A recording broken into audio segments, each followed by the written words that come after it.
It was the plane that helped win the Battle of Britain against all the odds. Anybody that doesn't get a buzz out of flying a Spitfire is clearly dead from the neck upwards. It's an iconic aeroplane. I have to pinch myself every time I fly it. But 5 years after its finest hour, the Spitfire was transformed into a supercharged spy plane designed to fight its way into the heart of Hitler's Germany. They're the highest performance there is. You don't necessarily want to fly one every day because they're quite exciting. Now, after decades in a scrapyard, this rare version of Britain's most famous fighter is being returned to the sky. It's a bit of a jigsaw puzzle. We know what most of the pieces are. It's just making them fit in the puzzle. I don't think there's many people that wake up in the morning and actually look forward to going to work. It's bloody brilliant, to tell you the truth. It's a tribute to the men who flew some of the Spitfire's deadliest missions, captured in remarkable unseen colour film, shot by one pilot who didn't live to see the end of the war.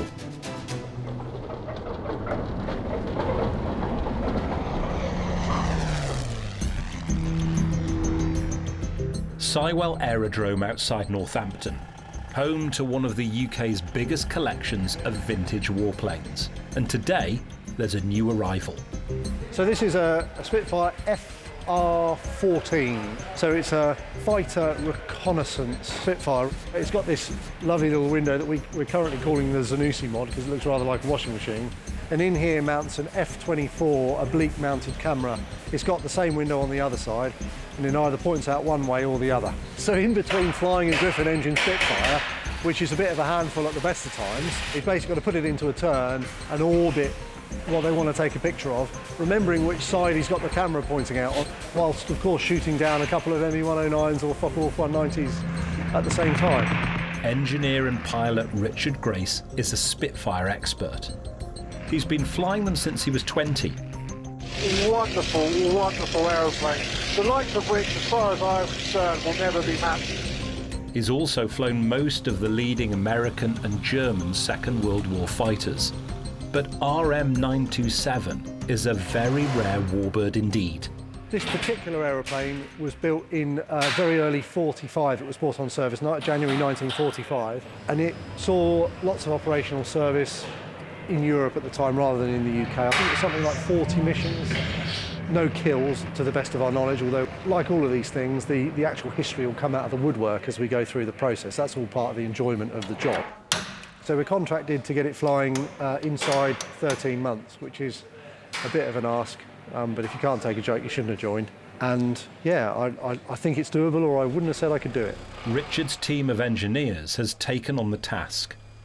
South African Wade Hammond is in charge. Howard Burgess will do the wings, and Lee Kingman will start on the tailplane. The tail is an original tail, and that's the first bit we've started on. As a rule of thumb, found that starting at the back and working your way forwards is usually the way to do things. And the hot tip is always do the bit you sit in last, otherwise you'll just end up sitting in it making the noises all the time. So at the moment we're removing all the skins off this fin for the Mark 14 Spitfire. You can see all this sort of jointing compound here over the years. It's just starting to corrode a little bit. So before it gets much worse, we're just going to take all the skins off, clean them up, and then just put it all back together, really. 927 was sold to the Belgian Air Force after the war and sent to a scrapyard where it rusted away in the open for decades before finally being rescued. So it's just sort of sat in a damp shed and just collected up loads of moisture. So we think the best solution was to take it apart and do it again, really. If I'm on it, all day, every day, probably a couple of weeks' work, and then once the fuselage has been painted, we'll bolt it onto the fuselage. And Richard still has to find some of the parts necessary to rebuild a rare Spitfire that went out of production 76 years ago.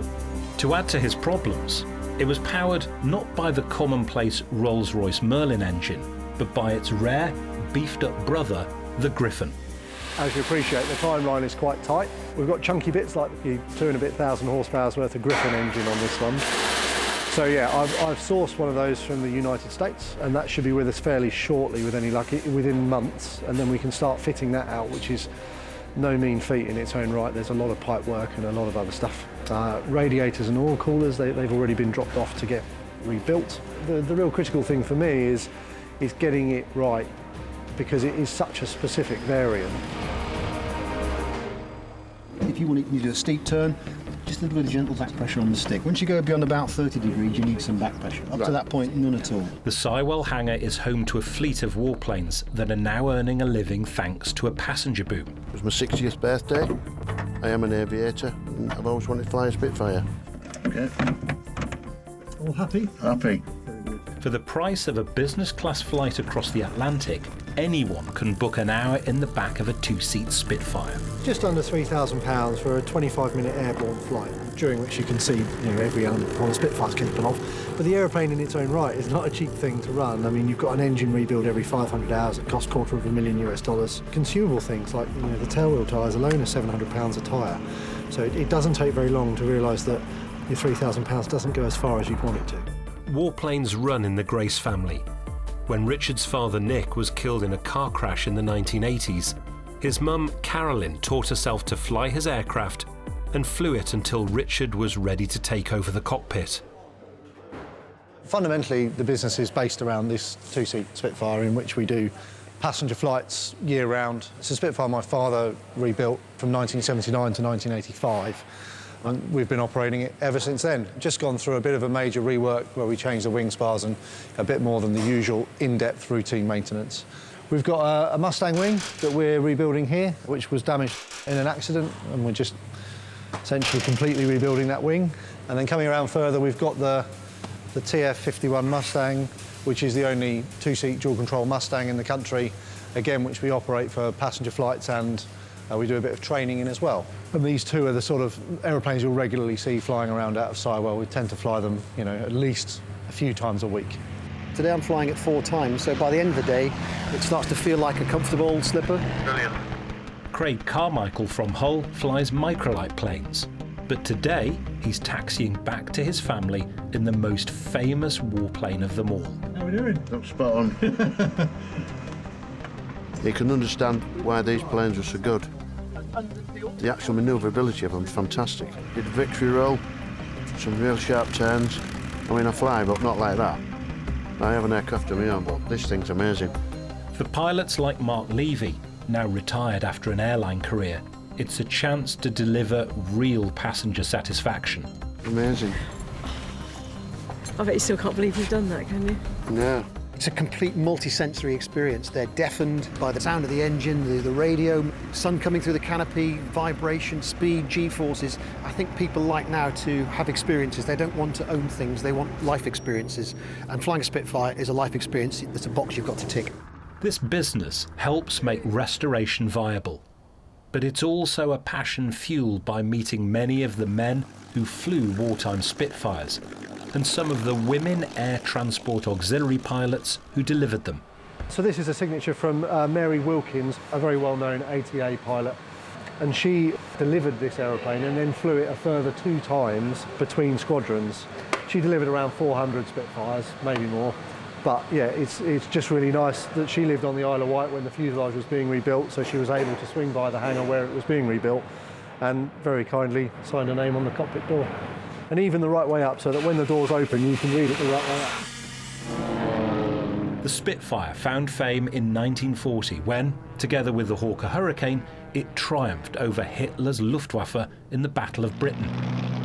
In the years that followed, manufacturers Supermarine constantly updated the plane until they'd increased its top speed by nearly 100 miles an hour. By the end of 1944, the Germans were in retreat, and Allied generals desperately needed speedy intelligence on their troop movements. Once again, the Spitfire came to the rescue. The Mark 14 came about for the desire to go higher and faster, which is what it's really good at, and get up there very quickly. It's got a phenomenal amount of horsepower, great big 5-blade prop to really turn that horsepower into movement. And obviously they can outpace 90% of everything. But of course, a Spitfire is a fragile aeroplane. A simple pot shot from someone on the ground, if they hit you in the radiator or in the header tank, you've probably got 5 minutes till you're going to be on the ground, whether you like it or not.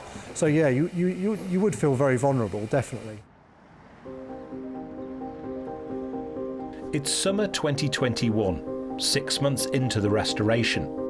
And for weeks, the Sywell hangar has been closed to outsiders due to COVID. But inside its doors, the work has continued, with the first coats of paint being applied to the rare warbird in the spray bay.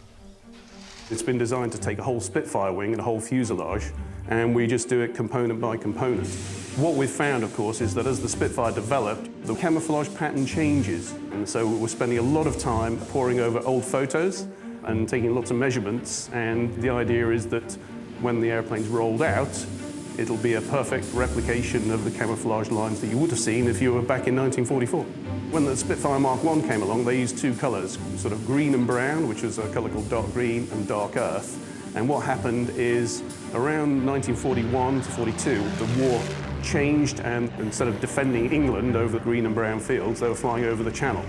So they were looking at ways to make the colours more suitable for those kind of operations. And they're also flying at a higher altitude, so a new concept was developed, but it retained the dark green colour from the Spitfire Mark I, but it replaced the brown shade with a kind of a medium grey colour, which became known as ocean grey. In 1945, it took 13,000 hours to build one Spitfire using a purpose-built production line. In 2021, COVID is forcing the Sywell team to fall behind on an already ambitious schedule. There's just 7 months to go until delivery day. Experience the past like never before with History Hits award-winning original documentaries and ad-free podcasts with our expert historians like Dan Snow, Susanna Lipscomb, Lucy Worsley, Mary Beard, Tristan Hughes and myself, Matt Lewis. Sign up for an exclusive discount using the link in the description and embark on your historical journey from the wonders of ancient Egypt and the life of Anne Boleyn to the rise of Napoleon Bonaparte and the discovery of Shackleton's Endurance. Get history wherever, whenever, exclusively on History Hit. It's autumn, and after a summer of lockdowns and social distancing, the doors of the restoration hangar are finally open, and the team are desperately trying to make up for lost time. A vast amount has happened. The internal and external final finish paint is on, as you can tell. Very nice in its 430 RCAF markings, exactly as it would have worn. We've got all the system pipe work going in, which is all new. We're transferring all the tags over from original pipes onto the new pipes just to make sure it's fully authentic. Lee has completed restoration of the tailplane. It was all in very good condition and we didn't really have to manufacture any new parts apart from these fairings. But apart from that, it's completely original really. So we've painted it silver on the inside, which kind of would have replicated bare metal during the war, because they wouldn't have bothered painting it. You know, there's a war on, so they didn't have time to paint it. No detail is too small to be restored. Even things like the pipe work are all good, and you can see their original from their original little data tags in here, just soldered on. So if you wanted the Mark 14 book and looked up that number, that will say it's the pipe that sits in the tail. The Spitfire's wings were missing, so new ones from an earlier aircraft have been found and adapted to feed its thirsty engine. So it needs extra fuel, so we put a couple of extra tanks in here and here, which are bag tanks, and they'll fit into there and all be fed to the engine. While Howard looks after the wings, Lee is being switched to a rush job. The passenger Spitfire needs maintenance. All right, on your toolbox, aren't we? His new workmate is his dad, who first introduced him to aircraft engineering. I was supposed to be looking after him and his sister when they were really young. And I ended up taking him down the hangar with me when we were at Duxford. And it's just, he's had no chance since then. Game over from there, It was game over, really. Bloody wish I've had £1 for every time we've done this. For an ambitious young engineer, it's a dream job. I don't think there's many people, certainly at my age, in their 20s, that wake up in the morning and actually look forward to going to work. I woke up this morning and thought, right, today I'm going to go into the paint booth, I'm going to get all the battery tray bits that I made the day before, which Mick, our painter, very kindly painted for us. So, I riveted it all together and I fitted it. You can just see it in the door there, and what's not to like? You come in and you're quite literally building a Spitfire. Very occasionally, Richard asks you to jump in the back and you kind of look out the window and think, my job is to fix these airplanes and very occasionally go flying on them. I'm incredibly grateful for that, and I will forever will be grateful. It's bloody brilliant, to tell you the truth. There are just 3 months to go until the first flight, and all the components of the Spitfire are coming together, including its fuel system. Most of it is new, but there are some original parts in there. These two tanks, and obviously the ones on the other side, give it an extra 50 gallons. It's about an extra half an hour's flying anyway, which according to the pilots is good. Wade is preparing to attach the wings to the fuselage. The steel pins that hold them in place must be a precisely tight fit. These wings have never been on this aeroplane, obviously, and these spars are new. So we have to remount the holes where the pins go in so that we can get the new bushes in. But it doesn't leave you a lot of tolerance. In the cockpit, Lee has been fitting the pilot's controls. When we got all this stick assembly, it was literally a box full of parts, and I looked at it and, I mean, I wouldn't tell you it was a Spitfire control column, but after weeks sitting on the bench measuring and cutting and making tiny little taper pins and bushes and fitting them all in and peening them over, just kind of completes the cockpit, really. And even things like the rudder pedals with these really nice brass adjusters, it's just very typically British, isn't it? It looks beautiful. With this, you know, very classic spade grip, it looks really cool. The long wait for an engine for the Spitfire is finally over. A reconditioned Rolls-Royce Griffon, producing 2,000 horsepower, has arrived from America. Thankfully, there's a company in California. They supply quite a lot of the engines we put in the aeroplanes. And luckily, you can kind of phone them up and say, I want one of these. And they've got most of them on the shelf. This one's becoming a bit more rare because there's not many of them around. The nice thing of it is I know that once it goes in, this piece won't be leaking oil. What we put in may still be. We'll be fixing that later. The first Spitfire with a Griffon engine flew in 1941. With a capacity of 37 litres, it could power 40 modern family cars. But it also makes it nicer because these sound nice. They sound a lot better. As well as the hugely powerful engine, the Spitfire's designers did anything they could to improve the plane's speed, including retracting all three wheels. I'm just fitting the tail wheel. We've rebuilt the entire tail for the aeroplane because when we arrived it looked like it kind of came off the seabed. So we've had all the tail planes off, we've had all the skins off. Lee's also had to rebuild the hydraulic pipes that drive the undercarriage. You know, because it's typically British, it's just something else to go wrong, isn't it? I think it probably gained you maybe, you know, probably less than 10 knots in the cruise, but I suppose something's better than nothing, isn't it? But Wade has a problem. The wings can't be permanently attached until some vital components arrive. Surprisingly, we have the bolts, just not the nuts, and everything being Spitfire is all special. So as soon as we get them, then we can put the landing gear in it, get the wheels retracting, get it back down on the ground. The deadliest Spitfire is taking shape. But there's only 3 months left and a lot of work to do. And Richard has promised 927's new French owner it will be ready for the 2022 air display season. He's a youngish fellow, business owner, very savvy chap, but an excellent pilot. I mean, a really, really great pilot. We've watched him fly at various air shows and he's super competent. So he is an owner pilot who will really enjoy flying that aeroplane. People are buying these aeroplanes because in the past 10 years, these things have doubled in value. There was an article written in 2015 for the Goodwood Revival about how a really nice Spitfire was worth £2.5 million, and we were there this year with one for sale for £4.5 million, getting interest. So they're just going up in value, albeit steadily, but better than money in the bank. It's New Year 2022 in the Sywell hangar.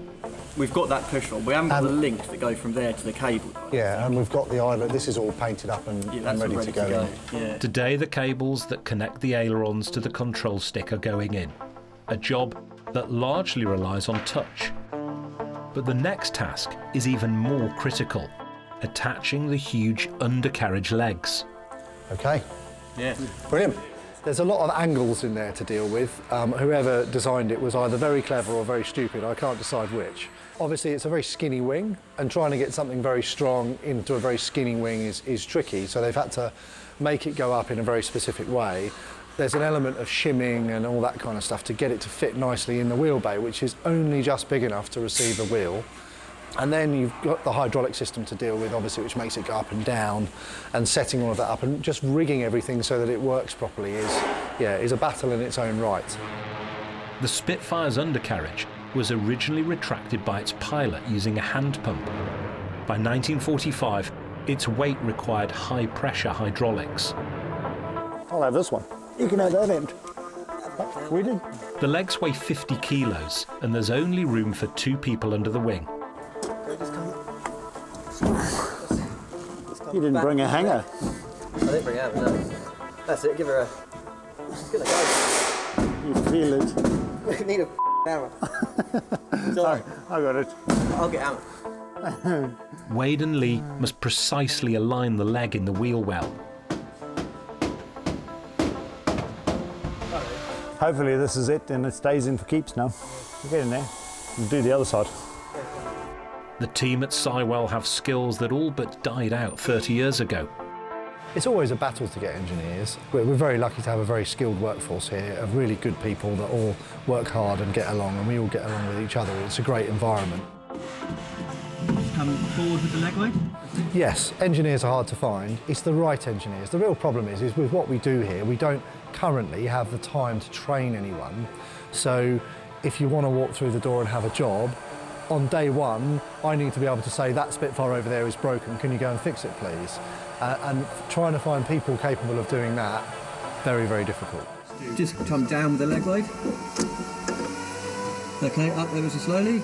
Towards the end of the war, Spitfires were almost a ton heavier than the first prototypes. It meant engineers had to develop very rugged landing gear. Much easier. She's in. This is the shock strut, so that piece compresses as it lands, and this whole mechanism moves up and down inside the wheel well. That'll be the axle for the wheel, and then this mechanism up here basically is the lock that locks the wheel down, and it also locks the wheel up once it's in transit and it's moving. This whole mechanism's kind of held in with this one bolt. It stops it from moving in and out, and that bolt there is one of the weaker points on the Spitfire. The quest for speed also put massive strain on the aircraft's aluminium structure. All they did is they put bigger engines in, so the airplanes got heavier and heavier. So all the locking mechanism, the bolts up there on this particular model are quite heavy. They're much bigger than the earlier ones. It's time to test the undercarriage. So all we're going to do is turn the gearbox today so we can simulate the hydraulic pump moving. It's not as fast as it would be when the engine's turning it, but for the purposes of what we're doing, it's just fine. So my little battery drill takes a bit of a beating, but it does fine. And then it's basically just going to spin up our accessory box.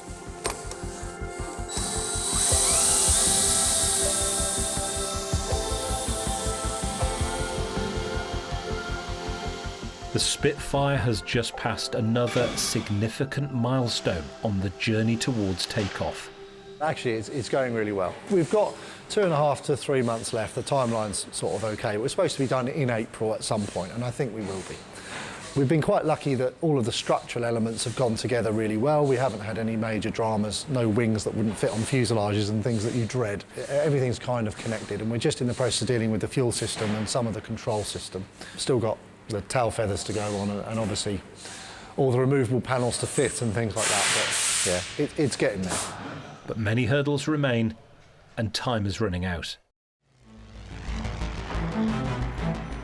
Inside the Spitfire hangar at Sywell, business is booming. Winter is when warbird owners want their planes servicing. For Richard, authenticity is everything. In an era when the number of flying warbirds grows every year, he prefers to rescue real planes from wreckage rather than create new ones. People are building two-seat Spitfires from fundamentally nothing, which is a sign that they are worth a lot of money and there aren't any around.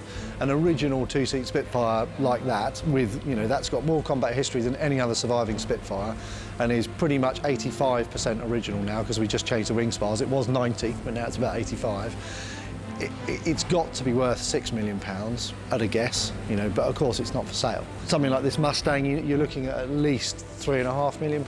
Again, because you've got a very, very usable aeroplane in the form of a Mustang, but actually this one's got 2 seats and 2 sets of controls, so all of a sudden it's even more usable. Authenticity adds value, and original wreckage can fetch £1 million. But many Spitfires flying today are simply modern copies. Like gluten-free bread. It's very clever that someone managed to make bread look and feel like bread but with no gluten in it, in the same way that it's very clever that someone has managed to make a Spitfire from absolutely nothing, but gluten-free bread is not bread, and a Spitfire made from nothing is not, in my opinion, a Spitfire. Richard is now in charge of the family business. His mother has hung up her flying gloves and runs a cattle property in Australia. But their memories of the men and women who flew these planes are still fresh. It's special for me, of course, because my father rebuilt it, but special because it shot down the first enemy aircraft on D-Day. It shared half of the second aircraft on D-Day. It's got 372 combat hours, 176 operational sorties. We've been lucky enough, because of the era in which it was rebuilt, to have found every pilot that flew it during the war and after, and fly them again in the aeroplane when they were in their 60s. You know, so we got all the really good stories, and all of the ground crew that ever worked on it, particularly with 485 Squadron, and fly all of them in it as well, and get all of their stories too. Unfortunately, all of them now have passed away. Those wartime pilots may have gone, but they live on in a remarkable film archive recently rediscovered in Holland. In 1945, as the Allies advanced into Europe, one young Dutch pilot, Frans van Eyck, filmed his squadron at work and play.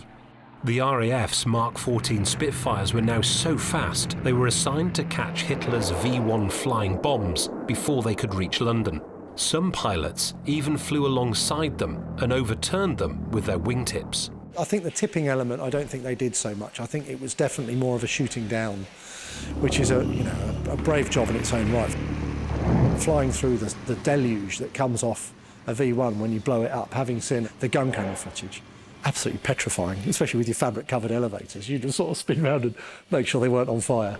But it was a mission that cost many pilots their lives, including Van Eyck's.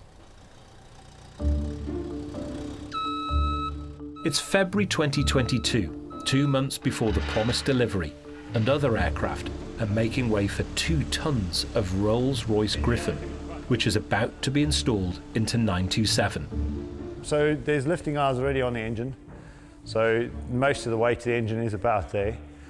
We're going to put a small crane on the front just so we can balance it out a little bit, and then it's actually only got 4 little bolts, so hopefully it all goes pretty easy. Back's aching already. It's pretty close. It's going to come this way slightly. Okay, thank you. You just have to be careful. There's a lot of things that could go wrong. You don't even want to start, but you just have to be gentle. The biggest problem is if it doesn't fit, but it looks a bit tight at the moment, but we're not too bad. The engine must be precisely aligned to slot into the aluminium engine bearers that will connect it to the fuselage. Yeah, you know, you got to go up. Oh yeah, load. But there's a problem. The forklift truck won't fit under the wing. Okay, stop there. We might have to take something off a forklift. So easy enough, all we have to do is get that one into there. So we've only got to go another 6 inches or so, and then these are the pins that basically hold it together. It's what they call a split push pin. So he's tapered, then he goes down the middle of them and expands them open in the holes. What's the hardest part of fitting the engine? Taking the mirror off the forklift. No, we're hitting something. I feel like we're crashing into something, right? Yeah, no, it does feel like we're crashing into something. However, Wade's enthusiasm to hit the deadline has just set them back. Yeah, just me being clever, putting things on that shouldn't be on yet. But this is like a magical puzzle piece. It's like unlocking one of the doors so we can put a whole bunch of other parts on now. That's going to be okay. I've got a good feeling. Magical big puff. Experience and a little muscle are inching engine and plane together. Still moving in yours? No. I think you just need to move the tail over a little bit. Maybe it's a fraction more, actually, mate.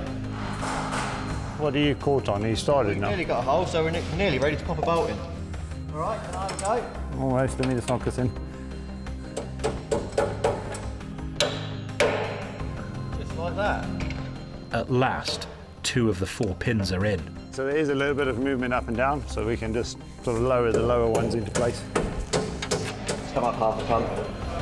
It looks pretty good.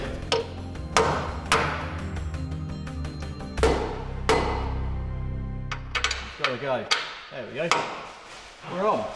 We're just sending a picture to boss, showing that we actually put an engine on without dropping it on the floor. But first, the fuel lines that feed the engine must be installed and connected. Because this engine's so big, they sort of had to move it as close to the firewall as they could to get the centre of gravity as far back as possible. So it leaves absolutely no room between the firewall and the back of the engine. So one of the biggest challenges is actually making all the hoses and pipes and things in the back here so that they don't hit the engine when you put the engine in. It means weeks of intricate plumbing work, installing pipes carrying inflammable fluids. They all kind of weave in the engine and around, so it's a bit of a jigsaw puzzle. We know what most of the pieces are, it's just making them fit in the puzzle. One mistake at this stage could cause a catastrophic fire when the engine is first started. 927's restoration is entering its final but riskier stage. The magic of the Spitfire shows no signs of fading, and in Surrey, another new vintage warbird is about to take to the sky. We're going to buddy box on the next flight, so at a sensible altitude, I will have control. Pensioner Ed Sparks has built his own Spitfire in miniature. My wife died 2020, and our daughter asked what I was going to do with last year's Christmas present money. And I said, I have no idea. I have no plans to spend it on the holiday, which we were going to spend it on. And a day or two later, I said, I know what I'd like to do. I'd like to put it towards the flight in the Spitfire, which I've wanted to do for 30 years. In a few weeks, Ed is booked to fly in Richard's Spitfire, but first he has a test flight to carry out. The last thing I want to do is crash this, which is why I've got a very experienced pilot to do the maiden flight. We're happy with that, Dave? Yeah, I think we're okay. I think we're ready to fly.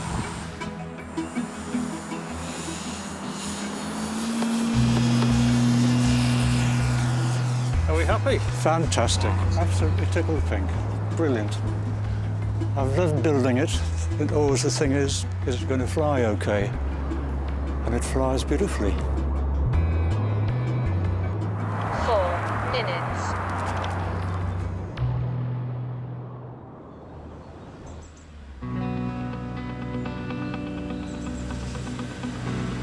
It's April, and in the lanes of Hertfordshire, the last major component of Spitfire 927 is on the move. We have a nice new shiny propeller for our Mark 14 Spitfire. It's a 5-blade rotor prop, which they've pretty much made from new. It is an amazing work of art, and we're going to go and put it on an aeroplane shortly. It's bought me a really nice Easter present. It's an exciting day. I don't know when it had a propeller on, mate. 1950 something, probably had a prop on. It was a while ago. There's 2 oil tubes that come from the front of the engine, and then on the front of the propeller we'll put the cylinder and the piston on, and then that will take oil from the engine, and then it will pump oil either side of the piston to vary the pitch to your desired setting. When you take off, you need a finer pitch to get more power on your takeoff, and when you're in the cruise, that obviously doesn't help you, so you need a coarser pitch for the sort of cruise and a faster speed. In 1940, a Spitfire cost £10,000. Today, most of its individual parts sell for more than that. I don't know how much it costs, but it's lots of thousands. It's more than my yearly wage, I can guarantee you that. Yeah, if you drive in there, then reverse that way, I reckon it'll be all right. Actually, a Spitfire propeller now costs in the region of £150,000. Nice.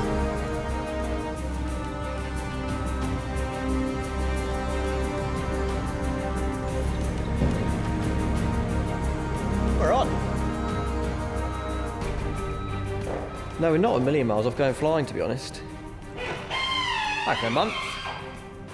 A month, maybe less. Yeah, maybe less. 3 weeks, a month, if we get cracking and don't drink too much beer. And the team are already beginning to worry about the test flight. The Spitfire Mark 14 had a fearsome reputation among its pilots. Putting that much power into it does make it a little bit more tricky. Obviously, with such a big propeller, the gyroscopics and stuff make everything a bit more tricky, but it makes it go faster. They're definitely not a Cessna. Despite having a cubic capacity of nearly 50 modern family cars, the Griffon is so precisely engineered that it can be turned over by hand. How tight is this engine? Oh, that's lovely. The boys know how to build an engine. Then the next one. You happy that's tight? I think so. I think the last big thing to do really is the coolant and oil pipes, to run them in the right places and then check they're not leaking. That's about it for running the engine, really. Okay. Okay, so I'll just manage the bottom of it as best I can.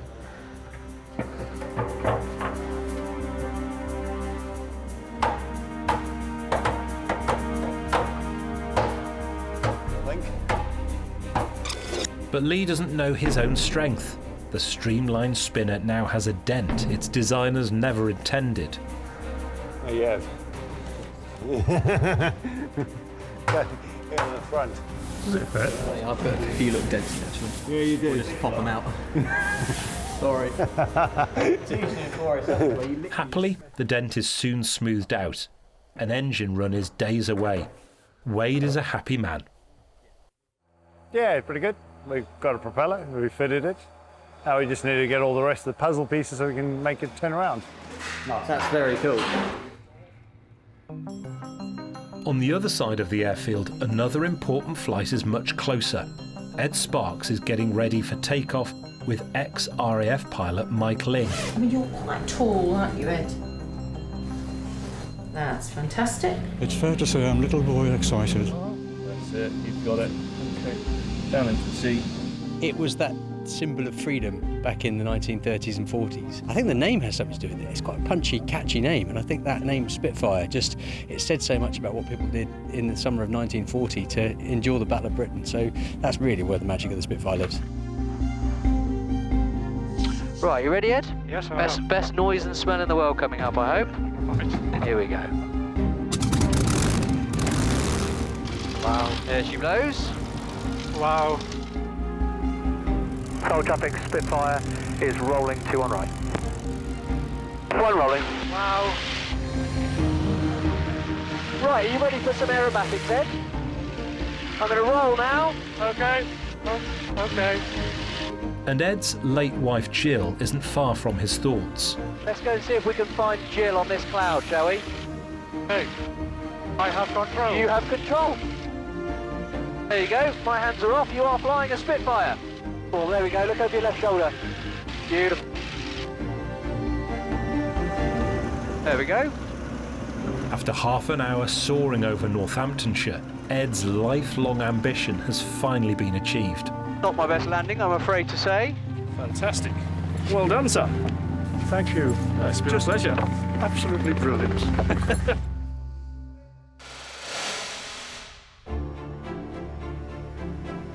It's May 2022, a month after the Spitfire's scheduled completion date, and 927 is about to undergo its final test before taking to the air, the first engine run.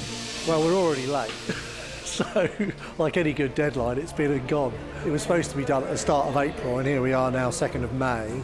But on a job like this, with the scale of the job that was ahead of us, it's not unreasonable to be a month late. And inside the fuselage, Lee is still at work finishing the final touches. You know, modern day now you use P-clips, but we want this to be authentic and look how it would have looked during the Second World War, so we're spending hours and hours making these tiny little phenolic blocks. Wade's busy with a critical part of the plane. This is a high-stakes day.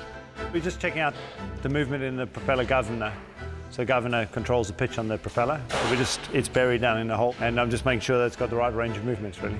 The primary danger is issues with the oil system, whereby the engine doesn't get oil pressure, even that for a short period of time, and the engine's dead. You know, for a moment's lack of concentration, you'll kill it. For this crucial test, the boss is taking the controls. Is the fuel on? No. And have we checked the oil level? All right. It's going to flood the carb. Airport.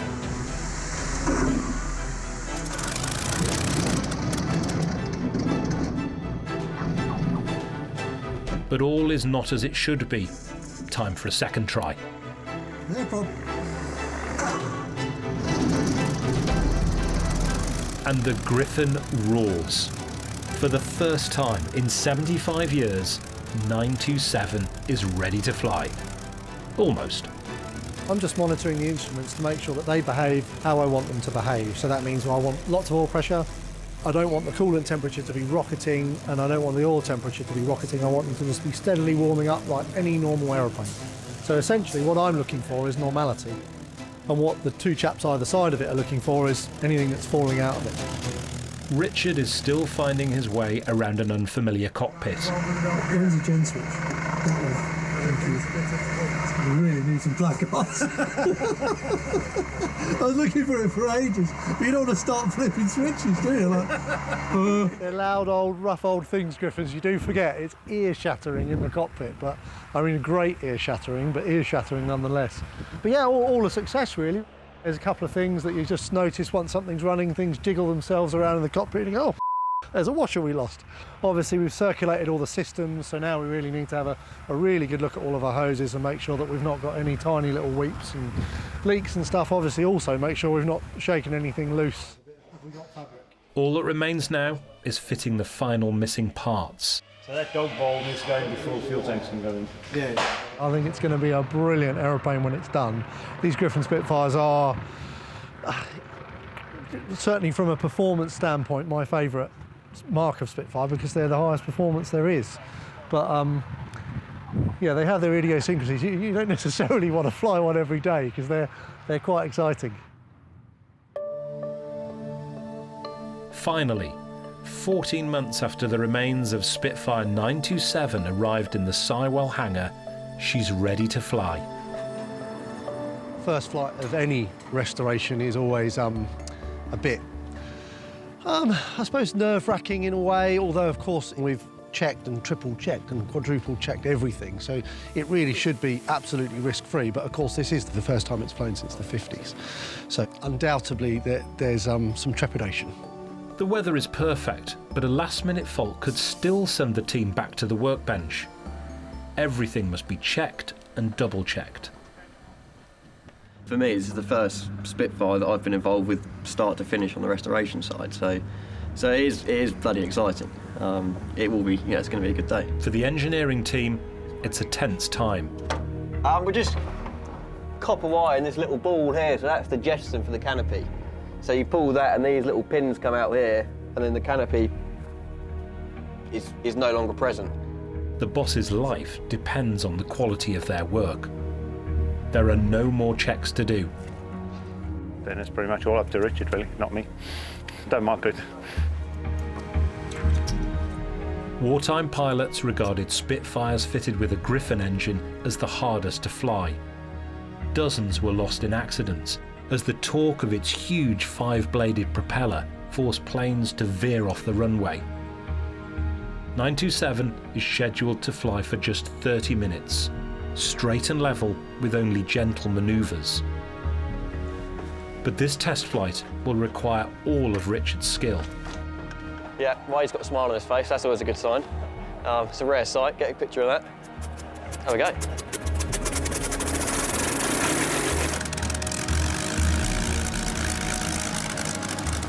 But almost as soon as the Spitfire taxis out, there seems to be a problem. Is he coming back? Yeah. I'm tired. Yeah. The brakes, vital to slowing down the aircraft after landing, aren't biting.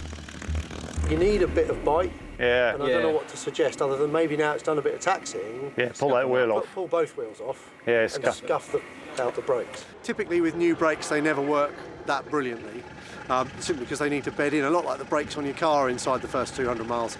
But of course 200 miles of taxiing in an aeroplane takes quite a while. 200 miles of flying not so long, but the taxiing would take quite a while. All the way around it. I'm with you. Yeah, righto mate.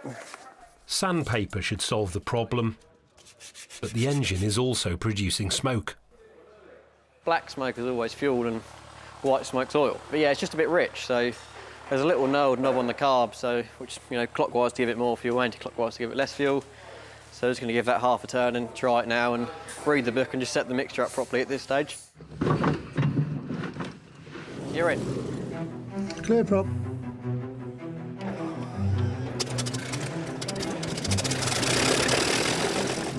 And India Victor is heading in turn, runway 21. North India Victor, surface wind 320 degrees, 15 knots.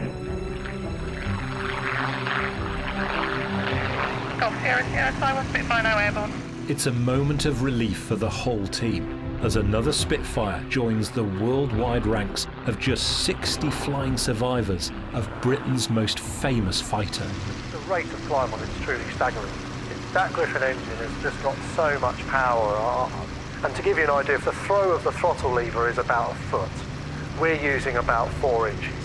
So, you know, if you actually open that thing up all the way, it's in the cruise, a normal Spitfire goes just under 200 knots. This is doing 230 knots.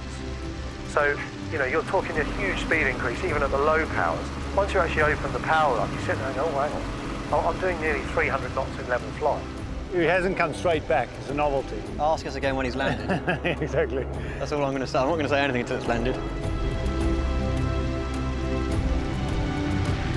I'm going to put it out there and say it's the first time that a Mark 14 has really been done to the original spec. I mean, the power of it is just, I mean, it's very hard to convey. You know, we've got similar horsepower aeroplanes. They weigh 5,000 kilos, and this weighs half that with over 2,000 horsepower. I mean, it is just a hell of a tool. But of course, the Mark 14 performance-wise is probably one of the highest performing warbirds I've ever flown. So they are very exciting things to fly. Spitfire, very short final to land 03 visual, the target no factor, but I am landing. Nicely done. It's landed, it's not leaking, going, so yeah, good go. I remember it coming to the hangar and yeah, the bloody tail looked like it came off the seabed and the fuselage looked like a luminous yellow cigar and just some dodgy primer, and now to see it as in my opinion, a bloody nice looking aeroplane, and to see it fly for the first time today, it's bloody good. It's very rewarding. Everything's perfect, yeah.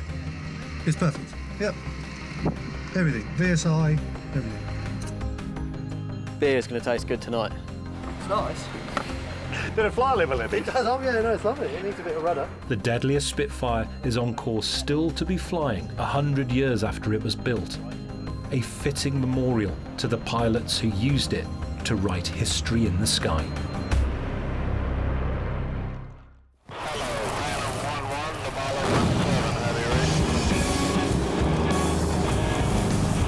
The 1960s in the skies over Vietnam, and America's supersonic jets go to war for the first time.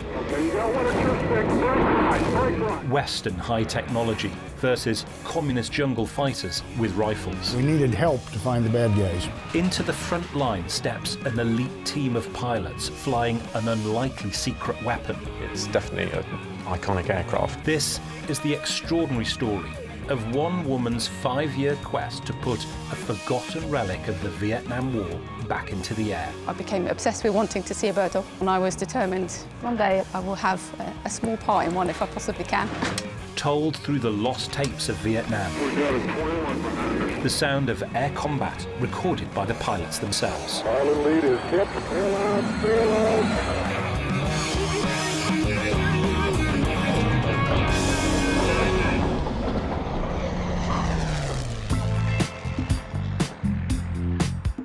Shona Bowman and her partner Laurie Gregoire earn their livings in the sky. I fly big aeroplanes for a living, so I'm a captain on an Airbus, flying passengers around Europe. I fly from one of the smaller airports in London, flying twin-engine jets. But on their days off, they indulge their love for a very different sort of aviation on a small airfield in Berkshire. In a light aeroplane, you're very much reliant on seat-of-the-pants flying. It's real proper hand-eye coordination and feeling the aeroplane. Delaware traffic, Golf, Lima Golf, departing runway 23, remember. It's something that we are able to just hop in and go and enjoy. Aviation is definitely a passion that both of us share. A nice day in the end. All right now, isn't it? All right now. But that passion is about to be tested by an ambitious restoration project. This pile of corroded aluminium is a Cessna bird dog, a rare relic of the Vietnam War. In Vietnam, forward air controllers inspect the little planes they call bird dogs. San An Tower to Molly 17, ready for takeoff. I'll wait for these choppers to sit down. Before taking off to seek out the evasive Viet Cong. The tiny bird dog was the conflict's most unlikely warplane, an unarmed single-engine light aircraft, barely capable of 100 miles an hour, but it was credited with saving thousands of lives from friendly fire. Now Shona and Laurie are determined to return this one to the sky. It's going to be a bit like putting the jigsaw puzzle back together with him. It's not going to be unachievable. It's just how much work it's going to take. The bird dog's been something that I've been passionate about for a long time. I kind of think it sparked from at school doing English. We had to do some book studies, and I started reading accounts of people that had been in the Vietnam War, and that just sparked my imagination, and I became obsessed with wanting to see a bird dog. Yeah, from there on I was determined one day I will have a small part in one if I possibly can. In Vietnam in the late 1960s, American troops were bogged down in a jungle war with an often invisible enemy. Our job is to find him and then to destroy him. But because the enemy over here is fighting basically an unconventional war, he does not rely on holding terrain. The communist North Vietnamese army and Viet Cong guerrillas, backed by China, were taking a terrible toll on thousands of conscript GIs. These men have just emerged from many long days of combat, during which they faced and fought the Viet Cong. The generals saw air power as the answer, but fast jet pilots like Colonel Steve Ladd, who flew 200 strike missions in Phantom jets, found that hitting small groups of fighters concealed by the jungle canopy was almost impossible without help. We tried never to go below about 450 knots. We needed help to find the bad guys. The targets are hidden behind a mantle of dense vegetation. The answer was the Forward Air Controller, or FAC, a pilot specially trained to find and mark targets. The Forward Air Controller makes his search for the seemingly invisible enemy. Two's off to the north. Spotting his quarry, he marks the area for fighter aircraft to swoop down and rake Viet Cong troop concentration. First white smoke. Yeah, that's a trap. The bird dog proved remarkably effective, and it quickly became as feared by the Viet Cong as the bomb-laden jets it controlled. The facts were tremendous. I can't say enough about those guys. Their job was basically to do what our eyes couldn't, and that's find the bad guys, put us onto where they were, and give us the information we needed to hit them. We could never have done it without them. Adam 1-1, Lomalo 1-7. Your target today is some new bunkers. A lot of the stories of the guys who flew them are really quite incredible. It's definitely an iconic aircraft. It was always Shona's dream to have a bird dog. What I have got is time and an engineering company, so we went looking for a project and we found one. Shona's teenage fascination with a war that ended before she was born took an expensive twist when she saw a gliding club in Hawaii was selling this bird dog for $15,000. But as soon as it arrived, it became clear 60 years had taken their toll on its aluminium structure. As we took more and more of it apart, we found more and more interesting things that were not as they should have been. And it was blindingly obvious, most of it. So it snowballed for a little while. It's a delicate balance to repair the bits that need repairing and to clean it up and to make it look beautiful, but to still keep the character and the history of the aircraft and the airframe. For the last 18 months, Shona and Laurie have been rebuilding the fuselage, but the major part of this restoration is just about to begin. Well, we haven't really had a chance to look at the wings yet. We've had them stripped, so the paint's off them, but we need to get those surfaces off and have a look and see how much corrosion we've got in there and how much work needs doing there. Lives, not least their own, will depend on Laurie spotting every one of hundreds of faults in the plane. So here is the original US Army parts catalogue for the aeroplane. And we're looking for the page that's got the flap cable system. We've got to go through that system, find out what we've got, what we're missing, and then ultimately we're going to go and find those new ones, or if we can't find it, we're going to have to make it. The aircraft's control surfaces, the elevators, ailerons and flaps, are operated by wire cables connected directly to the pilot's control stick. Literally bags and bags of bits, some of which we took out, some of which just arrived. I've got more bags of bits in boxes, places, which I don't know what they are. So we're going to have to put them all out on the bench, find out what we've got. It's obviously de-rigged to be shipped across from Hawaii.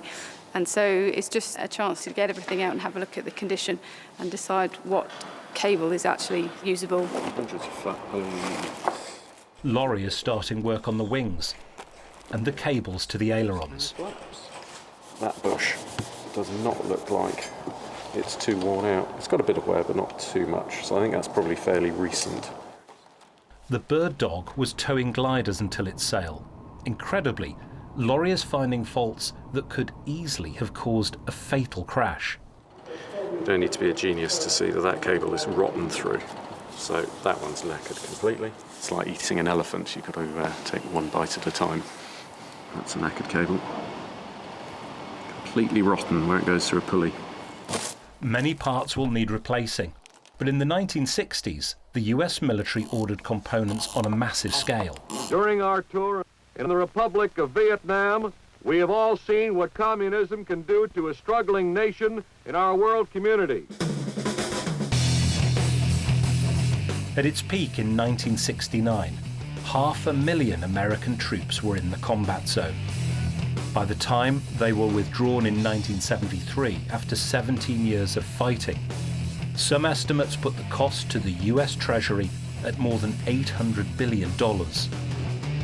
But that colossal spending is unexpectedly paying dividends for Shona and Laurie. We thought, just out of interest, I'll start looking around to see if I could find some parts. And you just start hunting around, and the more people I asked, the more people it led on to. And I ended up with parts coming from about a dozen different places in the States and some in Europe as well. Yeah, so it was put into this bag 24th of January 1968. Yep. And hasn't come out since, I don't think.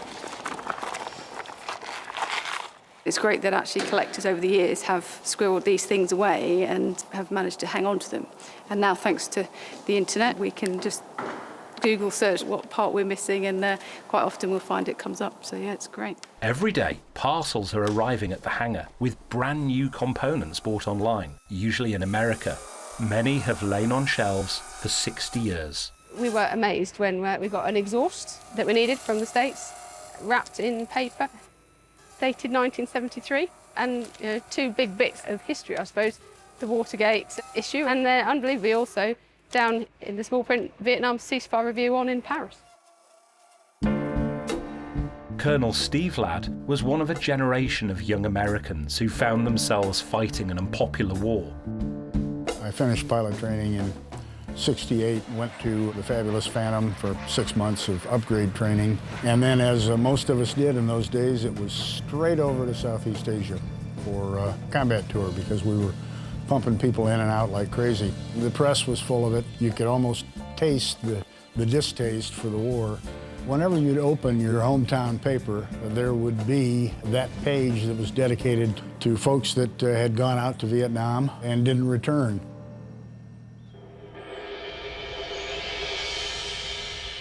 Are you ready? I'm ready. Okay. Coming up. And keep it upright. I've got the twist. Okay. You ready? Yeah. Today's task is to look for structural damage around the spars, the metal beams that give the wings their strength. So what we're going to do is we're going to take this skin off, which stretches all the way to the other end. It's a single piece of metal. It's held into the spar along the leading edge the whole way, so we've got to drill all these rivets out very carefully so we don't damage the spar. It's got to be a few hundred. This is a delicate process. These rivets were put in by Cessna's engineers in the late 1950s. Now each must be replaced. Quite prone to corrosion, and here we have a very nasty bit where it's basically gone all the way through and turned it into powder, really. Laurie has already found major structural problems.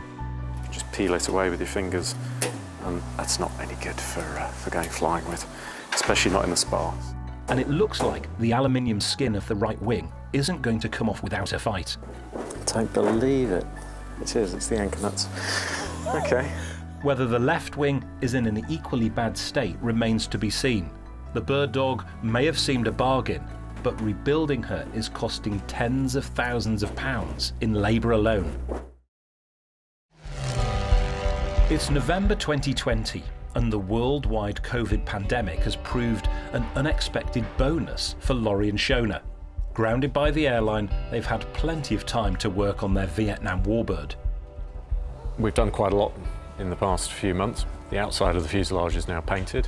So this is now structurally complete and ready to start fitting out with control systems and wiring.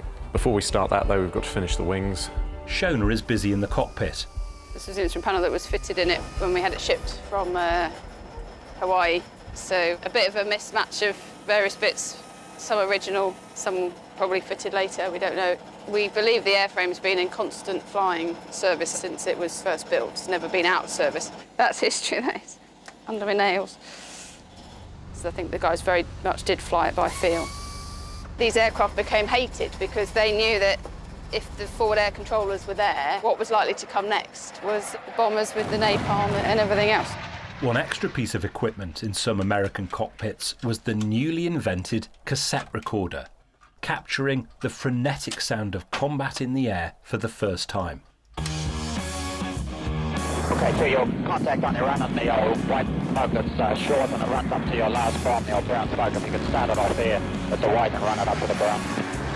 Okay, and the first white smoke? Yeah, that's it. They used to refer to it, and we would always agree, as being about as busy as a one-legged man in an ass-kicking contest. It'll take about 5 minutes to get the choppers back in. They were trying to plot bad guys and good guys. Have you on target at 05. They were trying to coordinate the fighters that they were shepherding on board. Look at your target coordinates now. And, oh, by the way, people were shooting at them. It's the kind of job where you probably lost a lot of weight and sweat on every mission.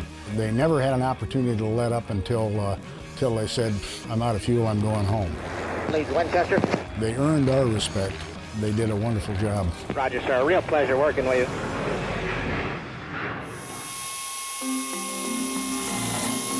Back in the hangar, Laurie has had to totally rebuild the plane's left wing, thanks to its eventful later life in the salty air of Hawaii. This is the left wing inboard leading edge. You see there's particularly bad corrosion. There's corrosion on every rivet head, all the way across, huge surface areas of corrosion. And then here at the root end, someone's put a horrible patch on here where it's really badly corroded on the inside. There were a few horrors in there that wouldn't have lasted much longer and potentially actually could have killed someone. Once again, military surplus stores have come to the rescue. This is a new inboard leading edge section. We know very little about it, actually. It would have been made probably in the 1950s, and I actually found it in a warehouse in New Jersey. They put some on eBay. Being able to just take this out of box, paint it, and put it on with everything lining up will save us several hundred hours worth of work. This particular part, unbelievably, was only $100. The cost of this was less than the cost of the metal to make one. The restoration is taking much longer than either of its owners imagined. We've had it for 3 years now. The progress has been going steady. It goes through times when it accelerates, time when it's slowed down. I'm optimistically saying we're nearing the end now. I always tell people when we're doing a repair, the last 5% takes 50% of the time. And I wouldn't say we've done 95% of it yet, so it's probably got another 4 to 6 months worth of work left to do. And the next challenge is recreating the Bird Dog's vintage US Air Force livery. The next few weeks will be dominated by long hours in the spray shop.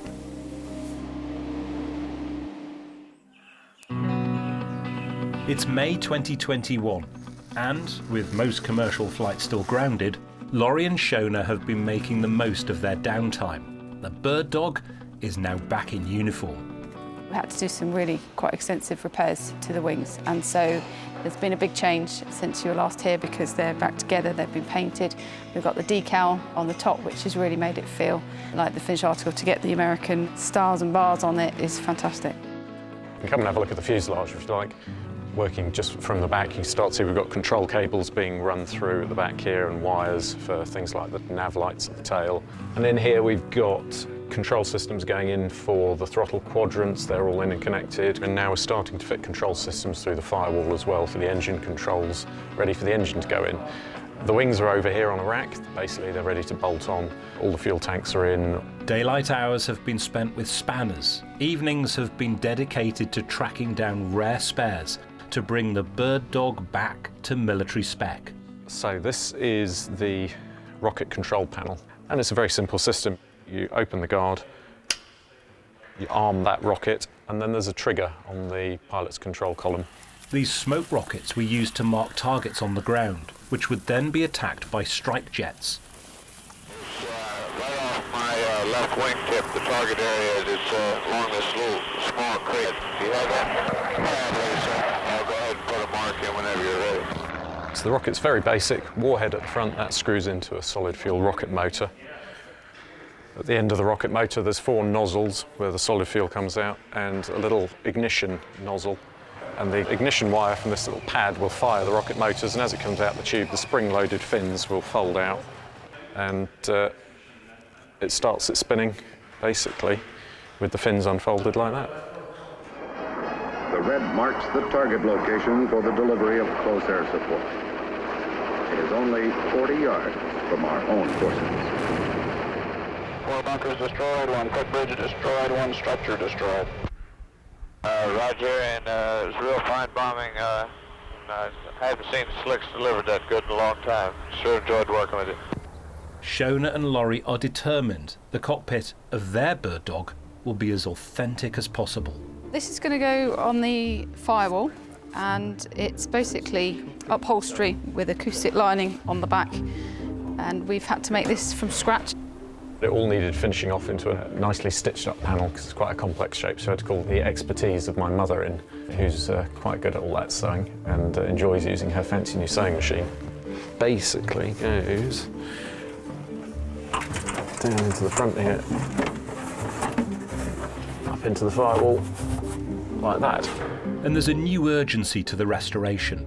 The bird dog has been invited to next year's Goodwood Revival, the UK's biggest and most prestigious festival of vintage cars and aircraft. There's a lot of work to do and not much time.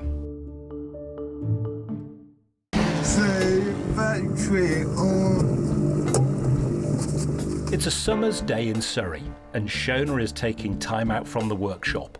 She heads up a charity giving disabled young people a taste of freedom in the sky. We like to use our tagline that we'll take anybody with a disability flying, and that really is the case. Taking off golf uniform. So we've got the full extremes from ex-military guys wounded in Afghanistan to children born with life-limiting conditions. We've got people with learning disabilities, autistic conditions and visual impairment, absolutely everything. And just open the air brakes now. Open the air brakes. That's all right. Okay. And people with disabilities the opportunity to do something they never thought would be possible. And it opens up the world to them. Shona's fascination with a long-forgotten war on the other side of the world began when she was a teenager herself. Vietnam Above the Treetops was a book that just sparked my imagination. I was quite lucky that I learned to fly while I was at school. I'd just done my private pilot's licence. I'd started flying glider tugs, which were tailwheel, single-engine aircraft. And so actually when it came to reading this book, it was something I could really relate to. The guy that wrote it, John Flanagan, it's his account really from when he was flying training in the States to his tour in Vietnam. So that was his job, to be airborne at the beginning of the day, coordinating from the air while flying solo, using 4 different radios. We'll give you a target coordinates now. Taking ground troops that were maybe under fire, locating them, target marking by dropping smoke grenades, sometimes literally out of the window, dropping a smoke grenade, getting out the way while the airstrikes would come in. Once again, just in that general area. And then going back again to check whether there was any casualties, and they maybe coordinate medevacs. So they were the eyes and the ears and the controllers really of a lot of the conflict in Vietnam. And that'll be about all for today, Healy. Today, Shona and Laurie are about to come face to face with a friend of pilot and author John Flanagan. Good morning to Shona and Laurie. Daryl Whitcomb was a forward air controller who flew bird dogs in Vietnam and went on to direct hundreds of airstrikes on enemy positions. We're going to talk about combat aviation, is that right? We are, absolutely. Okay, let's begin. Let's do this. The bird dog was at the centre of America's battle to win hearts and minds in a war where civilians were often the victims of friendly fire. Precautions to eliminate needless casualties should be taken whenever possible. One example of how this can effectively be accomplished is the Air Force's practice of carefully marking targets so they can be hit with pinpoint accuracy. Okay, Okay, so your contact on the run on the old white smoke that's short and it runs up to your last bomb, the old brown smoke. If you could start it off there at the white and run it up to the brown. The Bird Dog's pilots were also often asked to coordinate attacks within feet of their own troops or local villagers, as well as Americans, Australians, New Zealanders, and South Vietnamese pilots flew as FACs. 30 meters to the right. Okay, and the first white smoke? Yeah, that's a fair. The little plane's smoke rockets were the aiming point for the jets and their bombs. One mistake could kill dozens of friendly troops. I said, I think those guys are going to regret they ever shot at those choppers. Roger that. Using the O1 as a forward air controller aircraft, we would directly support our ground forces. That's called close air support. And we were masters at that because when we would bring in fighter bombers or artillery fire, we had to remember that the weapons that we're delivering there are neutral. They don't care who they kill. These are extremely dangerous weapons. So the trick was always to make sure we put it on the bad guys and not on the good guys. There's absolutely no doubt that the FACs, in that respect, certainly saved a lot of lives. They were doing a job that was, quite honestly, far more dangerous than ours was. They were heartily disliked by the guys on the ground because they knew that this little airplane buzzing around up there over the top of them was capable of bringing in fire and brimstone on a grand scale. They never bought their own drinks. With thousands of hours now invested in the project and a test flight becoming a reality, advice on handling the rare Bird Dog from a fellow pilot could prove to be invaluable. As soon as you're on the ground, I pull that stick right back in my lap and hold that tail wheel on the ground. The landing gear themselves were not that strong, and if you did a really hard ground loop, you could tear one of your sponsons there until the airplane's busted. Yeah, you learn real quick. And on more than one occasion, I put it down on a long straight road. Gosh. No flight over enemy territory was safe. Hello, Moonbeam, pintail lead. Steve Ladd recorded the moment his Phantom was almost hit by 57mm anti-aircraft fire over the Ho Chi Minh Trail. Okay, pintail lead is in. Ah, oh, that's big. Look at that. It is. That's Charlie. I just blacked out. Steve made it home. That's 57. That water's your high. Others were not so lucky. Follow lead is hit. Fail out. Bird Dogs were often crucial to saving pilots who'd been shot down.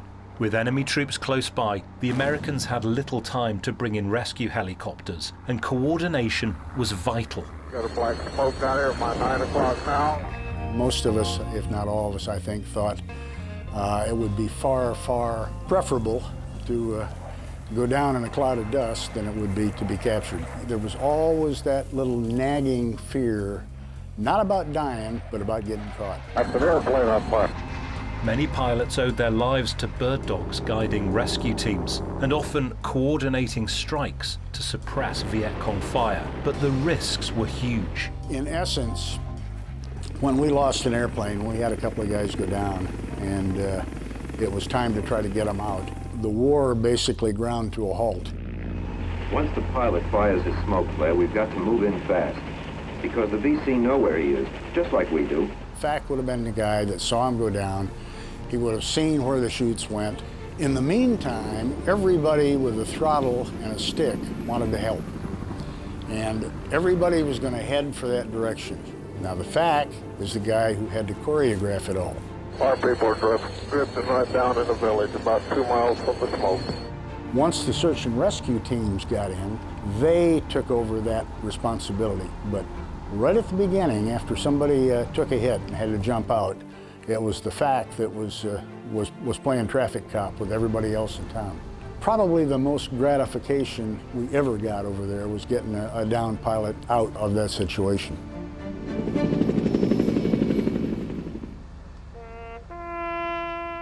It's estimated 1.3 million people died in the Vietnam War, 60,000 American and Allied servicemen, 65,000 civilians.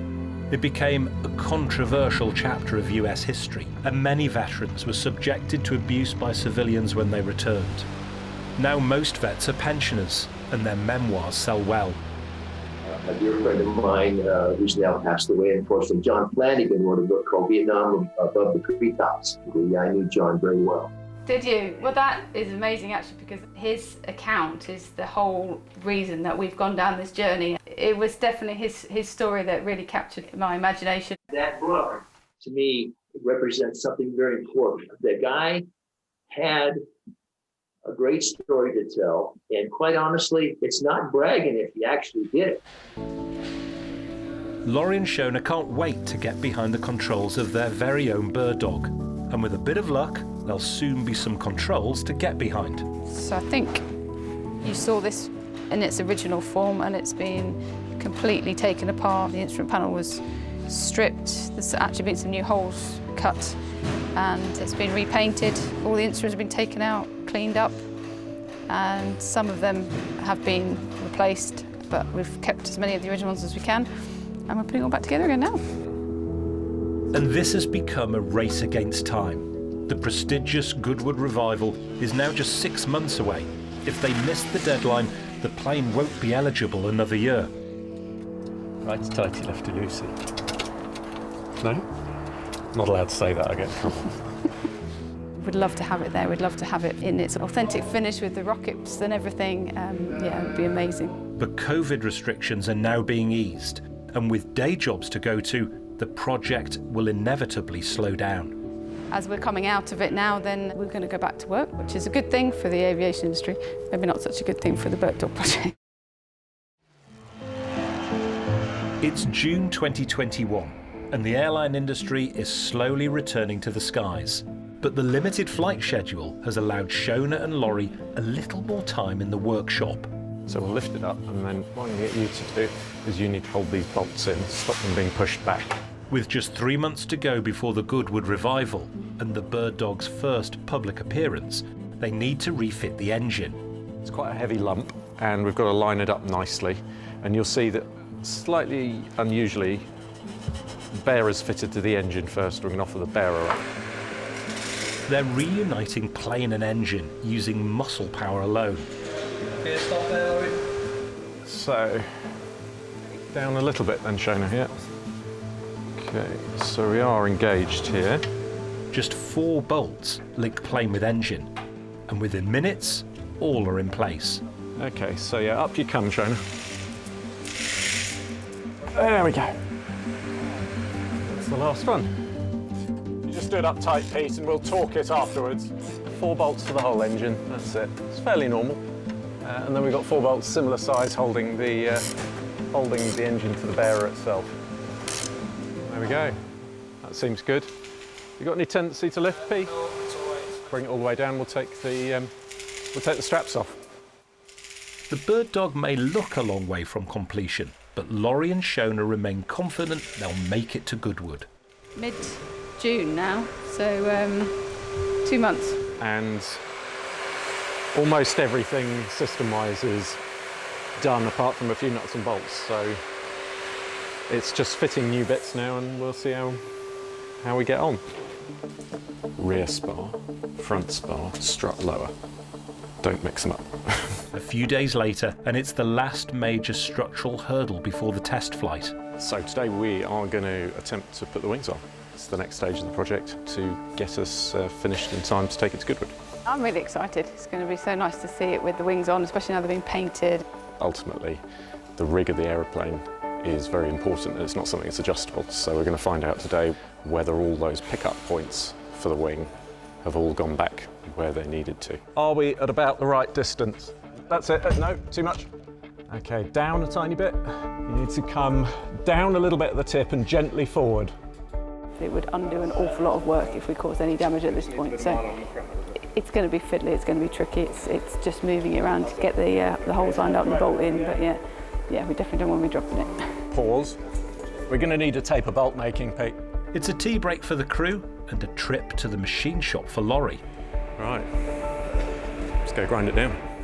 We need to pull the spar parts together. And the best way of doing that is to feed something tapered in. Even a few thousandths of an inch might make all the difference. What we might do is go and put those bolts in the freezer. If you freeze them, they're going to contract a bit, and it'll just make them A little bit smaller, hopefully. Right, we have a bullet. And the tapered bolt, or bullet, finally does the job, along with a few hammer blows. Bolts in. Is it in? Yeah, that's not coming out. Done. Bolts are in. One wing on. Thank you very much. Who's test flying it?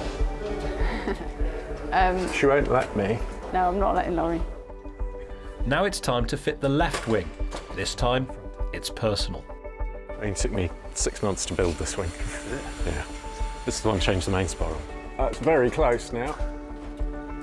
Just a smidge more, Pete. But with lessons learned, work increases pace.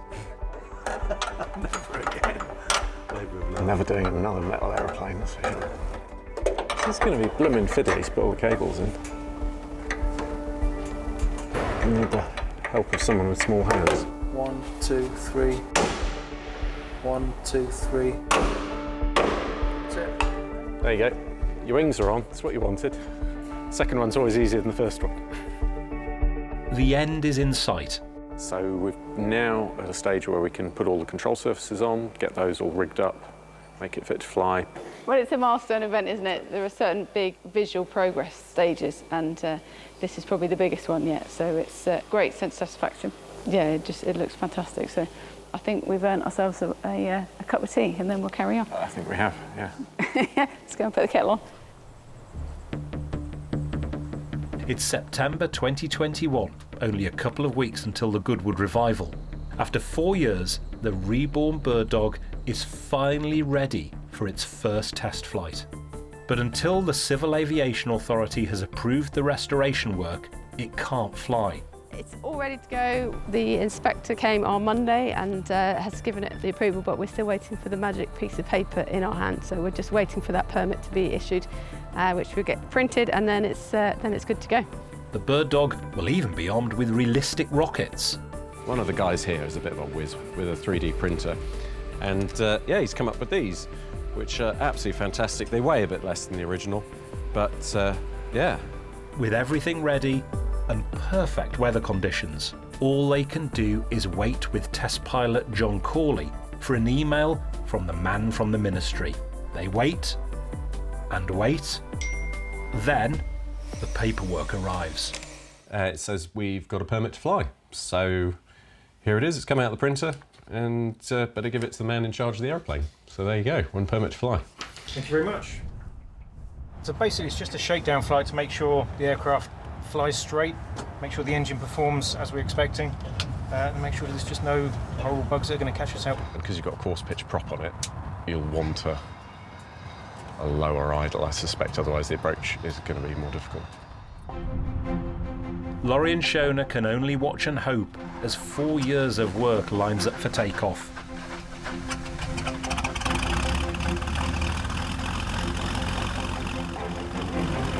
It's a culmination of a massive amount of effort, massive amount of time, and the help of all sorts of people, so it's really pleasing to see it looking this good, out in the sunshine. Couldn't have picked a better day, really. If it is an engine failure, we find a suitable field.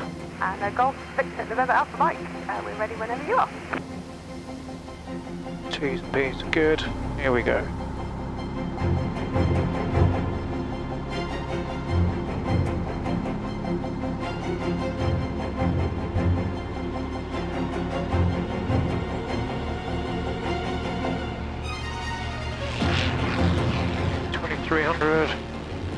RPM, pitching for 80 miles per hour. Just there, it's giving us about 1,300 foot per minute at the moment. It was airborne a bit quicker than we expected. It's quite a strong headwind today, and it's obviously got a good performance, so it's great news. Definitely, I think, yeah. Yeah. Invested a lot of time and love and energy into it, and so 4 years of hard work finally pays off. What will follow is a strict series of tests. 2,100 RPM per cruise.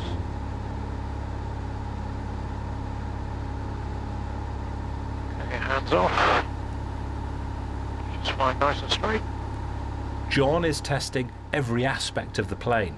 So in the cruise, we're getting about just over 100 miles per hour. This project has certainly tested its restorer's relationship. It's something we are both incredibly passionate about, so it's a perfect project for us, really. I don't think anybody else would be understanding of each other who wouldn't. No, you definitely need someone understanding to put up with doing a project for this long, for this many hours, who's going to understand how worthwhile it is at the end. Into your slightly to the right, a ground trim required. In Vietnam, bird dogs excelled at flying for long periods at slow speeds, but too slow and gravity takes over. Still Warner at 53, 54. This is the riskiest part of the test. One mistake now, and the bird dog could plunge into a potentially lethal spin. Slipped quite hard back, it's all the way back. Slight wing drop and the nose drop. Quite a benign stall. Well, he hasn't come straight back, so we haven't got a major issue at least. Heavy traffic Golf Victor November Alpha Mike is 1 mile to the north to join downwind to land runway 13. Tail down Wheeler. Didn't quite 3-point it. It's a moment of relief for the bird dog's owners. Now it's bouncing around like there's no tomorrow. Thanks, John. If you could taxi it round to the other hangar, and we'll have a look round. Okay. Avionics coming off and shutting the engine down. It was great little aircraft. It's been built really well. There's nothing really that needs doing to it. It's good to go. Woohoo! I was enjoying myself, and yeah, I chose to have a little bit of a play around while I was up there just to make sure everything's good. But of course, all in the realms of flight testing. Just a short list of snags and some helpful tips on handling. So stick right back here.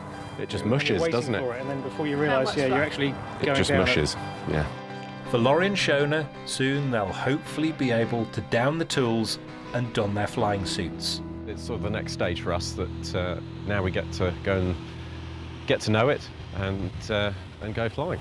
And who gets the first flight? Oh, I think Shona's going to get the first we're go. going to have to toss a coin, to be completely honest with you.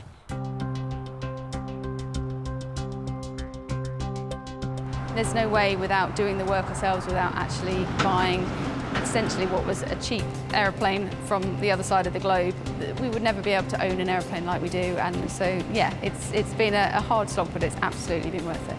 Okay?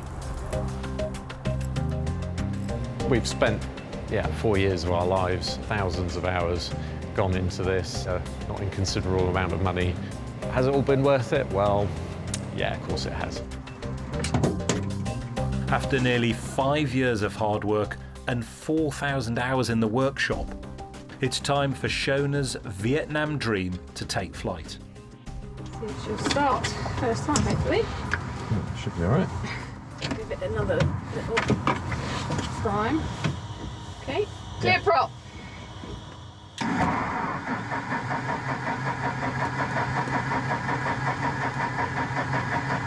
The engine is less than enthusiastic. Looks like it's all up and running all right. Just as its military pilots did in the 1960s and 70s, Shona's doing it by the book. Okay, you look good. The green there. Hatches and harnesses, you're in? Yeah, all secure. Locked. Okay. Good look round. See anybody else? I can't see anyone. Bird Dog Alpha Mike is lining up 2-3 hard left. Okay, get the fuel pump.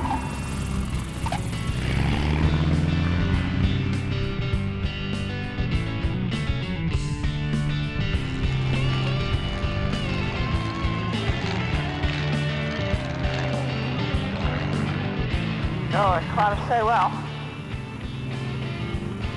Does appear to be going like a rocket. It's amazing bit, isn't it? Yeah. It's pretty good back.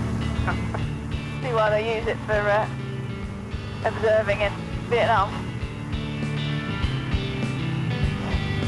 Total panoramic. One. Even through the roof there when you turn it. Yeah. Once the bird dogs were in the front line of the war between capitalism and communism. This one is now flying into a less critical contest. It's strange sitting here watching all the cables move right in front of your face. Is it? And your lights on?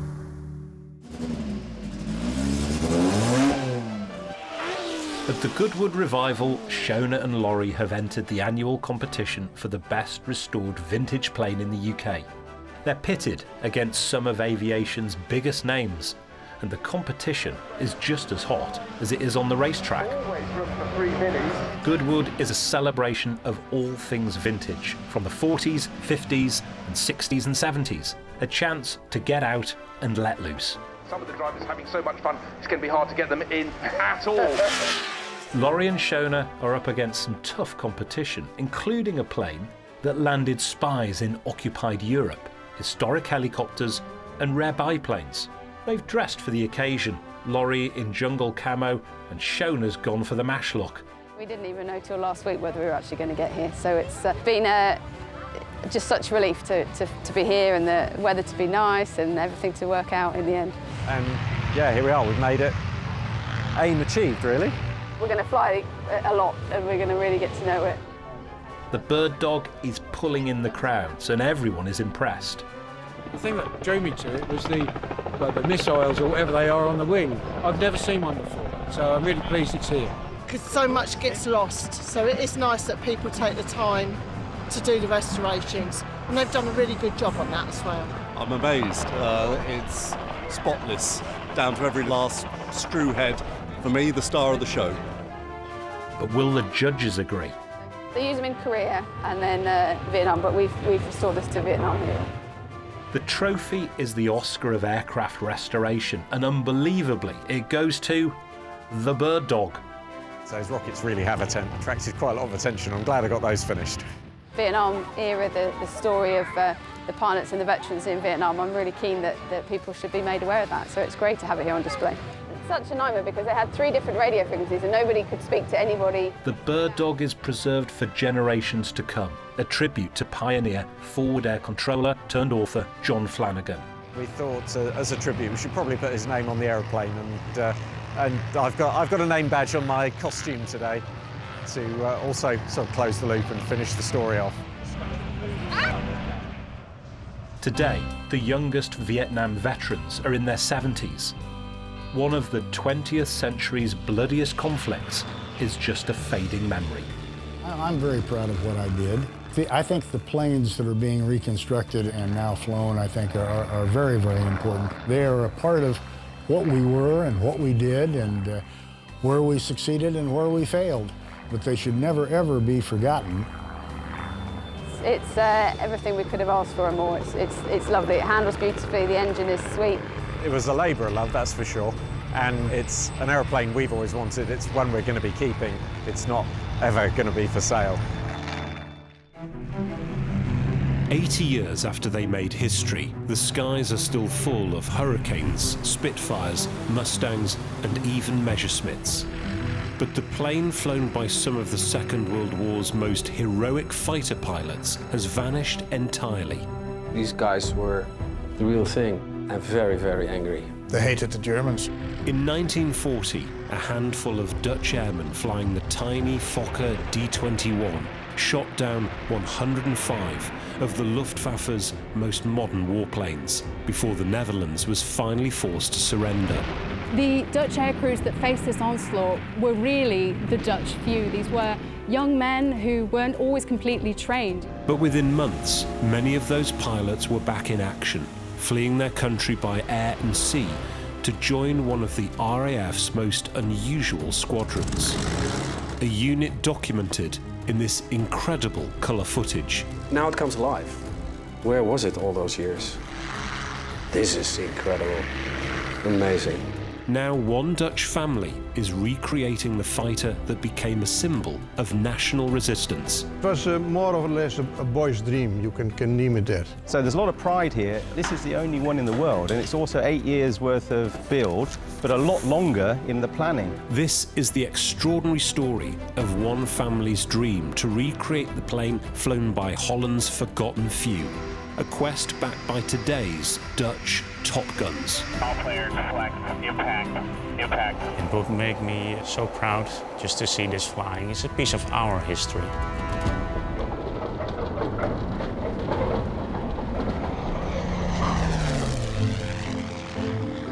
On the flat farmland of eastern Holland near the German border stands the small town of Hoogeveen. Right magneto on, a little bit of gas. Yep. It's home to the Van Egmonds, a family that lives to fly. It's hot. It's hot here. But it's not climbing. It's not climbing weather for this aircraft. There's Jack Sr. Oh, my wife is young, 75. His wife Winnie. 74. His son Jack Jr. At your side. His wife Judith. And second son Hans, along with grandson Tom, all run a living museum dedicated to historic aviation.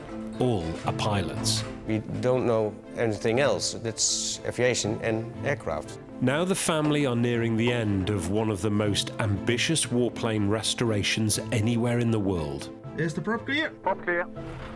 Their mission to return a long-lost fighter to the skies for the first time in 70 years. It's handling nice. We keep history alive, and I think that is the most important purpose of this project. The Fokker D-21 is Holland's Spitfire, revered, a symbol of national pride and until now simply a heroic memory. It was on May the 10th, 1940, that German troops, supported by 850 warplanes, invaded the neutral Netherlands. During the early hours, they heard a lot of engine noises going overhead. But everybody thought they're going to attack England. But the force of the German planes just turned around over the North Sea and then came back in full force and attacked a lot of airfields and tried to disable the Air Force within a single blow. The reaction of the Dutch to this onslaught was really of pure shock and terror because the Dutch had had this historical policy of making sure that they stayed neutral. So they were really hoping they were going to be able to avoid any world wars. Holland's tiny air force of just 145 planes included 31 fighters made by the Dutch plane maker Fokker. I guess it's one Dutch fighter plane against 10 Germans. The Germans came in with lots and lots and lots of aircraft. They overwhelmed. And were able in 3 days to shut down 105 of them.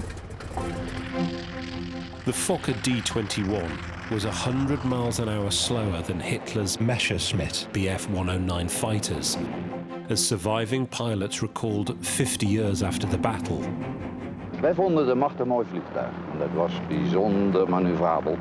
Veel beter dan de Messerschmitt. Alleen in het kringgevecht. We konden in het kringgevecht binnen de Messerschmitts doordraaien. The Dutch ended up actually staging a far more effective defence than the Luftwaffe was expecting. And of course, the Fokker D-21 was particularly key to this. And so therefore, it really created this sense of terror for the Luftwaffe. Yeah, they scattered a lot of planes, they damaged a lot of planes and shot down a lot of planes. You realize a bullet can go straight through it. They were very, very brave, very brave. Would we have 100 more of the Fokker D-21s, then it's going to be a totally different story. Despite heroic resistance, after 5 days, the Netherlands government surrendered to the Nazis, who captured the surviving D-21s. None survived the war in flyable condition.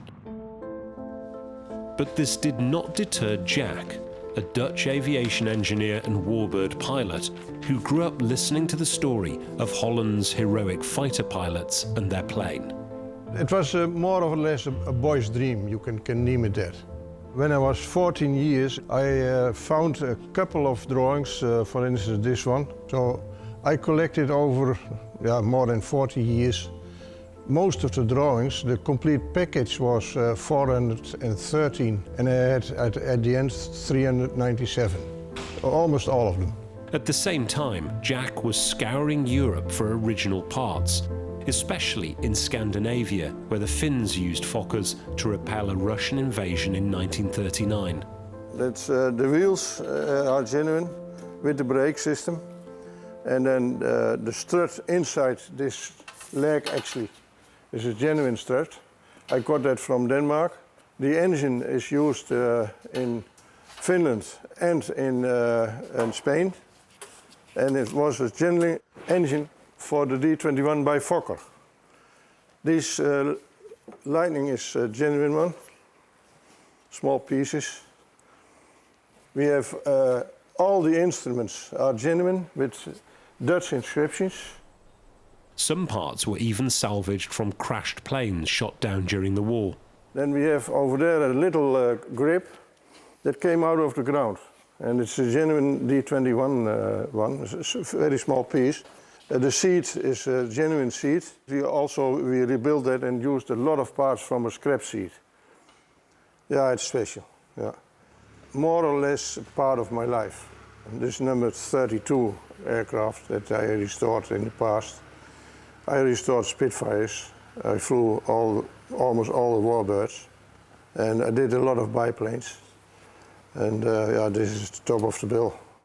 Jack's entire family was drafted into Grandpa's passion project. Some kids from our neighborhood, they playing with bicycles and steps and stuff. But I did on Saturday, I played with aircrafts. How I come in this? There's only one word for that. That's called Grandpa. The first day I came to this airfield here in Hogeveen, I got a hammer, some rivets, and then as a boy of 4 years old, Grandpa learned me how to rivet the skin on the ribs of the aircraft wing. So yeah, that was my first experience in the world of historical aviation and also the aviation techniques. Along with 23 engineers, his family have been an integral part of the build. And if I didn't have that support, I couldn't have made it. The build began in 2014. It was very important right from the beginning that all the parts were original or re-engineered from original drawings. My intention was build it as it was when they thought about it in the May days of 1940. If I would build them, I would build it as genuine as possible. We then just finished our Fairchild PT26 project. I was 11 years old. And then Grandpa said, are we going to do another project together? And I asked him what kind of project, and he said a Fokker D21. So Jack and grandson Tom started on the two main parts that they hadn't been able to find: the tubular framed fuselage and the wing.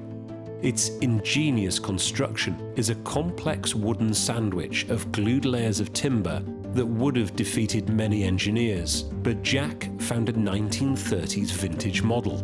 It's a section of the wing built by Fokker, and we found it in the museum and they didn't know what it was, so I took it with me. The total beam is 11 meters from one tip to the other, so and there's one piece. So it's not a split wing or something like that, it's one piece, and it's a little bit bent in the middle, so you have to make it on a mold. This, for instance, if the tree grows from bottom to top in this side, then the other one is to that side. And that's the trick. For then you get a box from the back spar to the rear spar, and it's very, very stiff. And they tested it on the tip and on the middle, and put a load on of 17 tons. And it bent about, at the end, about maybe 30 centimeters. And I thought it breaks. But then they took all the weight off and came back, nothing. The construction of the wing and the tubular and the metal parts took us about 3.5 years. And then, in the meantime, we overhauled all small bits and pieces and assembled it.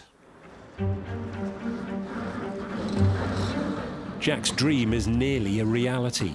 He got permission from the Dutch government to build the plane in 2012. 10 years later, Jack's son, Jack Jr., is leading the team in an engine and ground run. A vital step in the journey to certification. But the stakes are high. The 850 horsepower Wright Cyclone engine was among the most advanced in the world when the D21 was built. But it's temperamental, and its carburettor, which must pump a gallon of petrol every minute into the cylinders, is very hard to adjust. Prop clear.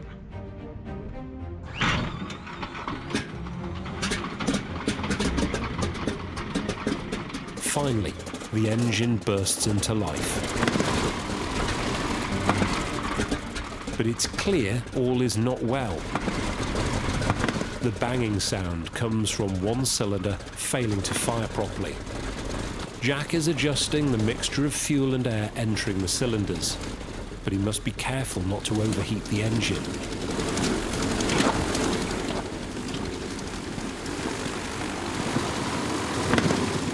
He has no choice but to shut down the engine.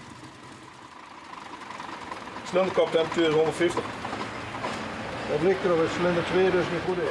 Ja, Wingy, hoe warm is het nu? Hij is 60 graden, maar hij begint ontiegelijk te houden en te paffen, hè? Ja. Onderin. Laat hem nog heel even lopen en dan neem je een stevige spoor. Ja. En dan langzaam lopen. Ja, start hem nog een keer op, man. Hey, als de gaat beginnen ploffen, zet hem stop. Is goed. The problem is in just one of the cylinders, but they need to confirm which one of 9. They're thinking that cylinder number 2 is leaking at a valve, or the inlet valve, or the exhaust valve. So we're going to check it now, and there is a tick in the cylinder, and we want to know if it is cylinder number 2 or where the tick is located. Diagnosing that involves a medical instrument. Hans is going to use a stethoscope to listen for the telltale tapping sound made by a stuck inlet valve.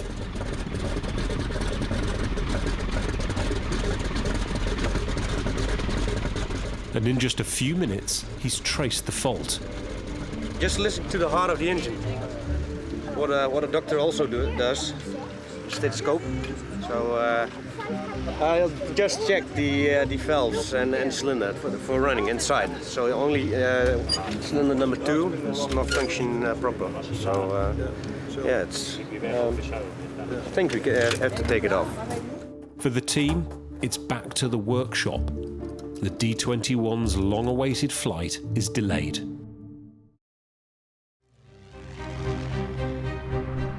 On a windswept airfield in the Netherlands, the sight of a Fokker 21 fighter moving under its own power for the first time since the 1940s is about to become reality. I need to do and look for it is temperatures. The temperature will very quick, very high. To cool down the engine, we can a little bit taxi runs to do that, so that's also in the schedule. The team are optimistic they've overcome teething troubles with the Wright Cyclone engine. When you stop it, the oil inside the engine drops off to the bottom cylinders. And if it fills too much, then you have, they call it a hydraulic lock. You can't press oil together. So if you should start it up and there is too much oil, you blow the head off. So the crankshaft has to be turned twice to drain off the excess oil before the engine is fired up. So you can expect a lot of smoke, and it's not burning, don't panic. Maybe during the start, if it has a lean mixture, flames come out on the top and maybe at the exhaust. Today they're going to alter the angle of the propeller blades for the first time. Is the prop clear? Prop clear. The variable pitch prop gave the D21 its lightning-fast climb speed. But if it's mishandled, the prop can overload and damage the engine.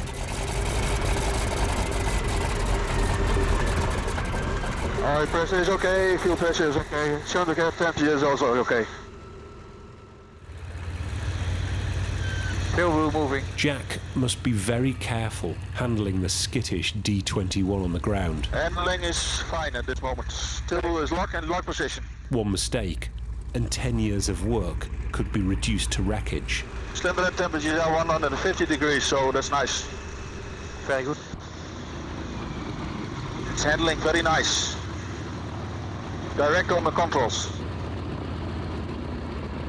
What the slow one, what I do is controllability. If I can stop it with my brakes and everything, brakes are very be careful with this aircraft with brakes because it's nose heavy and it will direct on its nose. So we check that in the low speed. Back on the runway, Jack is taking the plane close to takeoff speed. It's handling nice. On the outside it did look beautiful. The high runs we will check if the aircraft is still controllable and easy controllable to do on a runway, that we can have a straight line. Okay, we will end the test run. Okay, end of test run. Yeah. Very nice, uneventful test run. Okay, engine is still. Handling on the ground, okay. Yeah. Throttle setting is okay. Prop swiveling is okay. I think that we need to look for the seal, prop seal, and we have a lot of oil on the front. Yeah, there came a lot of oil out of the exhaust. Okay, that's then the problem. Yeah. But we have a check on the propeller. Yeah, check on the propeller and that's it. Yeah. Oh, okay. I'm satisfied. Yeah. Top. You can see it on the ground over here. At least a pint of oil. The final taxi test has gone well. The D-21 is almost ready to fly.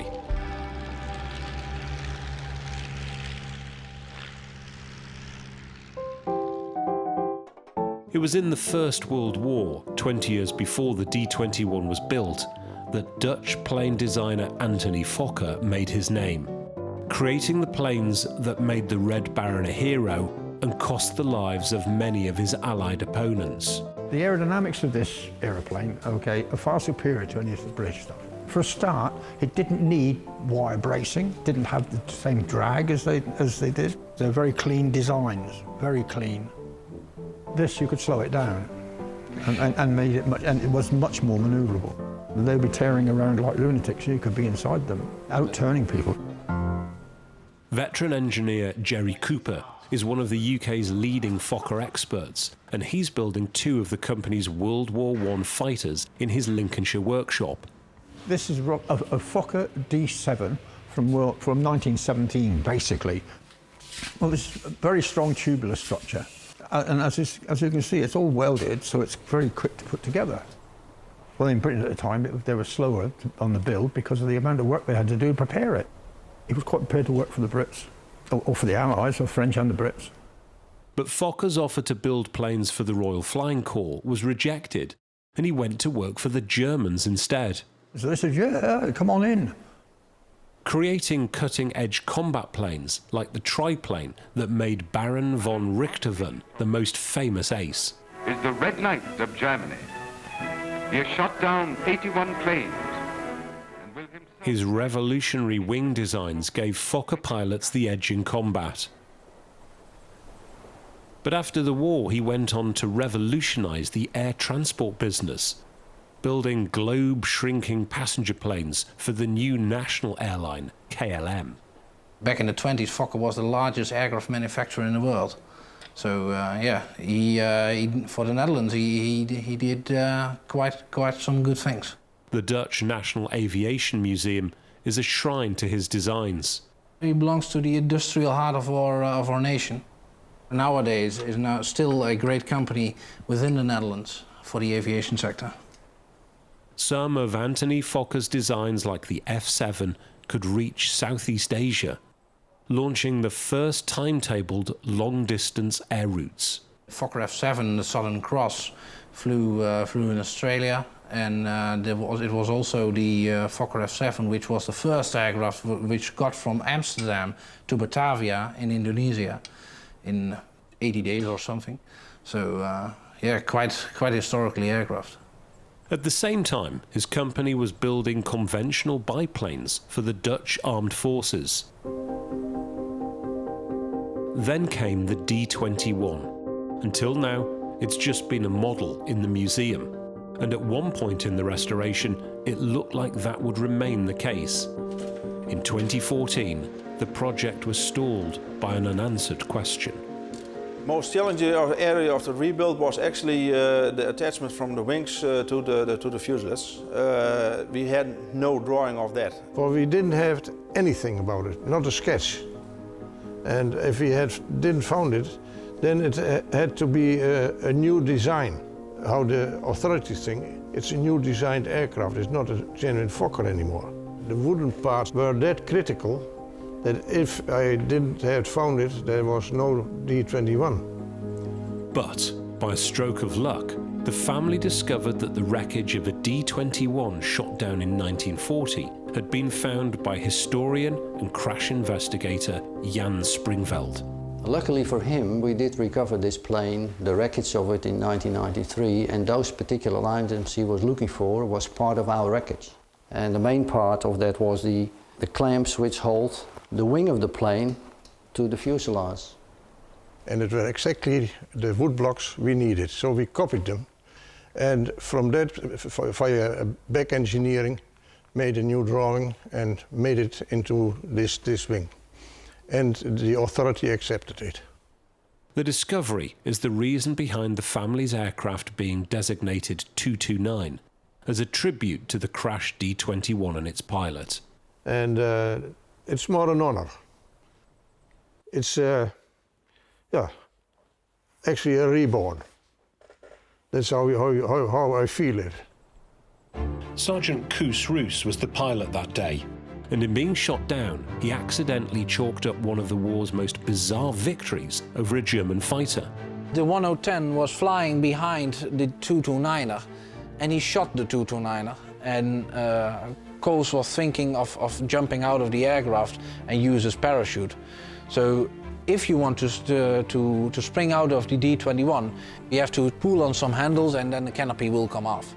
So he did that when the Messerschmitt was behind him, and he dropped his canopy off, and the canopy came and forced into the engine of the Messerschmitt behind him, and that's the reason why the Messerschmitt came down. So he shot down two, but he shot down one with his guns and one with his canopy. Now Sergeant Pilot Koos Roos's plane is almost ready to take off again, but its first flight will be a difficult, potentially dangerous challenge. The Van Egmonds are keen for the story of Holland's heroic stand against the Nazis to be better known.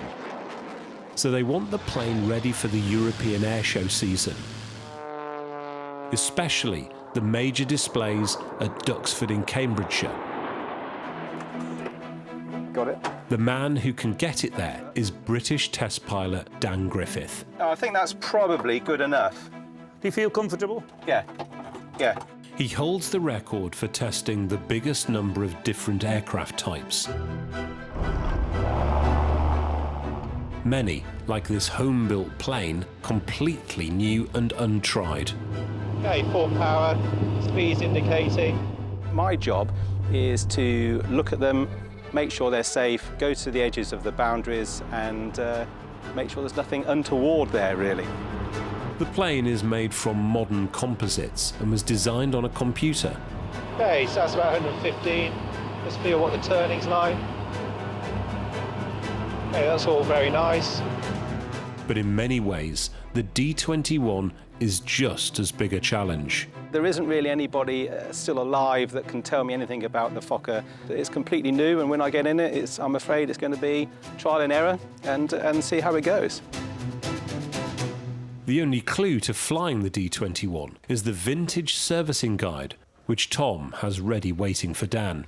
So I've got here the original handbook written by Fokker in 1936. And there are many things written in here which are quite important. Assembly methods, maintenance methods such as lubricating the landing gear.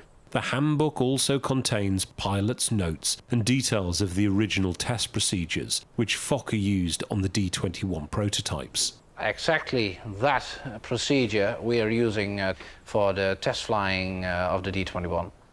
When something isn't quite good in those tests, then we have some feedback from the tests we can use to adjust the aircraft a little bit until it does work properly. The D-21 was one of the Dutch military's most advanced weapons when the Germans invaded the Netherlands. Convinced Hitler would recognise Holland's neutral status, The government had starved its generals of money and weapons. At dawn on May the 10th, only a handful of fighter pilots were waiting for the invaders. Today, all but one are dead. Their stories now preserved only by a fading film. Het enige was, we hadden niet genoeg bewapening, niet zwaar genoeg en we waren langzamer. Ja, langzamer. En wij hadden dus een vastlandingsgestel. Andere patriotten ontsnapten in kleine vissersboten. But defeat wasn't the end for some of Holland's brave few. Many airmen escaped to Britain to fly with the RAF, hijacking small boats or even stealing their own planes. This rare archive film was made to celebrate their part in the battle to free their country. They are bringing this tenacity that has come from having to defend your homeland so fiercely. I mean, the RAF has had the experience of the Battle of Britain. It knows about defending its own, but the Dutch have had to go through it and have that loss as well. So really, they've got nothing left to lose. But also, they've had to show incredible bravery and courage even to get to Britain. Many risked their lives or a concentration camp to make the crossing. Retired fighter pilot Jan van Arkel's father was one of the new recruits. I can imagine how you do that. I mean, you're young, you don't give a you do it. That's something else. In Britain, the Dutch pilots were recruited to a special RAF squadron, number 322. In defiance of official secrecy, one of its pilots, Frans van Eyck, is allowed to film the squadron's war, even shooting at the same time as flying his Spitfire. The result was this incredible archive footage rarely seen until now. It's 1943 and the unit is taking delivery of its first mascot, a grey parrot christened Polly Grey.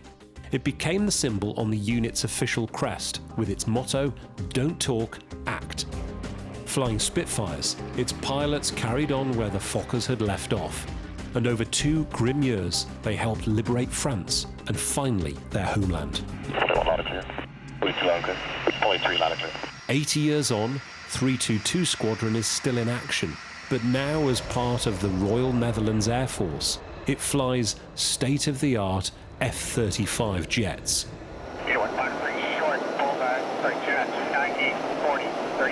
Its wartime traditions live on. Today, 2 of its former members, Jan van Arkel and his former wingman, Frank Svinkels, are arriving at the Leeuwarden Air Base to show for the first time serving airmen and women the archive film of their unit at war. These images are amazing. Yeah, it's incredible. It's a unique and largely unseen treasure house of military life. Not very different from the setting outside here. No. Nice to see that the people, the pilots who were there as well, and even the mechanics, about the same as now. It's just joking about and bull and of course working on bikes instead of on their aircraft. One of today's engineers is officially designated to look after the squadron's latest parrot, its 5th. That's the first Polly. Later on in the film you'll see that they went to a zoo and they also chose a monkey instead of Polly, but they finally decided on Polly. Oh, yeah? I've never met the one I've seen on there, but I think she swears as much. Flight Lieutenant Van Eyck filmed his fellow pilots at work and play around their base in Lancashire. I thought that this footage was absolutely fascinating to watch because it gives this real intimate human aspect to the Dutch fighter pilots. So it was really fascinating to see, you know, their hijinks, where a couple relieving themselves before missions. Well, a bit too intimate in parts. But really it's a fascinating find because we're not just getting operational life for 322 Squadron, we're also getting, you know, joy, grief, we're getting laughter, we're getting sacrifice because of the fact that we're seeing marriages and funerals, the real sort of peaks and troughs of life. 2 of the stars of this footage are familiar faces for Jan. Oh, look at that. Yeah, it's my father and mother together. That's amazing. And there's a nice story about the car. They They went out the night before drinking beer, the guys only, of course, and they wrecked a car on one side. So it had to be parked with the good side towards the church. And the other side was fixed with shoe polish and that kind of stuff. They worked all night to sort of make it presentable. Like Jan's father, many pilots met and married British women, and Van Eyck had a documentary maker's eye for capturing wartime life and love, even recording the morning after his friend's wedding night in a local pub. It's my dad. Looking out the window, I suppose my mother is in there somewhere, but no hard proof of it. We are seeing women in the traditional roles of the time. They're becoming wives of the fighter pilots and this sort of thing. But we're also seeing WAF personnel that are attending. We're seeing ATA girls as well that have been transporting aircraft, ferrying aircraft. And it also shows just how intertwined their lives are with the operational life of 322 Squadron. But life was often harsh for the aircrew, frequently moving bases and flying dangerous daily missions into occupied Europe. They were very annoyed with the Dutch Ministry in Defence in London because they never got decent housing on the airfields. Most of the times they were in tents. That amazes me that they have to build their own tents. I mean, they probably had time to do it, but still. Training was rudimentary, clay pigeon shooting for marksmanship. And that's all. They said you aim there while the enemy is there, but how much? Yeah, there's a gut feeling, getting close. Today, much of the squadron's weapons are highly secret, and the current operations commander is known only by his call sign, Hyper. He's just landed after a mission. It is amazing. Yeah, it is amazing. Never seen this before. Might sound weird, but it's already amazing to me that it's in color back in the day. Right, because back in the day, I guess it was pretty expensive to be able to film to begin with. In 1945, the Dutch royal family in exile were frequent visitors to the squadron. Wilhelmina, yeah, that's the Queen. It's really fascinating to watch the Dutch royal family as well. This is royal history in this footage. It's not just military, it's not just political. And so as a result, we're also looking at that more intimate side. You know, we're seeing Juliana sharing a cigarette with the squadron. We're seeing Prince Bernhard is also appearing and he's trying to boost their morale and making sure that they show their fighter pilots that they're also in the fight. Prince Bernhard, consort to the Netherlands' future queen Juliana, played a major role in setting up 322 and sometimes flew its Spitfires. Prince Bernhard was, I think, one of our saints or saviors. And that's why you also see we always have a fresh beer for the Prince in heaven over there at one of our old bars from the old squadron, where he used to come over every now and then. But we definitely want to keep the tradition alive as him being our founding father, pretty much. But tragedy was never far away. Van Eyck filmed a fellow pilot's funeral at a country church near their base in Kent. He was to die in 1945, shot down over Germany, and one of the squadron's most celebrated pilots simply vanished after his Spitfire was seen to dive into the ground in France. It's the first time that I've seen Plesman in color, so that's good. He's still missing, as you know, and we are still searching for him in northern France. So. Fokker pilot Jan Plesman was Van Eyck's cousin and an ace with several victories to his name. He cycled from Holland across occupied France to Spain to join the RAF. His father was the founder of KLM, Royal Dutch Airlines. Yeah, so his name is very special all over the world. Yeah, he was shot down September the 1st, 44. His father did one search in 46 at the wrong location, and that's it. So he's still in the Spitfire, that's a fact, yeah.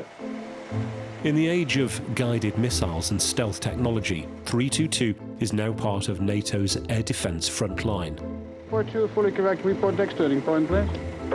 But in between missions, the squadron is still searching for Plesman, its lost ace, supporting several expeditions to France to find the wreckage of his Spitfire. And some members find time after their shifts to help out on the D-21. Men like Evert Jan, an F-35 crew chief. So it was like 2 years ago, I guess, that I visited on a Saturday here for the first time.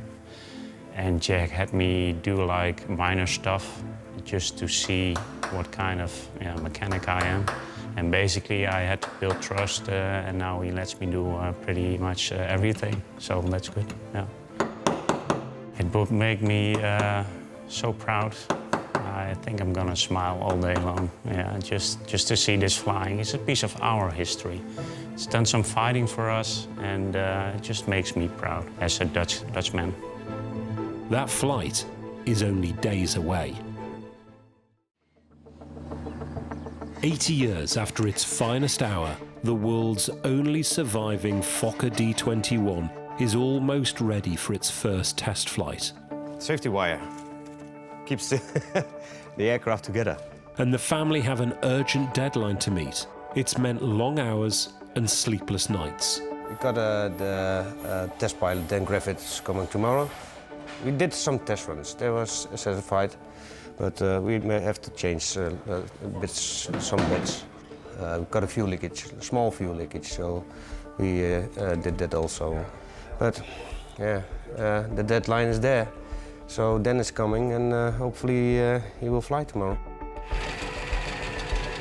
For my grandpa, he has worked on it for 40 years, collected for 35 years, and yeah. For him, it's a dream coming true. For us, it is, as a family, the D-21 binds us together. And for me, the D-21 has created a link, an emotional link, between me and Grandpa. Eraf draaien. Dus hier zit een moertje op, dan is er al af. So it's a family project. And that's emotional. Yeah, how can I express it?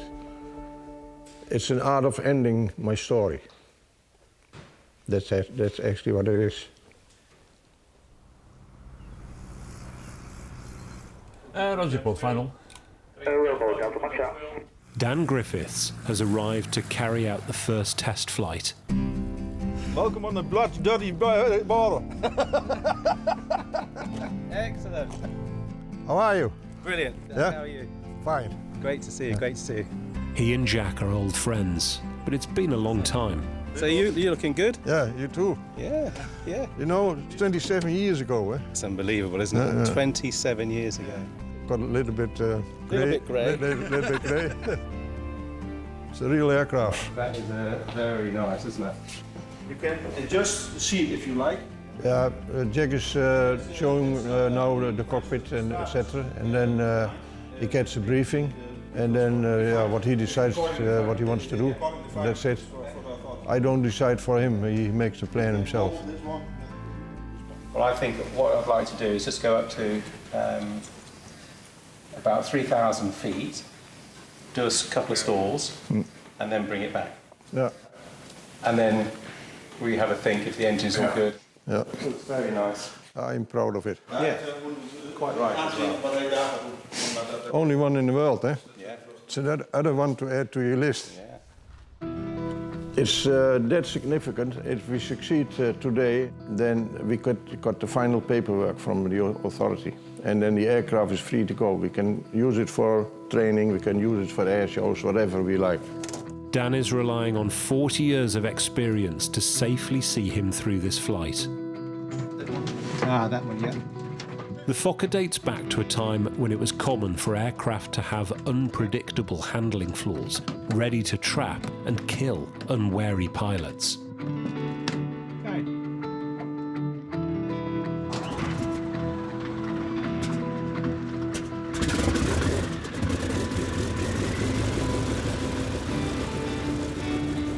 Vane 229, ready, okay. Landing, you 5 go, eh? Roger, just started up shortly to taxi. With 800 horsepower turning the large propeller, Dan must take care to prevent its torque pulling the plane off the runway. I'm feeling fine, but very nervous. A little bit excited. Nervous? Nervous. Very nervous. 229 ready for departure. Roger, the winds are light and variable. 229.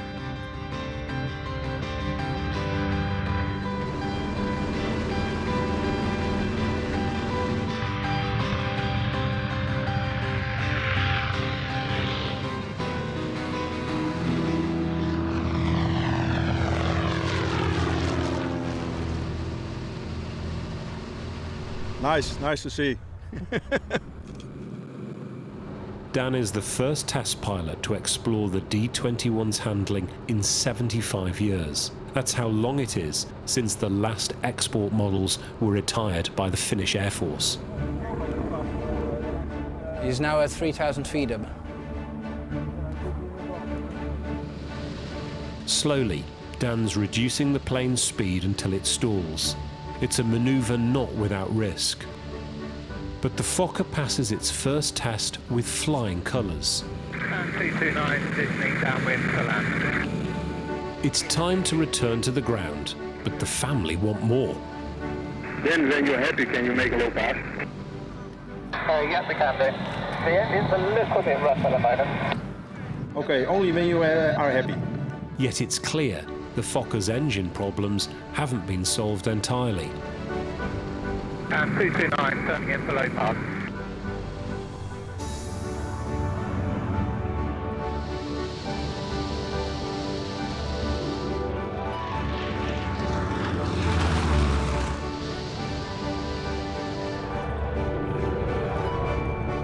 She is the fastest aeroplane here at Oogeveen.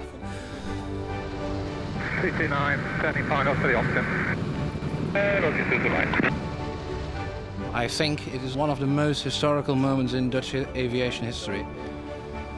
Because, yeah, it was 82 years ago Fokker flew those aircraft and the men and women which flew them in the war. Yeah, I think very extraordinary. Very extraordinary. The Fokker D-21's perhaps not seen as shiny and alluring as, say, a Spitfire, but at the same time, you know, they really achieved amazing things against completely insurmountable odds. It's just an honour and a privilege. When I fly, very often I get hairs on the back of my head stand up because you think, what was this symbolising, and what happened with these aeroplanes is amazing. So yes, it is thoroughly exciting for me as well as the guys. Marvelous.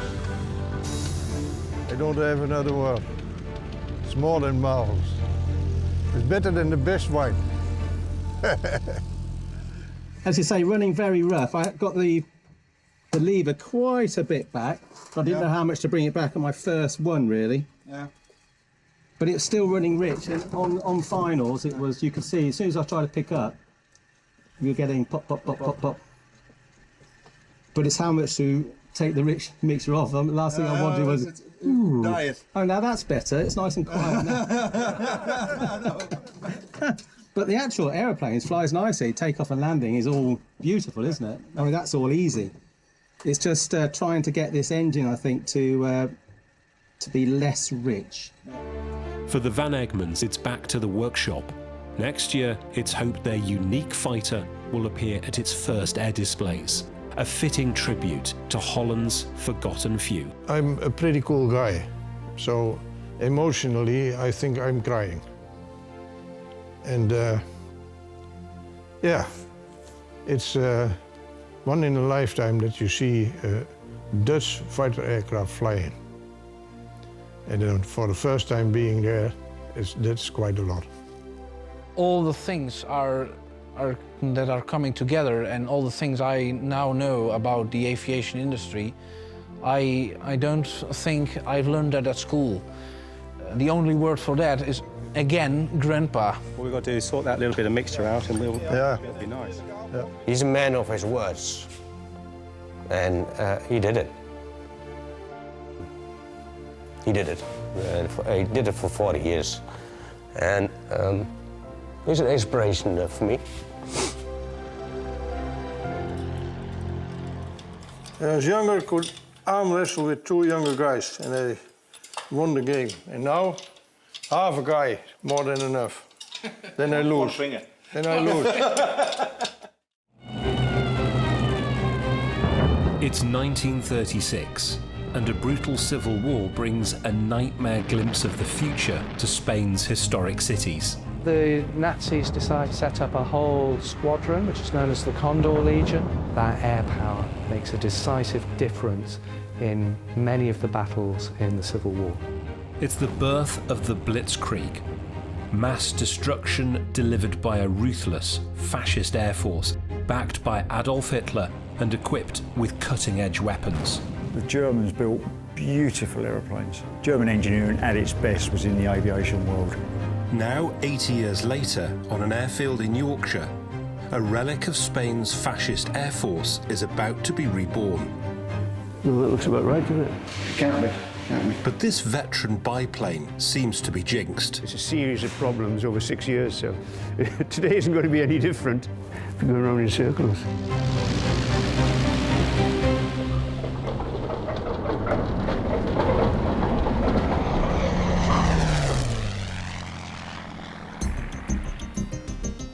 On the flat farmland south of York, an airbase where time has stood still.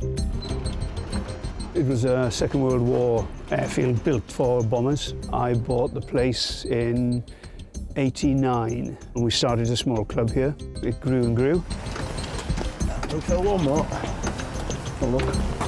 At Breeton Aerodrome, RAF veteran Tony Smith, taffed to his friends, has built up one of Britain's biggest collections of vintage aircraft. And now he and engineer Ian Ross are embarking on a controversial restoration. Brick radio, says Youngman Fox radio check out rig. They're rebuilding a Bucker Youngmeister biplane, used to train the Air Force responsible for the deaths of tens of thousands of innocent Spaniards in one of the 20th century's bloodiest conflicts. It's a page of history, simple as that. And, you know, we treat every aeroplane exactly the same, whether it be an Air Force aeroplane or a Luftwaffe aeroplane, doesn't matter. It's a page of history that needs to be remembered.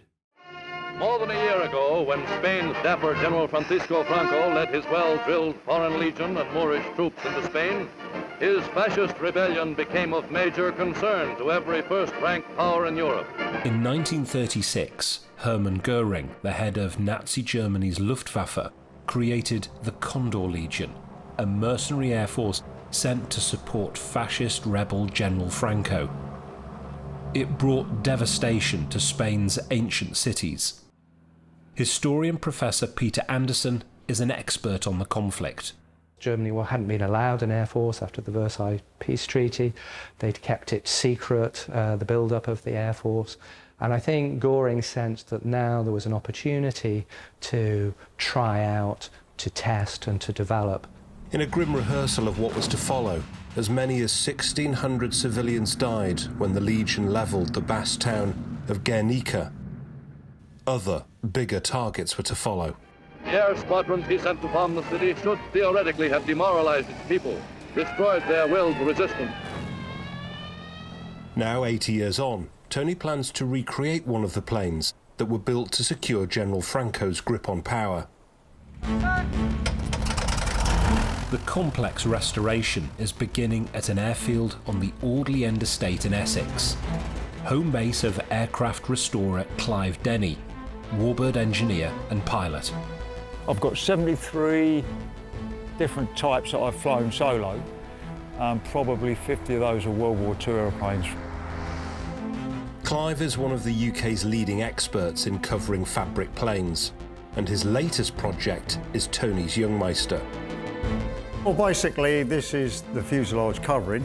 Like a big model aeroplane, it's covered in a fabric, and then the fabric is shrunk, and then it's doped, and it's the dope that forms the protection between the outside and the inside. It basically seals up the fabric. This is a modern fabric we're using at the moment. Originally, it would have been Irish linen. So even during World War II, the Germans got their Irish linen from Southern Ireland. The metal framework of the Youngmeister's fuselage has been painstakingly rebuilt. It is a bit of a lost art, can be a bit of a black art as well sometimes. There are different techniques of doing it, and we've managed to learn the Italian techniques, which are probably the most extreme in the world. The German techniques are very interesting. The British are very basic, as are the American techniques, but the principle is the same. Hitler gave Franco a production line to produce his own planes, and this was among the first to be built as an advanced trainer. The Germans built beautiful aeroplanes. Beautifully designed, they flew beautifully. German engineering at its best was in the aviation world. This work will cost Tony £20,000. It requires skill and extreme care. The secret is not to stretch the fabric too much and just let it glue on. Because when we actually shrink the fabric, it will go as tight as a drum. The Youngmeister will be joining a huge collection back at Breton. We've got about 40, 50 airplanes here now, all vintage airplanes. We don't allow modern aircraft in the hangars, and so there's a sort of a camaraderie among all the club members, a lot of common interests, and we just have a lot of fun. Looking good. So far. Everything flies.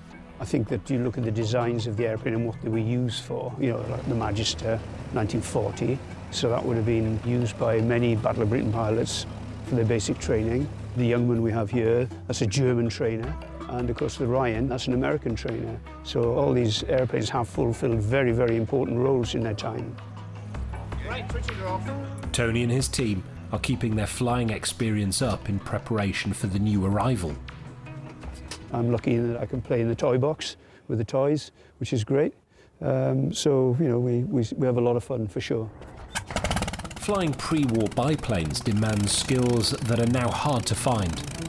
You just have to be careful about when you fly them, so the weather's got to be good. You know, you're not going to fly them in extreme crosswinds. You've got to be so careful about who you choose. There's a huge responsibility involved, and they have to be really level-headed. We need good pilots who can handle tail draggers. Tony already has the two-seat version of the little Youngmeister, the Youngman Basic Trainer. Well, the first thing is you've got to use your feet. Because modern airplanes, the rudder input is basically bred out of the airplane in the design. But these airplanes, you have to be coordinated. So for the turns to be coordinated, you've got to use the rudder as well as the aileron. So there's a lot more feeling involved, a lot more feedback from the airplane, whereas with a modern airplane that's designed for leisure purposes, they're designed to be very, very safe, and you don't need to put the input in they have to with something like this.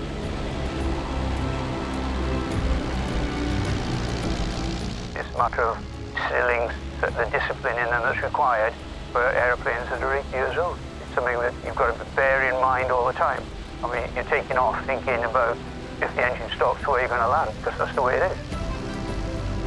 I mean, I've had 3 engine failures. Still here.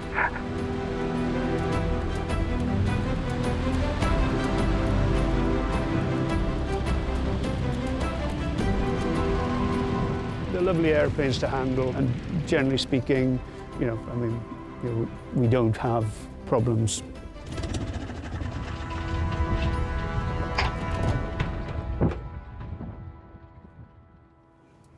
Got some oil on the spinner, believe it or not. Yeah. Engineer Ian oversees the airfield fleet.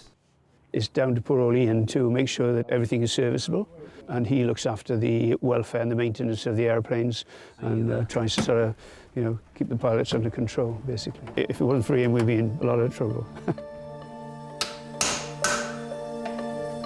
Finding parts for planes that went out of production 60 years ago isn't easy. People know that we're interested in these airplanes. We get phone calls.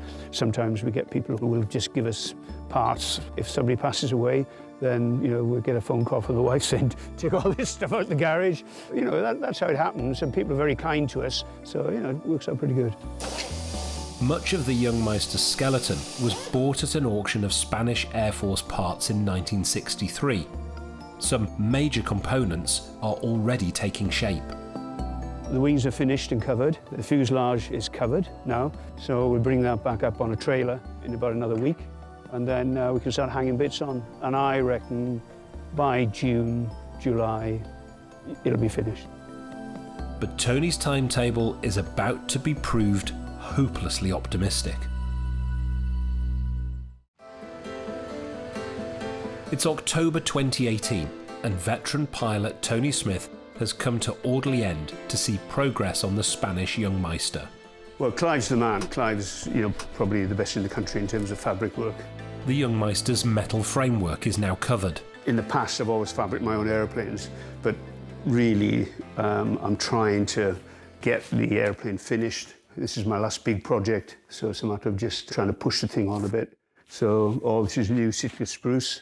Obviously, all the metal parts are all original, but the woodwork side of things, you know, it's best to really just completely rebuild it with a modern glue. The old glues were milk derivative glues, which smelt and rotted. When you're actually looking at an old aeroplane, you sure sign of it actually having the original glue in is when you smell it, it smells like milk that's gone off. Today, they're reuniting the wooden top of the fuselage and the bottom. Okay, so we'll put it on forward of the lugs, Clive, please. It's moved around a bit because of all the doping and you know, and all the varnishing, but it'll all fit and bend into place quite happily. It's more than a year since the wooden part of the fuselage was finished, and it's attracted a layer of dust. They'll never be seen again, but Clive can't stand the fact that they'll be dirty underneath the fabric. Germany's designers never lost an opportunity to save a fraction of an ounce in weight. The lighter the plane, the better it flew. But everything's cut to size, so we've not got any excess material. If you put in a nut on a boat, there's normally a couple of threads showing in safety, and that's all there is, so we haven't got any extra weight on the nuts and bolts. So if you do that for every nut and bolt of the thousands that are on the aeroplane, you're going to save yourself a lot of weight, because obviously on an aeroplane like this, weight is horsepower. This was designed the same year as the Tiger Moth, and people are going to hate me for saying this, but in terms of the comparison between this and the Tiger Moth, this is just... There's no comparison. There is no comparison. So, you know, Luftwaffe pilots will be coming off training on this compared to our pilots who would have come off a Tiger Moth. It's just as well we had Spitfires. Yeah. Is that fair? Is that a fair comment? Yeah, good airplane. Live fabric at the top, and then we'll be ready to paint it in its Spanish colours. Then it'll come back up to Breton with all the insignia on, all the markings on, and then we can start assembling at Breton. This is the nice bit. Yeah. Right, I think the nice bit's when you're going down the runway. You're right, actually. It will be the first time the markings of Franco's Air Force have been painted in 80 years. Until recently, it was illegal to display fascist symbols in Spain. This plane is a reminder of a war that killed 500,000 Spaniards.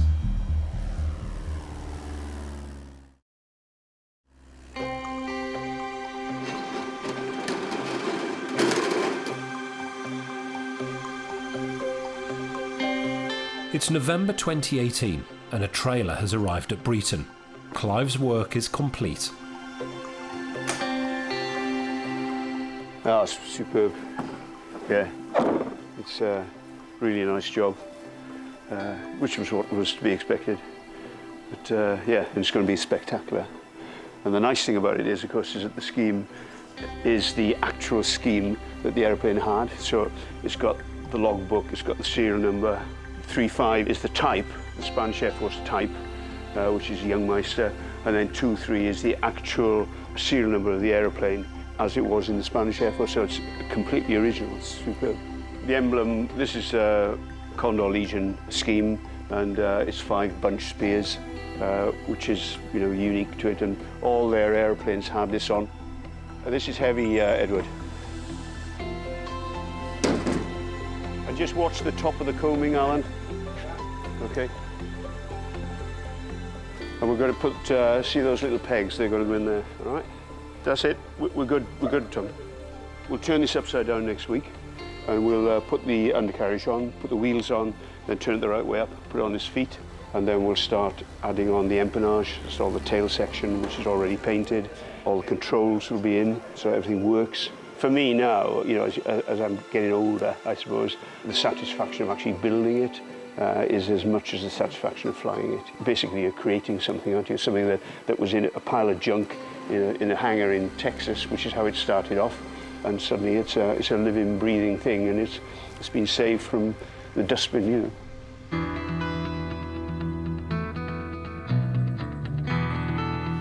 Do you know what the current gauge is? Can I get 3 fingers in there, or can I get 4? It's January 2019, and for engineer Ian, work is accelerating, assembling the thousands of components sourced from all over the world. Word of the new arrival is spreading. It's been a labour of love. I've watched its progress, really, as we've had cups of tea between sorties. It's a very, very nice thing. It's going to end up 200 horsepower. You know, it's power to weight, it'll be something else. A very, very iconic aerobatic aeroplane. The boss has assembled all but a handful of components for the new plane. So these are the mud guards. Then we've got a separate tank here, which is a smoke tank. And what we'll do is put smoke oil in there, and we introduce the smoke oil into the exhaust system, and that gives you a smoke effect for when you're doing exhibition aerobatics. In the box here, we've got a complete set of wings, finished, ready to put on. So they're covered, ailerons are fitted. So the engine's here. It's a big bore engine. There's 7 cylinders like this with 7 pistons. The magnetos are there. It's about 6 litre, 200 horsepower. But the beauty of it is that, you know, it doesn't weigh much. That's just the basic instrument panel. Some of it's really nice original stuff. But finding parts hasn't been easy. There's a lot of aviation enthusiasts, collectors, and they buy these bits and pieces on the internet, which of course pumps the price up. So people will pay a lot of money for that compass and put it on their mantelpiece. Even the clock, I mean, a clock is a typical example, an aviation clock. I mean, they just fetch big bucks on the market, you know. So a clock like this, which is an 8-day clock, which you can wind up, to actually get one, you know, is quite difficult. The Jungmeister was the plane that prepared Hitler's pilots for war. It gave the men who flew Messerschmitt 109s against the RAF in the Battle of Britain their skills. And many of Hitler's fighter aces had honed their abilities in Spain, flying as members of the Condor Legion. In the Second World War, the Germans continued with a lot of the techniques they developed in the Spanish Civil War, most famously the use of dive bombing. So dive bombing was perfected really to try and get more precision, but also to create terror with the noise. If you think about the whole tactic of blitzkrieg, that's the idea of rapid advance using overwhelming power and force, and that coordination between aircraft, Air Force and ground troops was crucial. We see the same officers and aircrew using the same tactics right through the Second World War. It's been 2 months since the fuselage arrived back at Breton, and the plane is taking shape. We've put the undercarriage on now. We've already put the empennage on, that's the tailplane. So we've got the stabilizer on, the elevators are fitted, the fin and the rudder are fitted, and all the controls are linked up now. So when I actually pull back on the stick, if you look at the elevators, you see the elevators are now working. Same with the rudder works. So that's all the back end now is all plumbed in, and it's finished. When it's right, the airplane will just fly perfectly. They're ready to join the fuselage to the wings. And now we're coming up to a really significant part, because this is the centre section, and the centre section has to be put on absolutely correctly. Now, Phil, if you want to get up here now, this is the most important single piece of fitting that we do. Have you got another bolt for this side, Tony? Yeah, it's in. This really is the most critical thing. We've got to make sure that when we put it on, because it's an awkward lump, that we don't actually punch any holes in the fabric, which would make me cry. So that's it, yeah, it works, it fits. So what we'll have to do now is to take another couple of hours is to fit the wires on, get the symmetry right so it's absolutely bang on with the fuselage and there's no twist. And then once we've done that, we can start thinking about drilling off the final bolt holes. The strength of the airplane is in these type of wires. So these are the wires that hold the wings on and take the strain of the wings when the aircraft's actually flying. These are made of cold rolled steel up in Scotland. I think our flying wires for the airplane, including the wings, cost £12,000. Enormous amount of money, but they're polished, there's no nicks in them, they're perfect. And the thing with our stainless, of course, you fit them and forget them, no corrosion issues. The Spanish Civil War was among the last conflicts where combat pilots flew in open cockpits. Tony is building the frame that held the tiny windshield himself, by hand.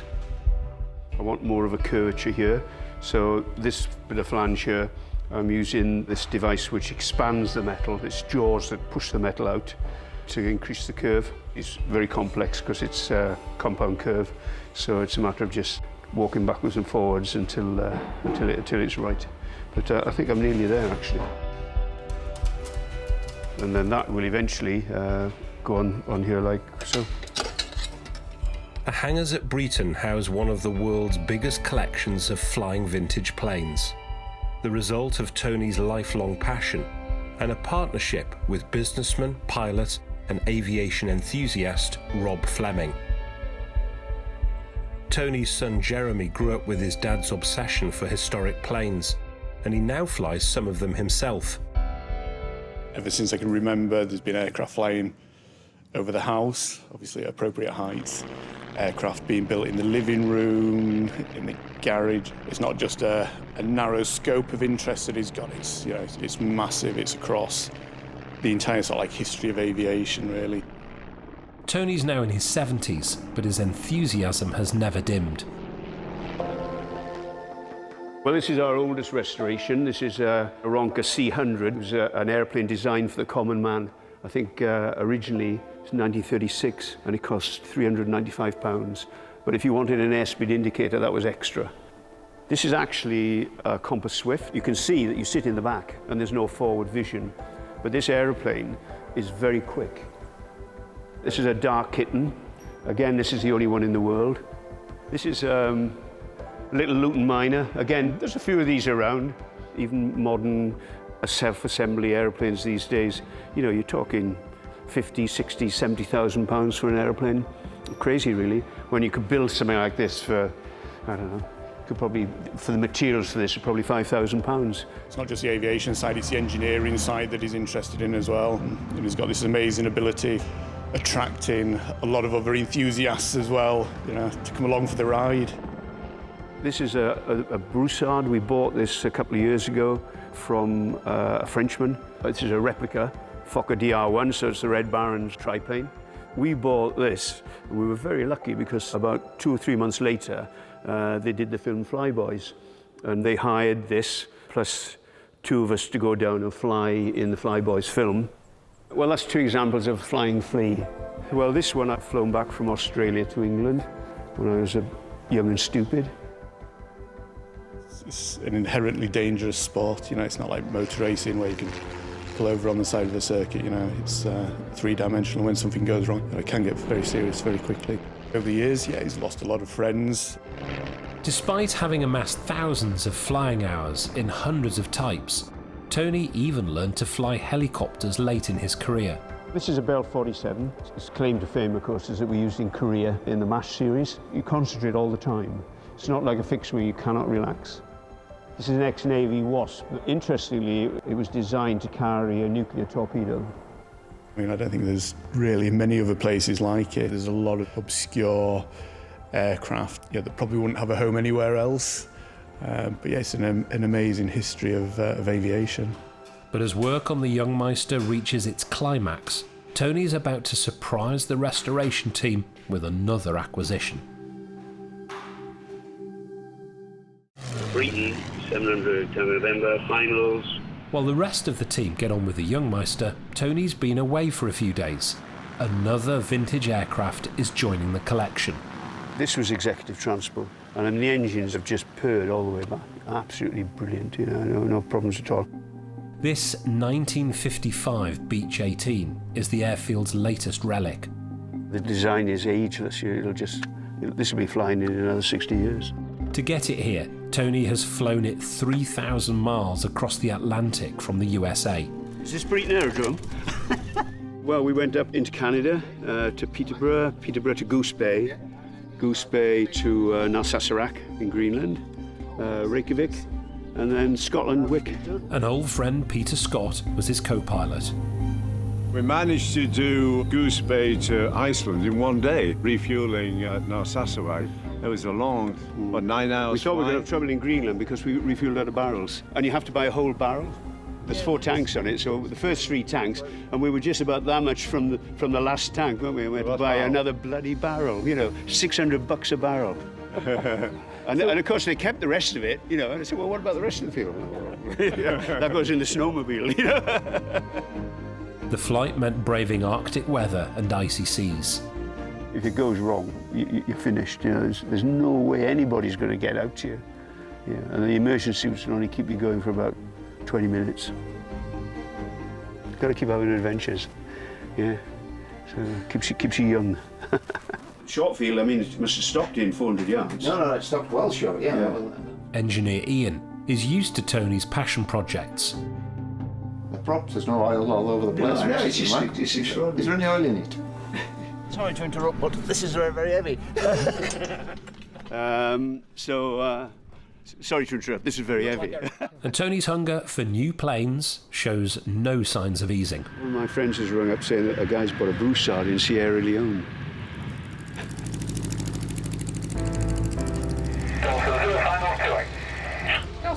Roger. It's midsummer and there's a special get-together.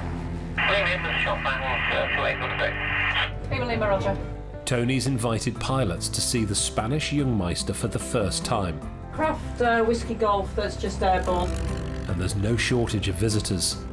We have a biannual event here, and we invite all the bookers from Europe to come here, and it's always been quite successful. Like the Jungmeister, all these aircraft were designed by the Bucker company that made the biplanes that helped Hitler build up his air force in the 1930s. You can line all the bookers up on the taxiway. Right, okay. We've got 12 bookers in here for the weekend, including our own stuff, which is not a bad result. And Whiskey Golf, what's your position?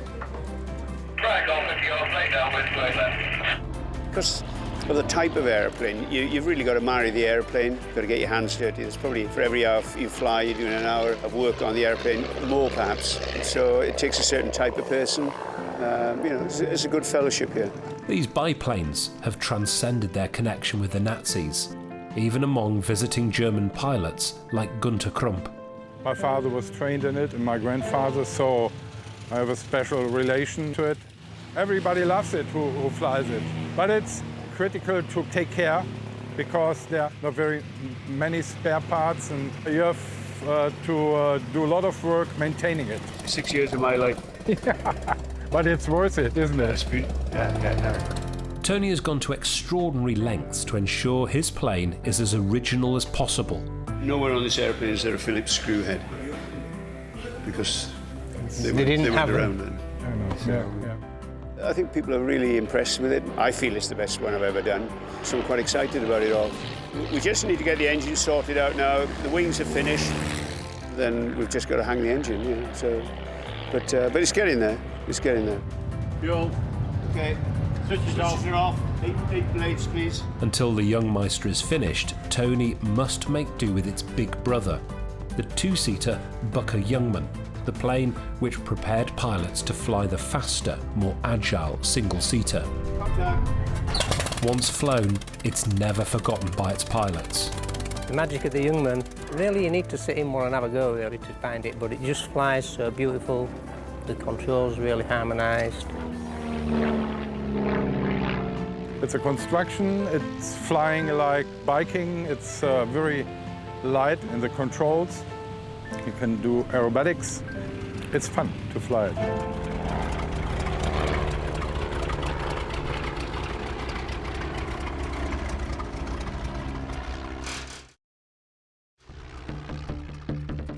It's May 2020, and in the hangar at Breton, engineer Ian is working on the new plane's beating heart, its antique American engine. Well, it's a pre-war design, but this one was made late wartime, 45. Relatively straightforward and simple, but it has its own peculiarities, as all these things do. Most difficult is probably understanding the manuals and the drawings, which were written in a different age. Typical of manuals written at the period, they assumed that everybody knew what they were doing and were all pretty much highly trained in these kind of skills. So there's a lot of things that they assume that you know, which you have to teach yourself. I'm hoping that we'll have all 7 cylinders on and torque loaded in 2 or 3 hours tomorrow. And I'll let you know what the hard bit is tomorrow. Ian is as good as his word. Alone in the hangar, he brings together 450 parts to create an engine, fully adjusted, primed, and ready to go. And another 24 hours later, it's ready to fly. It's 330 pounds, this engine, which is a third of the total weight of the airplane. So when the undercarriage accepts the weight of the airplane, things will change on the fabric. That's about it.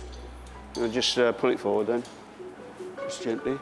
Just 4 bolts hold the engine onto the plane. It's a precise piece of engineering, and each hole needs to be aligned exactly. Okay, that looks pretty good, Phil. Let's try 2 washers in the bottom of the top lug, eh? It's just alignment. There's 4 rubber bushes to align, basically. What's that look like? Got one in. 3 to go. Using only muscle power and a block and tackle, the engine is being nudged into position. That doesn't look bad, actually. We've just got to move very, very carefully and just try and get all the elasticated joints in line, one by one. So, right, just take the weight off then, Phil, and just see whether that gives us a bit of room for manoeuvre. Right, coming off. Yeah, go on. Keep going, keep going, keep going, keep going, keep going. It's touch and go. I think you've just got to be careful you're not breaking anything, basically. But finally, go. It's in. There's just one vital component missing, but it's got to come a long way. We ordered the prop from Florida yesterday, and they'll have it ready. So when I go to the States the week after next, I'll be able to collect my propeller and hopefully bring it back on Virgin Transport if Mr. Branson will let me. All that remains now is to create the aluminium cowl that protects the engine. It must be done by hand. In a small village just outside York, vintage car restorer and panel beater Ben Ferguson is recreating the handiwork of 1930s technicians by eye. I'm annealing this so that it makes it softer, which means it'll go into the hammer form a lot easier. He's copying a cowl from another surviving Youngmeister. So I'm going to send it in with this first and get the basic shape. If you were going to make dozens of them, you could press each component, but because of the costings, it's just not viable. So by hand is the only way in this instance. I like taking things on like this that I haven't necessarily done before, and you know, I've had a go and it's come out all right, thankfully. In with the air hammer now. It makes a change from panel beating car wings. Aircraft stuffs tend to be a bit more intricate and absorbs a lot more hours, but the principle's the same. Just one more blister to make now, and then there's the internal structure to make, copying the original cowling, and then the latches, and then it's over to Taff and for him to fit. If you want to put the pins in here. I'll put pins in them, look at that. Where's my pin putter in there? Pin putter in there. Back in the hangar, it's finally time to give the Youngmeister its wings. Lower ones first. It may not all be plain sailing. First thing to do is to offer the wings up to the fuselage. This is the pin that goes in and holds the wing on. Split pin in there to stop it coming out, and there's just a tiny split pin in there. And we need jack maybe on the wingtip. Okay. Right then, Jack, are you ready? Yeah. Aft with your wingtip. Aft. Bit more. Hold it there. Nothing's been together for 80 years, so you know things change. But hopefully, if the measurements are right, the spars of the wings will go into the main spars of the fuselage, and they'll fit. But they've got to be within a mil, so it's quite close tolerance for such a big aeroplane. I tell you what, Ian, it couldn't be any bloody tighter, could it? Yeah, just if you go aft, Jack, just a touch. That's as far as it'll go. Is it? Yeah, just start moving the aeroplane. Okay. That's it. Right, a short one at the front. Of course, there's no strength in the pins. The whole of the strength of the aeroplane is in the actual wires. Is it the wrong way around? No, that looks about right, doesn't it? Can't be. Fabric's on the wings. The fabric shrinks and changes the shape of the wings slightly, so we really don't know until we try it. At times, the project has appeared jinxed. It's a series of problems over 6 years, so today isn't going to be any different. That's it. These wires are threaded left hand at one end, right hand at the other end, so you can tighten them by just turning the wires. And so they tighten up at both ends. If you had 2 right hand threads, it wouldn't tighten up. So that's the way it's done. So that's it. It's on. It's good. I'm happy. Wait. Wing number 2. Keep going. Keep on going. More aft, Jack. More aft. I think that's about it, Ian. That's it. You're in. It's just starting to appear. Well, it's quite tight because obviously, you know, there can't be any play. I mean, if the pins just fell in, then we'd be worried about it. Yeah. That's it. Down a bit, Jack. Going around in circles. The Booker aircraft are superb engineered aeroplanes, but of course everything's been in 100 pieces, and now we're trying to put it all back together again, and hopefully it fits and we haven't forgotten anything. I think we're wrong again. It's far too long. Everybody think we didn't know what we were doing. No, I'm not changing it again. Yeah, there's something seriously wrong here. This is wrong twice. You are changing it again. Just check it fits first. That's it. Relax. Suddenly you've got something that looks like an aeroplane, so with the wings on, I think, you know, there's a big morale booster to just get the thing finished. Engine's away at the moment, getting its cowling done. As soon as that comes back, that can go on. The exhaust is being made, so we've no big showstoppers now. But the young Meister is about to throw one more problem at Tony and the team. Are we ready? At the Breton hangar, at long last, a plane that helped write 20th century history is emerging into the sun, 6 months after its first engine run was due. It's much more powerful than the original fitted in the 1930s, and that's created an unusual problem. We'd normally expect this airplane to be hand-swung, but there wasn't anybody around who could swing it over the first compression. So in the end, we thought it would be a wise thing to go for a starter motor. We managed to find somebody in the States who would build one for us, and that's been the delay. So really, people have been too weak to swing it over. Today, the engine is going to be started for the first time, but there are risks. With any engine, if you get an air bubble in the bearing, it can be a catastrophic failure, and that's with any aero engine. So it's something that you're a bit nervous about, which is why we prime the engine with hot oil. This has been done now, so we're really ready to go. It's a new airplane, but it's like putting an old boot on. Okay, prop clear? Yeah.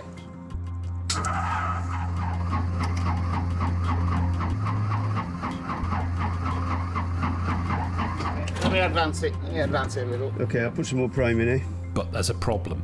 There's not enough fuel in the engine yet, I don't think, and Ian's just advancing it a bit.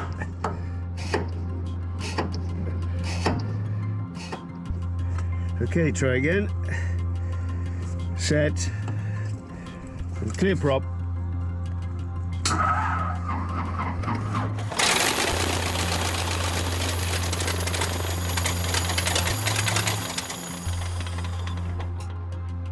Okay. Nothing obvious, but I think you need to wind the oil pressure up a few pounds. Okay. Doesn't quite explain why it's so low, does it? No. The oil pressure is a little bit low, but we're going to increase the oil pressure now, but that takes about an hour's work.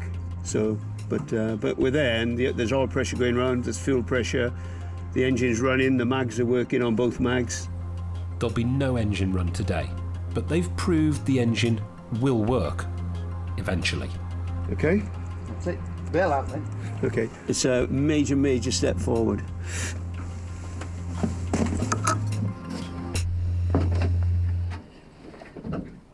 It's another small setback, but it's solved just in time. An inspector from the LAA, the Safety Regulators of Light Aviation, has come to look over the young Meister. Should we pull it forward? Yeah, we can, if you don't mind. But the plane includes a number of modifications, and approval isn't a done deal. Over the years, I've been monitoring the paperwork from TAF on the Jungmeister.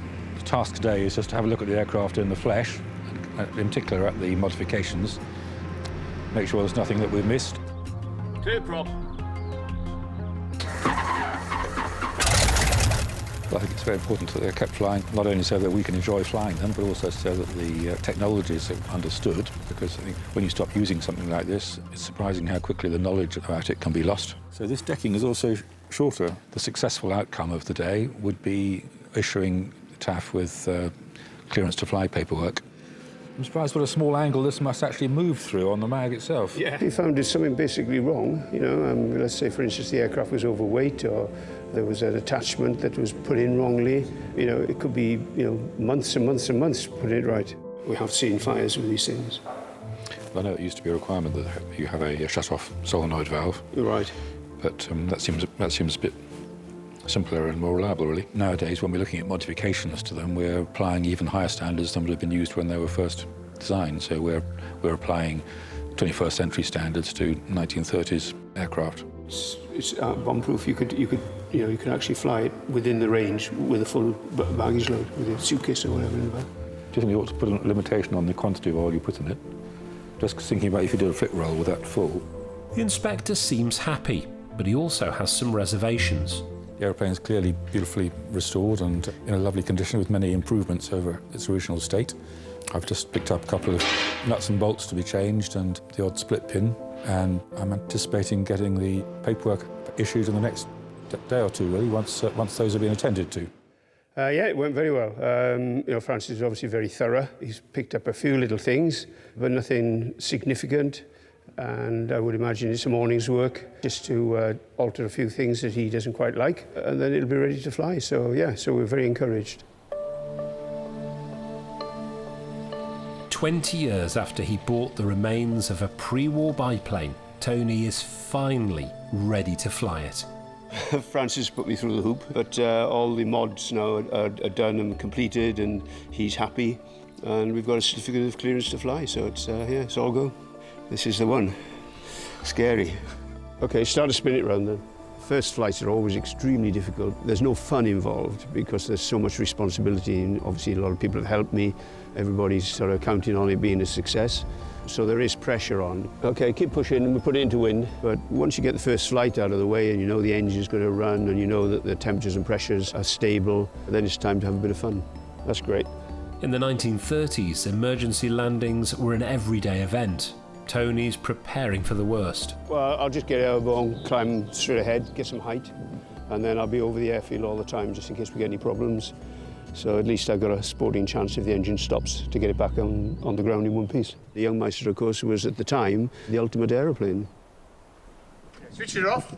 Switches are off. Clear.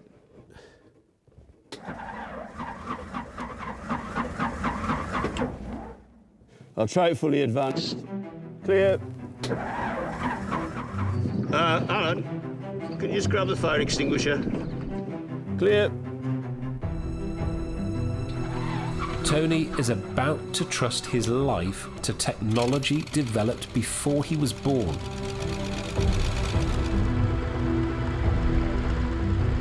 After X-ray rolling.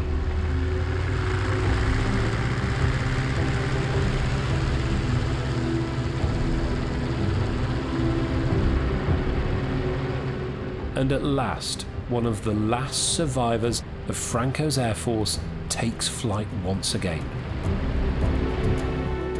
The feeling doesn't go away. It doesn't matter whether it's 1936 or whether it's 2022. It's the same thing. You're there with the airplane alone. No one's going to help you. You're exploring the envelope. Exactly the same as it would have been 60, 70 years ago. At 76, Tony can imagine the day when he must hang up his flying helmet, but not yet. I don't know how long I'll carry on with aerobatics, and I'm thinking now maybe it's time to stop flying down the runway upside down, but just something that I'll make that decision, you know, and I don't want somebody coming up to me and saying, Taff, I wouldn't do that anymore. It'll never be his last project. Before he's finished one, he's lining up the next one. After a half-hour test flight, the young Meister is returning to its hangar. Despite its problematic rebuild, it is fault-free. No, it's just lovely. It's absolutely beautiful. I can start enjoying it now. This rare bird has been reborn at a sky-high price. There's no shortcut to it. You know, an engine's 40 straight away, so probably about 130k pounds. There you go. And the thing is that it's an iconic aeroplane, and all these bookers, you know, there is a good, strong market for them. So it'll always be worth, you know, what you put into it for sure. My pay rate wouldn't be very good. I'd probably be about £1 an hour.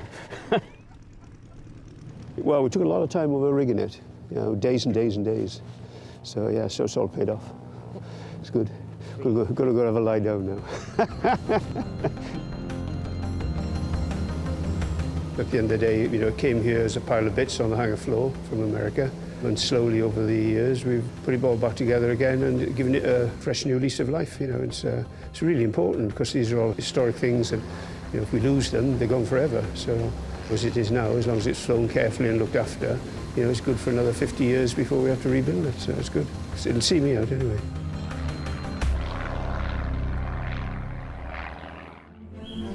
Windermere, the tranquil heart of the Lake District.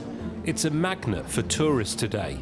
But 110 years ago, these waters were a testbed for a revolutionary flying machine. We want to replicate what they did in 1911. Now a team of locals is trying to return the world's first successful seaplane to the sky. We brought in billets of wood. Every component in this was sold out. It's a complex mixture of the hydrodynamics and the aerodynamics. On paper, on computer, we were destined to succeed. Age of Miracles not yet past, you know. Stop! Stop! It's the climax of a 12-year project Clearance of the tail. to recreate a plane championed by Winston Churchill himself. They managed it in 1911, so I thought surely in 2022 it should achieve flight. OK, we're going for a start. But it requires a modern test pilot to trust his life to Edwardian technology. It's a delicate machine, and the pilot's delicate as well, so I don't want to hurt him.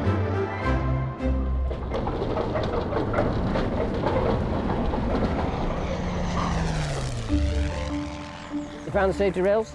You put those up, please. On the placid waters of Windermere, 3 men in a boat are about to recreate history.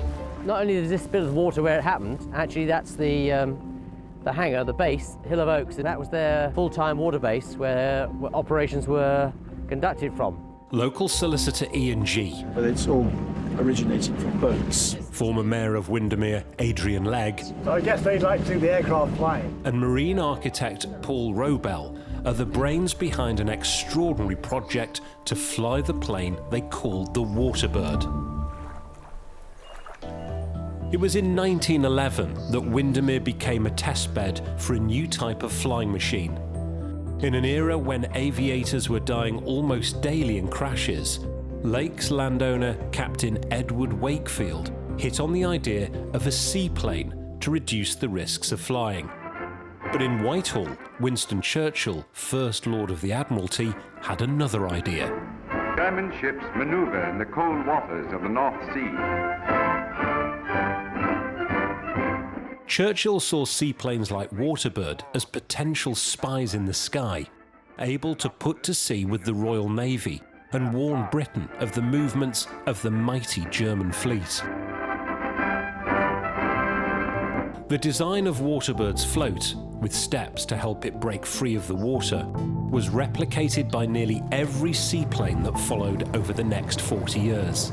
Its part in aviation history was forgotten by almost everyone, except Lake's pilot and lawyer Ian G. I'd always been interested in seaplanes, and I knew nothing of this story. Waterbird was revolutionary because of the design of the central float.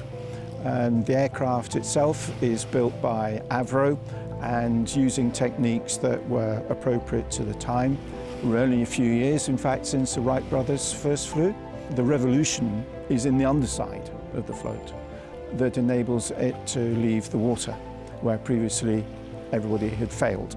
Where Wakefield made a difference is by introducing steps. Initially they tried it with no steps, then one step, and then when they put the second step in, that was when they were able to depart from the water.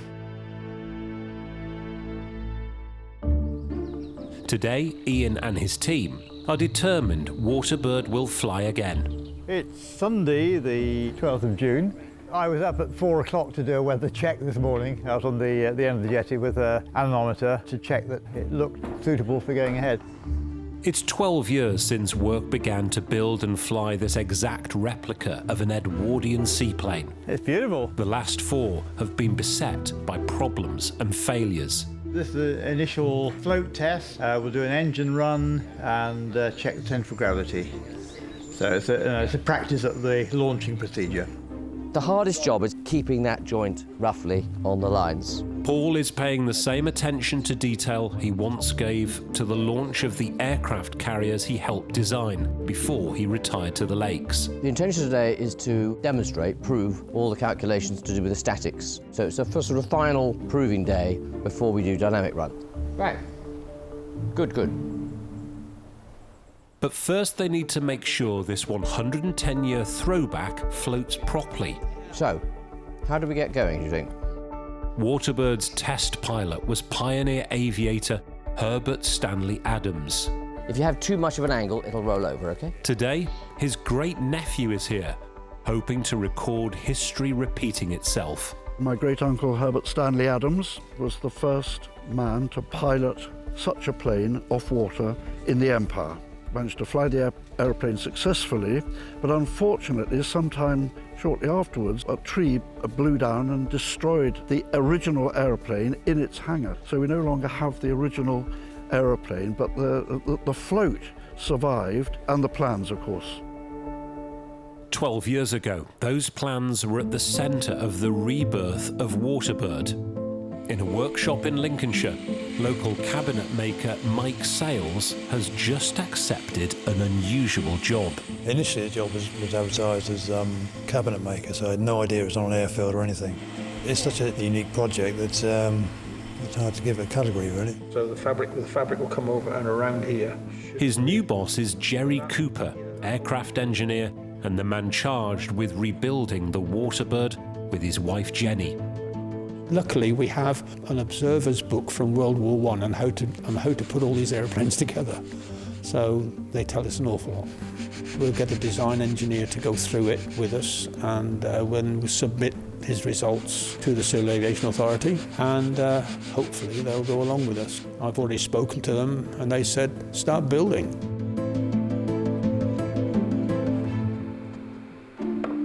Using a children's book and fragments of plans found in family archives, drawn up by manufacturers Avro, later builders of the legendary Lancaster bomber, Jerry has to reconstruct a plane using long-forgotten techniques.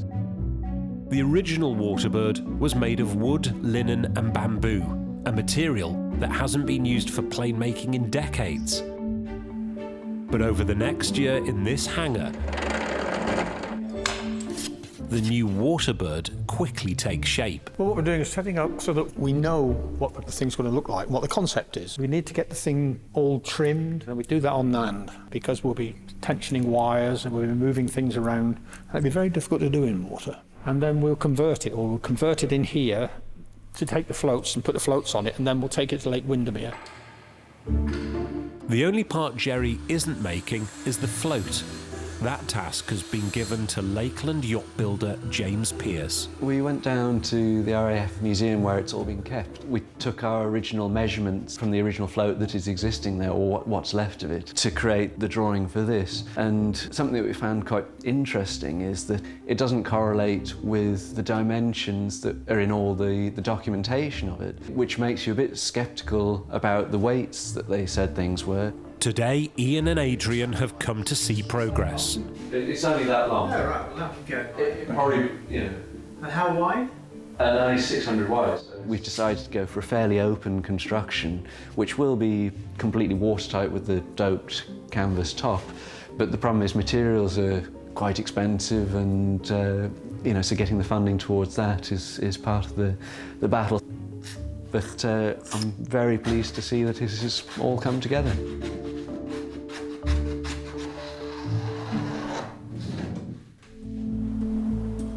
A straight pin with a tab in it. Yes, in a slot in the end. Just 3 weeks later, back in Lincolnshire, the final missing component of the Waterbird is about to be attached. Cushion just to your left, Jerry.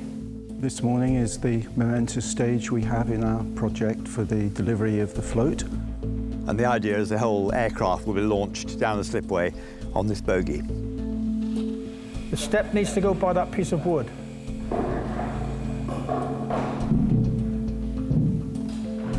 Age of Miracles not yet passed, you know. That's approximately where it goes. Approximately. This is principally the last piece in the jigsaw. We can now actually imagine how the whole thing might eventually look like.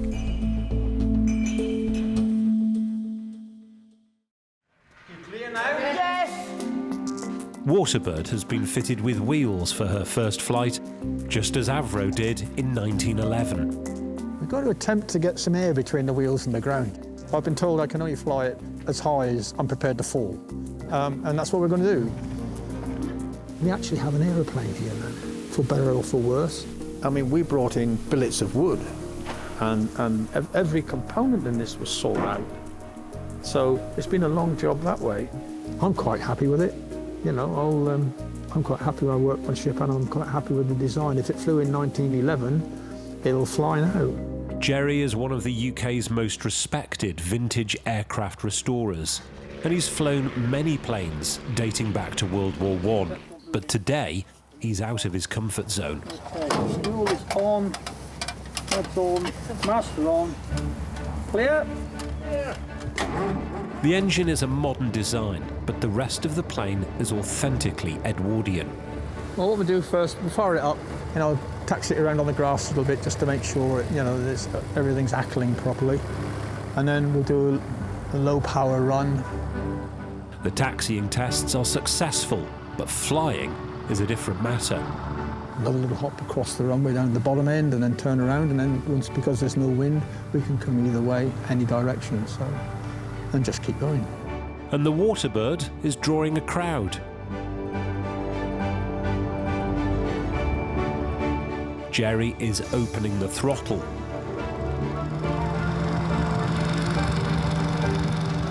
The speed is increasing, and he's airborne.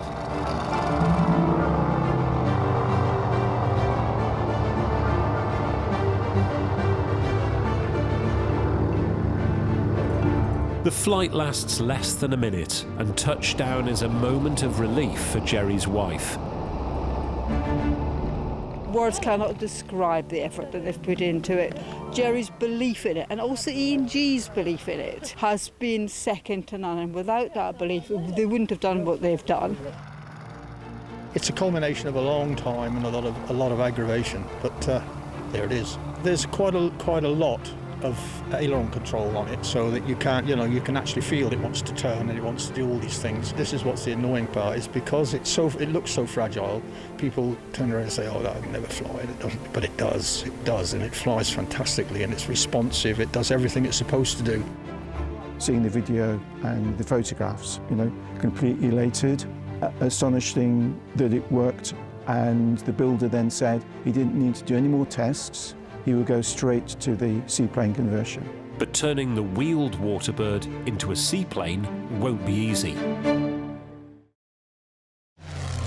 It's spring 2020, and Britain's first successful seaplane is ready for takeoff.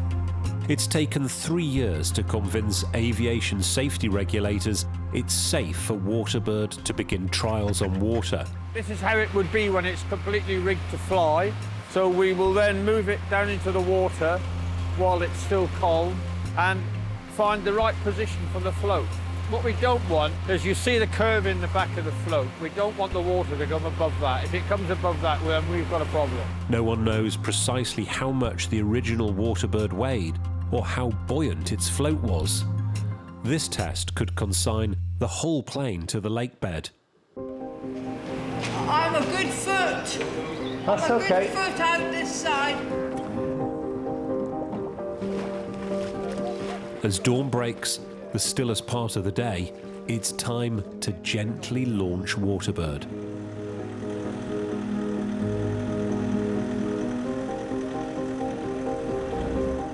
But it quickly dawns on Ian that all is not well. Got a little bubble that come from the back, guys. After 10 years and hundreds of thousands of pounds, Waterbird lacks buoyancy, as do the secondary floats on the wingtips. We're trying to work out why it's not floating. I don't. I'm not into this nautical stuff. Paul's instinct is that the main float is in the wrong position. If you move forward 12 inches, that'll be fine. Ah, right. That can be fixed. If we leave it where it is, okay, and push it back into the water, it'll just topple over backwards because there's not enough buoyancy in the back of the float to keep the back end up. So what we're going to do is move the float. It's remarkable how they managed it back in Windermere in 1911. The float has been built to be adjustable. And in less than an hour, the team are ready to try again. Right hand down, right hand. But Waterbird still refuses to float properly. Personally, I'd take it a foot, because then at least you know you've overshot. The fridge has got a complete set of hydrostatics. There should be the information. There's a thing called moment to change trim. So how much? Either just on the calculations. But you've got plenty of free work with bow, haven't you? Yes. Yes. On paper, on computer, we were destined to succeed. Edward Wakefield started in 1909 and didn't succeed until November 1911, so it took him 2 years. Jerry, forwards! It's a bitter pill to swallow. The following day, Waterbird is heading off on a lorry. For the team, it's back to the drawing board, and Ian must face up to the project's overstretched finances. We reached a stage in the project where there was no more funding available. The project, therefore, was going to come to an end. I looked at the history and reflected on the amount of time, emotion that I put into it, and came to the conclusion that it was going to die unless somebody did something.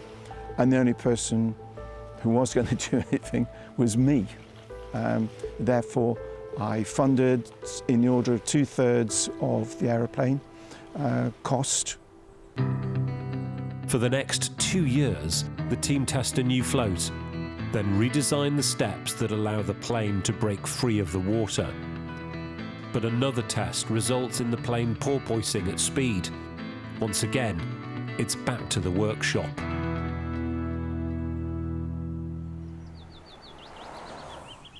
You can see the original steps here, yes, which are scaled up from 1911, okay, as we stretch the thing. It's 2022, and in a woodyard near Windermere, Paul is working with another boat builder, Hamish Patterson. We reached some issues which we really couldn't resolve. All the bits in the water, we concluded, had to be completely redesigned and remade. Pretty convinced that that's causing the part of the problem of the porpoising, so they're going to have to be reduced. So what we really want to do is we'll keep the same lengths, and then we'll reduce the depth, and this time they'll be the same. There's been a bit of redesign, and we're going to reduce the steps to 50 mil. They're going to stay the same length, so about half of what they are. I'm going to whip the cappings off, whip this sheet off, and then there's a lot of internal structure that's going to have to come away. In 1911, Avro's engineers developed the Waterbird using trial and error. The scale of their achievement in an age before computer-aided design is now becoming clear. Weight's always in your mind with boats, but with this, just the odd gram here and there would have been the difference. This is not how you would design from scratch. Yes, so it's fascinating, but also frustrating, because obviously we can't do what modern seaplanes have done. Modern seaplanes have evolved very quickly from 1911 through the 30s and 40s. You see, and look at a modern seaplane, it's quite different. So we understand what we'd like to do, but we can't, because it's got to be authentic. We're going down a very similar path they did in 1911, but they will do it quickly. We're taking our time. We obviously have modern safety, this, that, and the other, so we're learning as we go. As they learned, as they went. They didn't leave a very good record, of course, of what they did. Back in the days when they built this, they probably had months of trialing. These guys only had a tiny window, so a couple of hours a day, weather permitting, and for a week.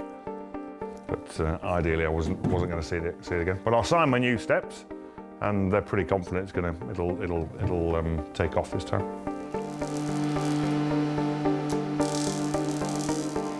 before they put the plane in the water for the very first time at Nottingham, it had flown as a land plane. They then made the modifications to a seaplane, just as they did in 1911. We've learnt that there's not enough buoyancy, we learnt that the pilot was too heavy, we learnt that it's very tender in roll. So lots of things, simple things like that. We made some lash-up changes at the time to make it okay, so it wouldn't sink. But that led us to the need for fundamental change in everything underwater, which Hamish has done. On Windermere, a battle against bureaucracy is underway to clear the way for another test flight. We have two authorities to satisfy, the Civil Aviation Authority and the Lake District National Park Authority. We have to have permission from the Lake District National Park Authority because there is a 10-knot speed limit. There is only one other organisation that have ever achieved this exemption. We will then send out notices to all the various businesses who use the lake and also individuals, so everybody will know about what our intentions are.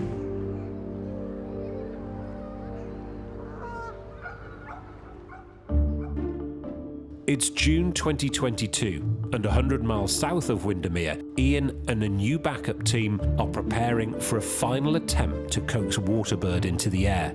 Today is the movement of the aircraft from its base here at Liverpool Airport to our temporary location, our hangar at Windermere, for our trials. Waterbird creator Jerry has now withdrawn from the project, so engineer Dr. Bill Brooks has stepped in to lead the test. The problem last year was clearly it didn't get off the water, and we ran into porpoising problems on the water before the aircraft could get flying speed. It's all more a question of stability, and it's a complex mixture of the hydrodynamics and the aerodynamics, and of course the aerodynamics take over from the hydrodynamics as you approach flying speed. So I think that there's certainly a good chance that it'll develop enough lift on its water attitude to rise. Adrian envies the simplicity of Edwardian aviation. The great thing about the original aviators on Windermere was that they had bottomless pockets, no restriction on speed limits, no Civil Aviation Authority. We are restricted by many of those restraints, and that's why it's taken so long. Sees the light of day. Waterbird's fragile structure could suffer irreparable damage every time she's moved. Every phase of today's operation has been planned with great care. It's a race against time. They have just a week to fly Waterbird, then dismantle her and her hangar. The wings go in a taut liner and therefore have protection. The centre section of the aircraft, however, goes on a low loader and therefore is exposed to the elements. It's a 100-mile drive to the lakes, and Waterbird is visibly flexing every time other vehicles overtake. We're concerned about side winds, we're concerned about other traffic. There are speed bumps to go over, but we have a written procedure which details what must be done, and therefore we believe we've accounted for all eventualities.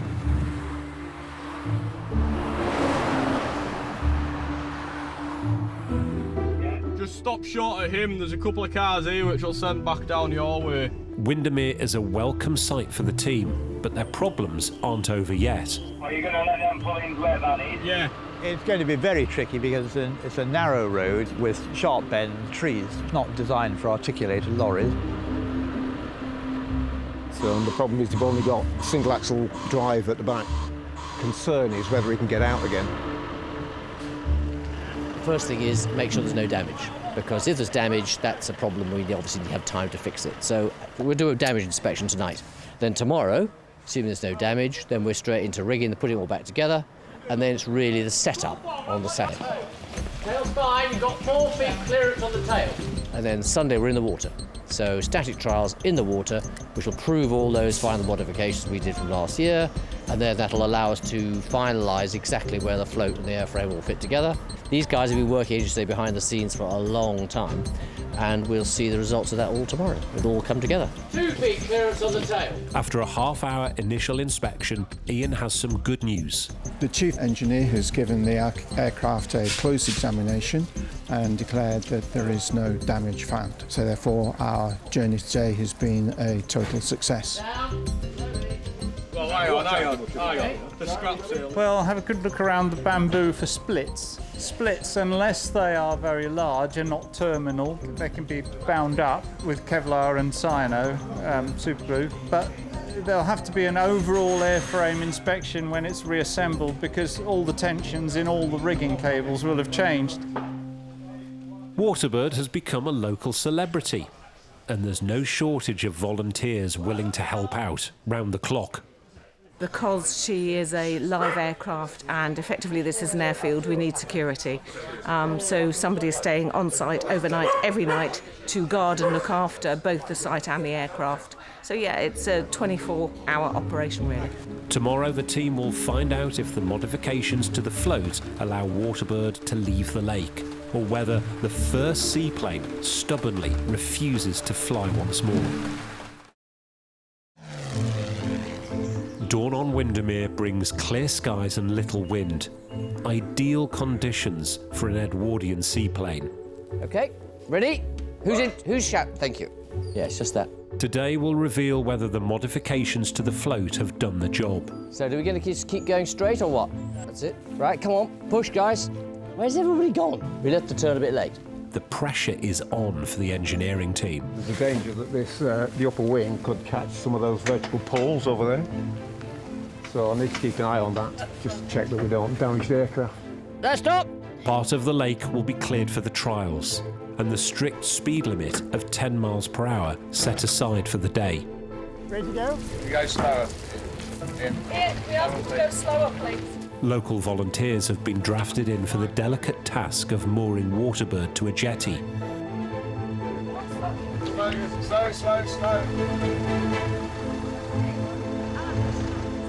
Stop there, Adrian, I think you're there.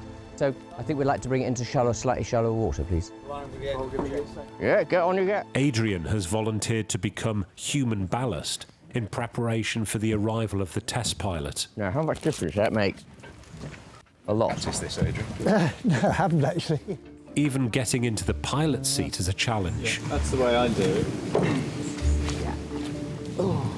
Brilliant. Oh, well done, that man. Woohoo! Right, what's going to happen? I want you to immerse the side float a bit, okay? And just see how much force you require to pull it. Keep going. Pull it all the way down, please, till it's immersed. And then I'm going to ask you to let it go. Let it go. Let's just see what. Don't catch it. Waterbird floats, and the buoyancy problems in the wingtip floats now appear to have been solved. So our big problem is we've got too much trim up. Right, is there anything else we could usefully measure, Bill, at this stage? It's not a straightforward process, but the team, I think, is working well together. We have a detailed plan, and overall, I think it went well. As far as the aircraft itself is concerned, adjustment needs to be made to give it a further forward balance, which is either done by the lead weights on the front or by moving the aircraft forward on the float. Fundamentally, it's correct. It is now just a matter of fine adjustment. Tomorrow, Waterbird is due to fly, but doubts still remain. It sits fine, there's enough stability, but my feeling is we're slightly stern down, so basically we've got slightly too much of a pitch-up angle. We could live with what we've got, but I think we should reduce the trim angle, i.e. bring the airframe forward on the float. It's a question now of just recalculating, and then we'll reset it all and do the whole exercise again. Day 2 dawns and the team are preparing to taxi the plane, the point at which last year's trial started to go wrong. It's quite close to the 40% point. But balancing the plane accurately is vital. If its centre of gravity is in the wrong place, it won't fly. So it looks like lead ballast is needed. Okay, so nudging the ballast is actually, it will bring the centre of gravity closer to the ideal position. Yes, that's a good idea, okay? So that will aid flying, you know, because there's no point just getting airborne, we need it to fly nicely, okay? The pilot is quite light, he's only 65 kilos, and without ballast, from the weight and balance measurements that we've made, the centre of gravity would be too far back. With the increased angle of attack that we've got now, which is about 6 degrees, it should just gather speed and then sort of levitate upwards. If the pilot finds that he can't raise the nose and get off the water, then we can remove a bit of ballast, so we'll see how we go. But they've just come across an unfamiliar problem for a team of modern aircraft engineers. When the original Waterbird was constructed, Wakefield was complaining about the quality of the bamboo, and Aviro was saying, well, the thing is just to lash it anytime you see a split. And that's all we're doing today, apart from with Kevlar thread and epoxy rather than string. Ready? Gently. Yeah, it's going down. Once again, the float is being moved, this time to increase its angle of attack with the water. So last year, we probably had 3 degrees, and this year we're going to have 7. What we'd like to do is make sure that if we had to raise it by 2 degrees, the rudder was clear of the water. We're going to put it back in the water now and just remeasure everything once. And if we're happy, we'll drill the holes and we're off.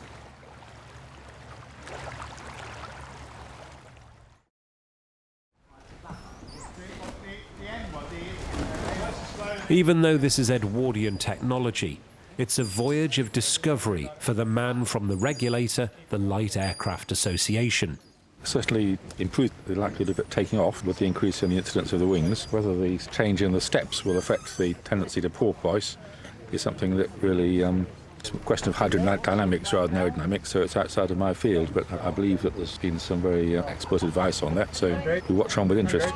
Today's trials are taking place in almost total secrecy, disturbing the tranquility of the lake with the noise of an aero engine is controversial for some, just as it was 100 years ago, when Windermere's most celebrated resident, the children's author Beatrix Potter, tried to ban seaplanes.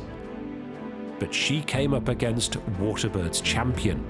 Winston Churchill had almost a childlike enthusiasm for technology. He was absolutely fascinated in particular with aviation, despite being a Navy man. So he had this real fascination with seaplanes. Dr. Victoria Taylor is an expert on the future Prime Minister's interest in aviation.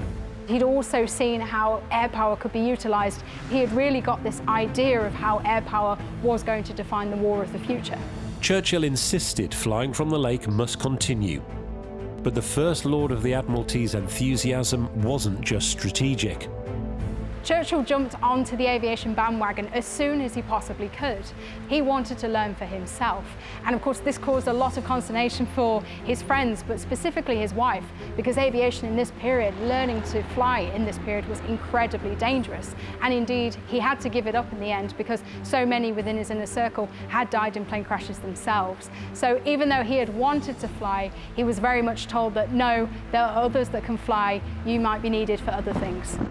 With Churchill's support, by the time the First World War broke out, Windermere was a Royal Naval Air Service base. And today, the moment when a seaplane will once again take off from its waters is getting closer. So that's perfect. That is exactly what the calculation said it should be. Much better buoyancy at the rear now. Reinforce the hull slightly where the bolts are going to go, and then drill and then bolt float on in that position. A new member of the team is about to join the operation. Pete Kinsey is one of the UK's most famous test pilots. Ian asked me if I was interested in doing this, and I said definitely. It's such a unique opportunity. In the past I've test flown various oddball aeroplanes, if you like, so that's my background of having done that. And I am a seaplane pilot as well. He's flown almost every surviving aircraft from the First and Second World Wars, including many marks of the legendary Spitfire. It'll change a bit when we get the engine up to high power. His job is to analyse all aspects of a new plane and help make it safe for ordinary pilots.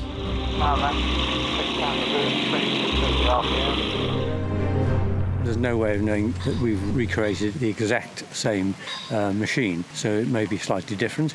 The wing incidence has been changed, the float slightly changed, and its position in relationship to the wing has changed, so we keep our fingers crossed that we can exceed that speed this time, and another 5 miles per hour, and I'm sure it'll get airborne. Day 3, and Hamish is bolting the float in place in preparation for the taxi trials. Watching a master. Oh, not really. I got the wrong bolt. This is an R2800. And test pilot Pete is ready to climb into the cockpit. Today is the first live run when we'll let the aircraft go free under power with the qualified test pilot. Yesterday we did a lot of tinkering with the aircraft. We've adjusted the central gravity, locked off all the adjusting wires. So it was a very full-on day yesterday, but today we should see the satisfaction of all that work all being well. The tests must be fitted in and around Windermere's lucrative tourist trade. Cruise boat starts at 9:30. It's now 6:57, so we're okay on time there. Ian and I are going to be down on a point just through the trees there. A qualified aviation operations director will oversee the test. We are looking out for birds, drones, other lake users, and anything else that could be a hazard. Pilot's been briefed, pilot's gone up and down the course, and we've checked for any debris in the water, OK? And obviously others will keep an eye out for that, so that's all good, he's happy. And he also checked the wind conditions, so we stopped the boat in the middle of the lake, checked the weather conditions for us, so he's happy, apart from the slight spattering of rain. So the next step is to basically get the plane in the water, get him on board, and basically catch up to where we were last year. To stop fuel and oil coming out, there's a tap. Test pilot Pete's getting up to speed on the Waterbird's modern engine. For a pilot, this will be a unique challenge. Our pilots are used to flying Spitfires, which is a highly responsive aircraft. This one is very different. Large inputs seem to have limited effect on the aircraft. Pete's about to brave the chilly waters of the lake on an unproven plane. And the rigging wires mean that if it sinks, escape will be challenging. But for the team, it's an enviable job. He's a very lucky person in my book. I would love to do it.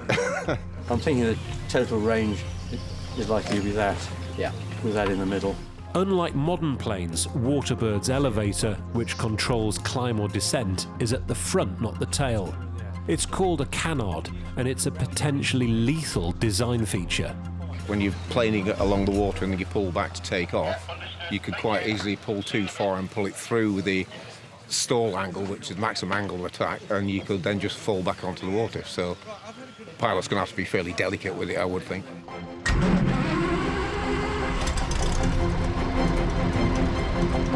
Engineer Bill will follow Pete's progress from the lake, as will a rescue launch. I think what he'll do is take a sweep right, and then we'll just follow him round, OK? Chase boat.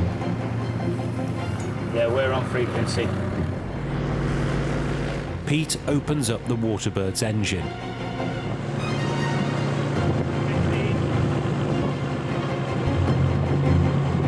Last year, this resulted in the plane lethally porpoising on the surface. But this time, the float is lifting from the water. And then, Waterbird flies. If only for a few hundred meters. After 12 years, the team's dream of returning Britain's first successful seaplane to the sky has become reality. Well done. Next session, it won't be raining either. No, possibly not. OK, I'll start heading back. Yes. Well done, everybody. Oh! He did exactly what one would dream about. When he got to 35, 37, he actually gently, very progressively lifted off in a nice, controlled way, no excitement, stayed up. So he didn't hop and come down, stayed up at that height, and then very nicely, progressively brought it down. It just touched and came in, and we were rather pleased.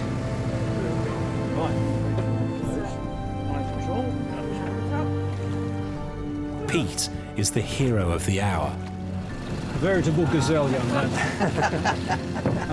Get down. All right, fantastic. Tomorrow, Waterbird's first real flight is scheduled.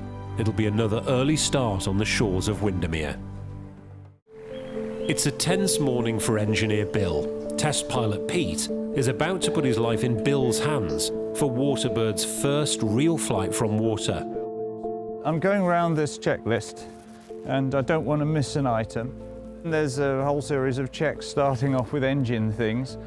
One of the things with the radial engine is that you don't want to just blithely start it up because the bottom cylinders may be full of oil, in which case you could have a hydraulic lock and bend your connecting rods. The only thing is the usual stuff like, you know, the oil tap is the one that gives me the heebie-jeebies. I've turned it round and round, it's all right. I don't want to go taking plugs out because I'm slightly leery about the plug threads on this bottom starboard. Yeah, there you are. Good, excellent. So the area is the same as yesterday. From the bay, south, you'll have the transceiver, okay, yeah. And I'll have a marine, and Ian, you'll have a marine, channel 1 as before. Okay. And there'll be a marine on the boat as well. We're getting up around 4 o'clock most mornings. It's very much the team thing. If one's here, we're all here, even if we're not needed. We'll do our best to get Waterbird in the air because that's what it's all about, and we're all just very sadly excited about she's flying. Is that easier to steer off? So much easier. We're just waiting for whether the water conditions are okay. Going to check because it can be, if it's too glassy, when the pilot gets above the water, he can't see where the water surface is. So it's not. It can actually, when it's trying to land, it can land early and hit too hard. It's a delicate machine, and the pilot's delicate as well. So we don't want to hurt him. We're just going to do a dummy run and just have a look and see what it's doing for the pilot. Pete's heading out to assess the conditions. Well, we're happy with that. You've got cream on it, I'd say. And the team test pilot likes what he's seeing. We want to see some detail in the water, so some ripples on the water, because that's how I judge my height. And if it's glassy water, it's just like a mirror and I can't judge how high I am. That's what we had early this morning, but now that's gone away. Straight into wind, heading south down the lake. Couldn't be better. And we're going to take it a little bit faster, up to its maximum speed, which is 52 miles an hour.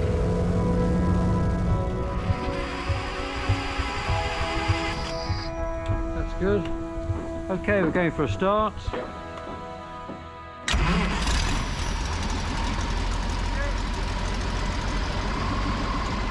In 1911, Waterbird climbed to a height of 800 feet and flew more than 20 miles from the lake. But today's ambition is more modest. Looks like he's lining up for a decent long stretch. Yeah. Roger. This time, Pete will accelerate up to cruising speed.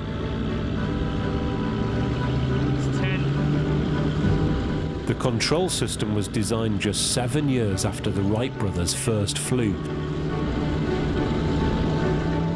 Amazingly, it works. Oh, that's much smoother. Much smoother liftoff. Wow.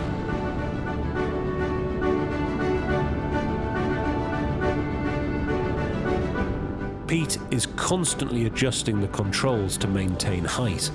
Unlike a modern plane, Waterbird is highly unstable. So suddenly, I'm in a position where the pilot is going for it, and it worked perfectly. I was almost in tears when I saw it take off. And as soon as I could see clear space between the hull and the water, it was an absolute marvellous moment. But landing is the riskiest part of the flight. Touching down on water imposes massive stress on the float. It's a matter of waiting to see what the aeroplane will do when it's in a control position for landing.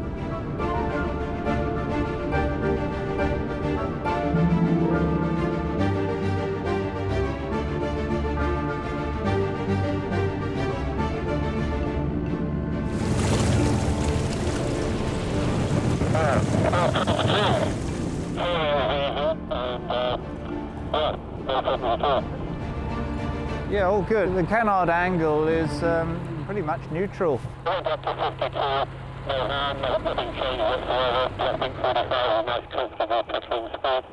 Yes, all good.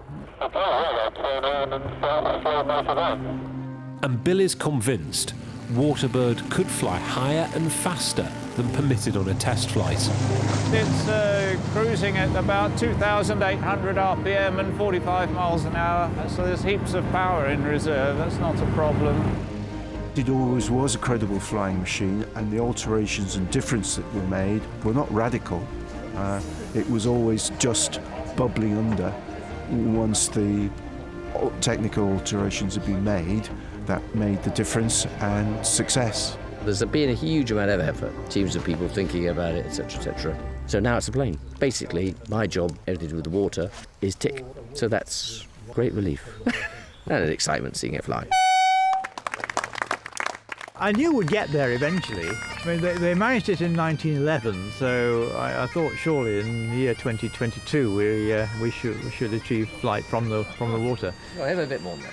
We now have our permit to fly, so now we move from our own testing to demonstration to the public, and hopefully, ultimately, we can find a home for it to live at Windermere.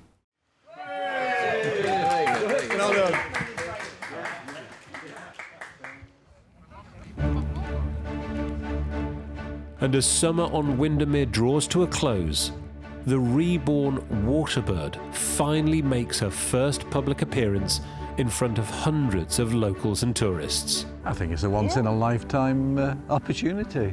Oh, it's going?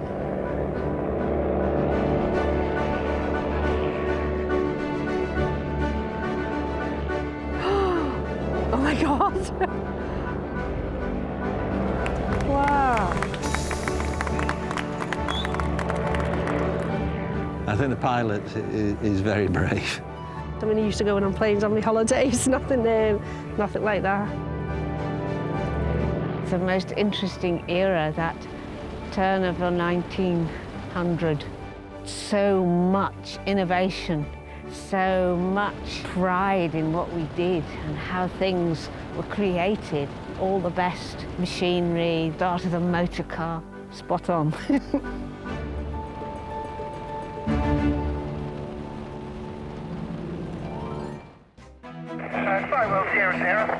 Sywell Aerodrome, Northampton, home to some of the UK's most historic warplanes. But today, there's an unusual new arrival. It's a Lockheed 12, a beautiful machine. Well, it will be. It has no guns, no military markings, but this secret spy plane was fighting the Second World War before it even started. MI6's first aeroplane. I've been told that they're actually very interested in it. We're very lucky that we see an awful lot of aeroplanes through this hangar with unbelievable history.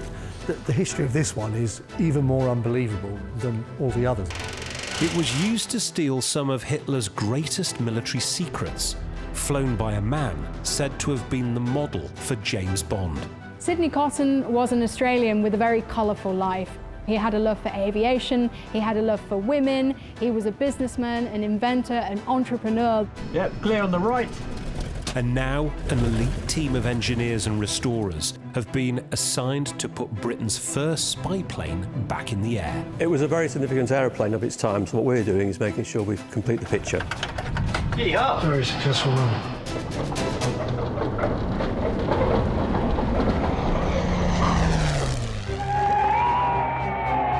It's 1938, and at Heston Aerodrome in West London, Prime Minister Neville Chamberlain is about to board a flight to Berlin.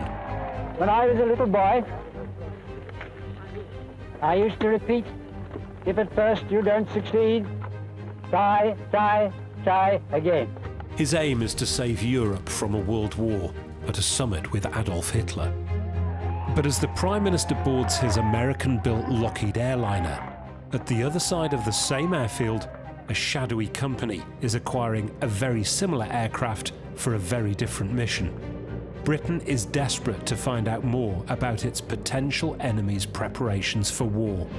Getting spies into Hitler's police state is fraught with danger, Whispers are passing through, not facts. And so as a result, the British are needing to make sure that they can see Germany from above if it can't see it from within. So an innocent-looking British executive plane joins Germany's fearsome new air force in the skies over the fatherland. It's armed with concealed state-of-the-art cameras to take high-resolution aerial pictures. Now 80 years on, and after a lifetime in America, that plane has been shipped back to the UK. But rebuilding it won't be easy. It's a Lockheed 12, a beautiful machine. Well, it will be. Engineer Wade Hammond will lead the restoration. It's got a little bit of a way to go to get to the beautiful. He'll be assisted by Lee Kingman, his father Steve. There's a lot of work involved in it. A few months' work. And a team of expert engineers. The rebuild will be supervised by the boss, warplane pilot and restorer Richard Grace. We've got a Lockheed 12A Electra Junior just come in from the States by sea. Evidently not an aeroplane that was designed to be shipped by sea, so it's come in 2 shipping containers. Yeah, amazing aeroplane. Sir Sidney Cotton's own personal mount that he was flying around over Germany right before the outbreak of World War II. I'm taking very discreet aerial shots of the ground, flying German dignitaries around actually. Probably very embarrassing when they found that had happened. I'm looking at 2 bolts in the floor. We'll get them out. It's cool, it's all right. It's seen better, it's all there for a start, which is always useful. It's been flying in America apparently, so we'll wait and see. It's MI6's first aeroplane. I've been told that they're actually very interested in it. So I haven't had anyone in a sort of nondescript suit turn up yet, but I'm sure they'll come. They're probably working here already, aren't they? Getting the aircraft out of the containers will itself be a challenge for Richard's team. We are welding 2 wheels onto the front to allow it to out of this monster container, and then once it gets out a certain distance we'll weld 2 more on the back and we should be able to manoeuvre it about a bit easier. Because at the minute it's a bit of a pain. But yeah, all being well, 10 minutes it should be out.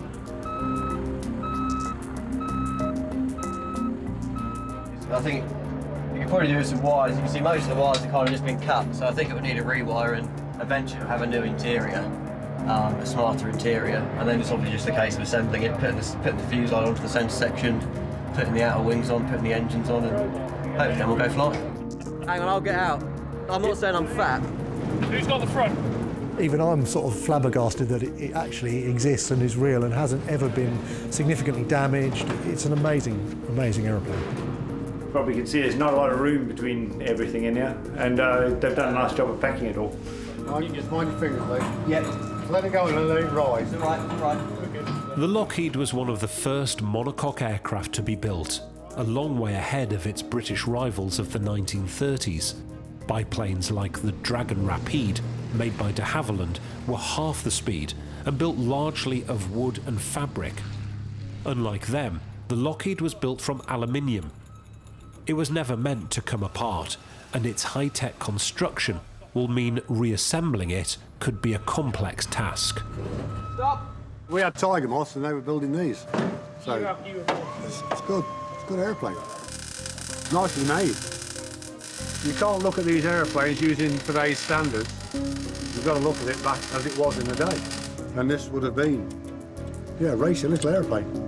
The Sywell team must put a 3D jigsaw back together, from fuel tanks to propellers. Then they must satisfy the Civil Aviation Authority it's safe to fly.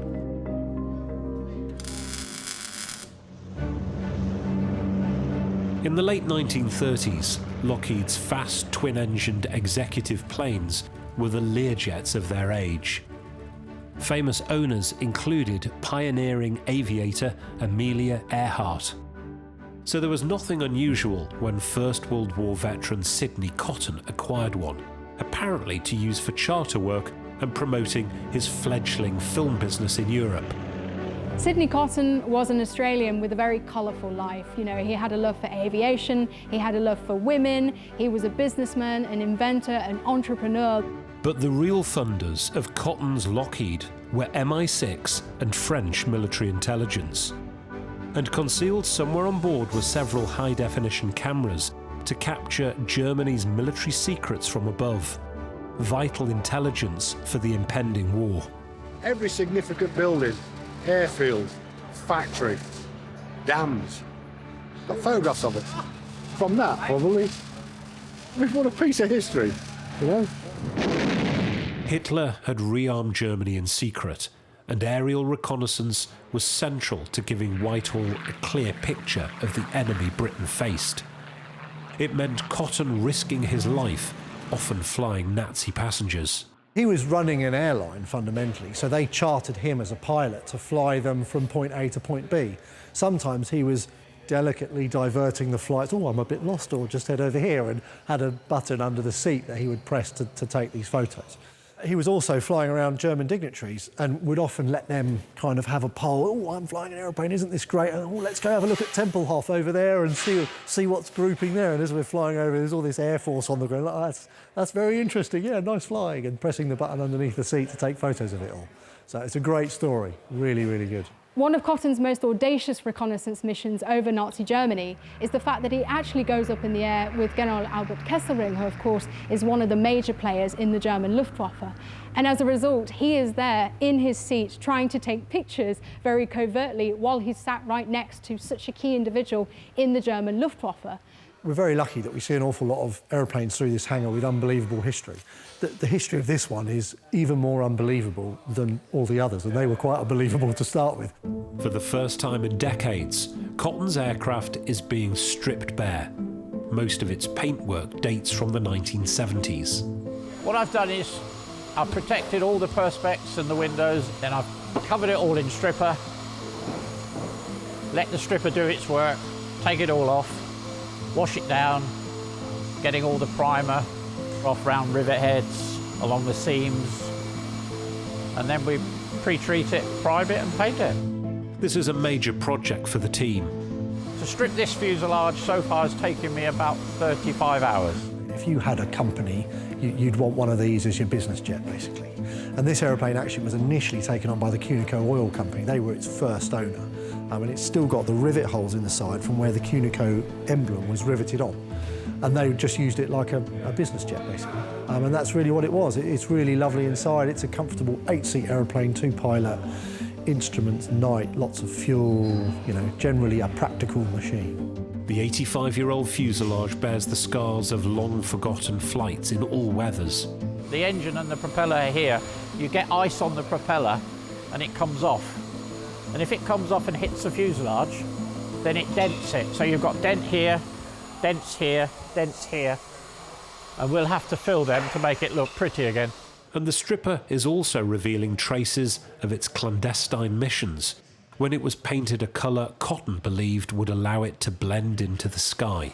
Because this was probably painted with the wings off, then this is possibly the original colour. So we've had a look in some photos and we think this is right.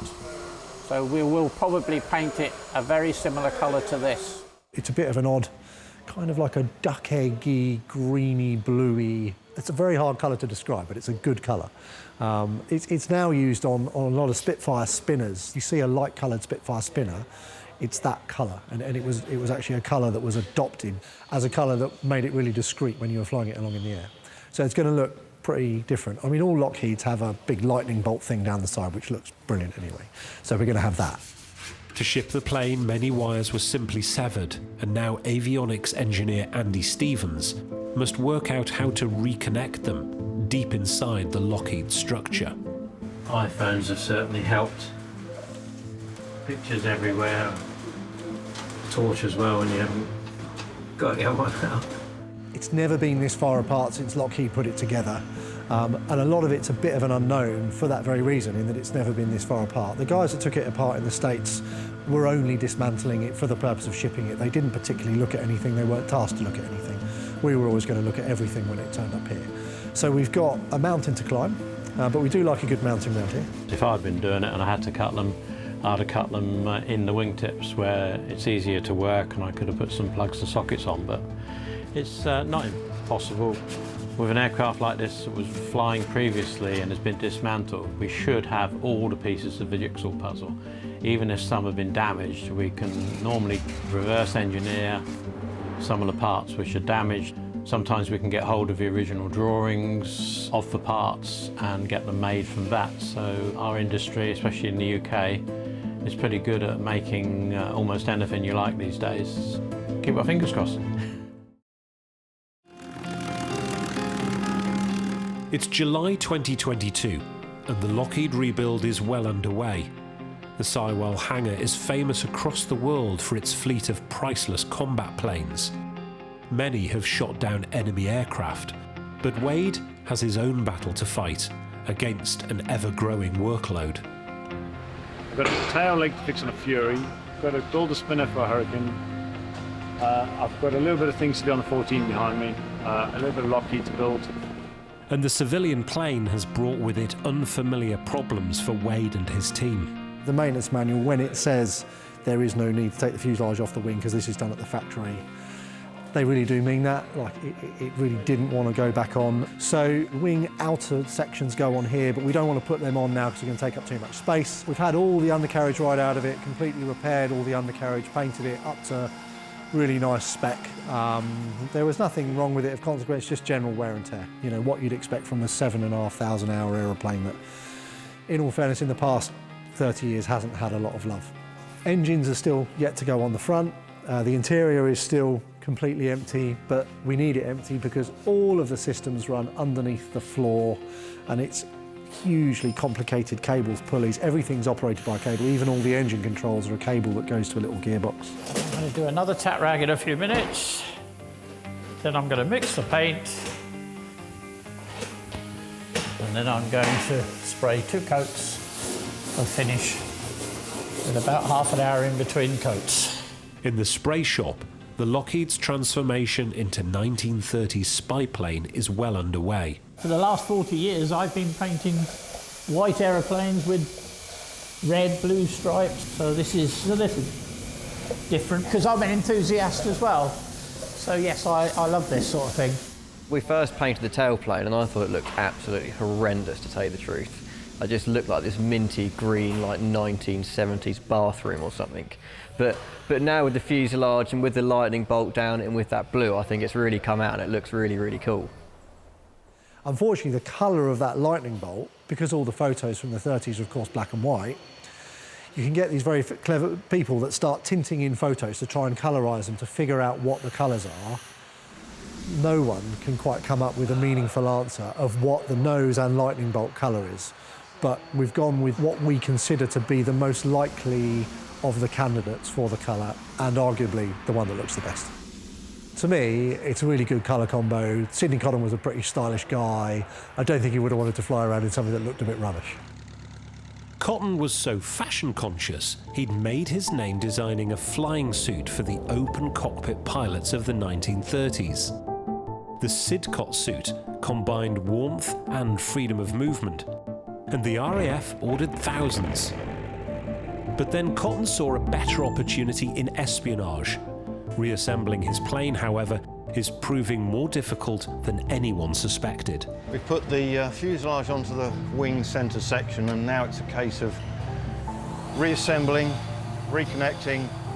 Once all that's done, fit out the fuselage, test it and then hopefully eventually fly it. But this aircraft was never designed to come apart like this. If it was meant to come apart, it'd just simply be bolted together, but no, this is quite a complex task. So just putting all these fixings all the way around here, in here, up in here, the whole area of the fuselage. I mean, quite a tall order, it's a big old aircraft. Yeah, a few late nights, early mornings, weekends, but, you know, if it was easy, everyone would be doing it, wouldn't they? So, you know, just crack on and live the dream. In 1938, the threat Hitler posed to Europe was clear.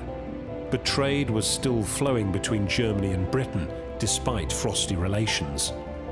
The Lockheed's cover story was that it was being used by Cotton in connection with his film business.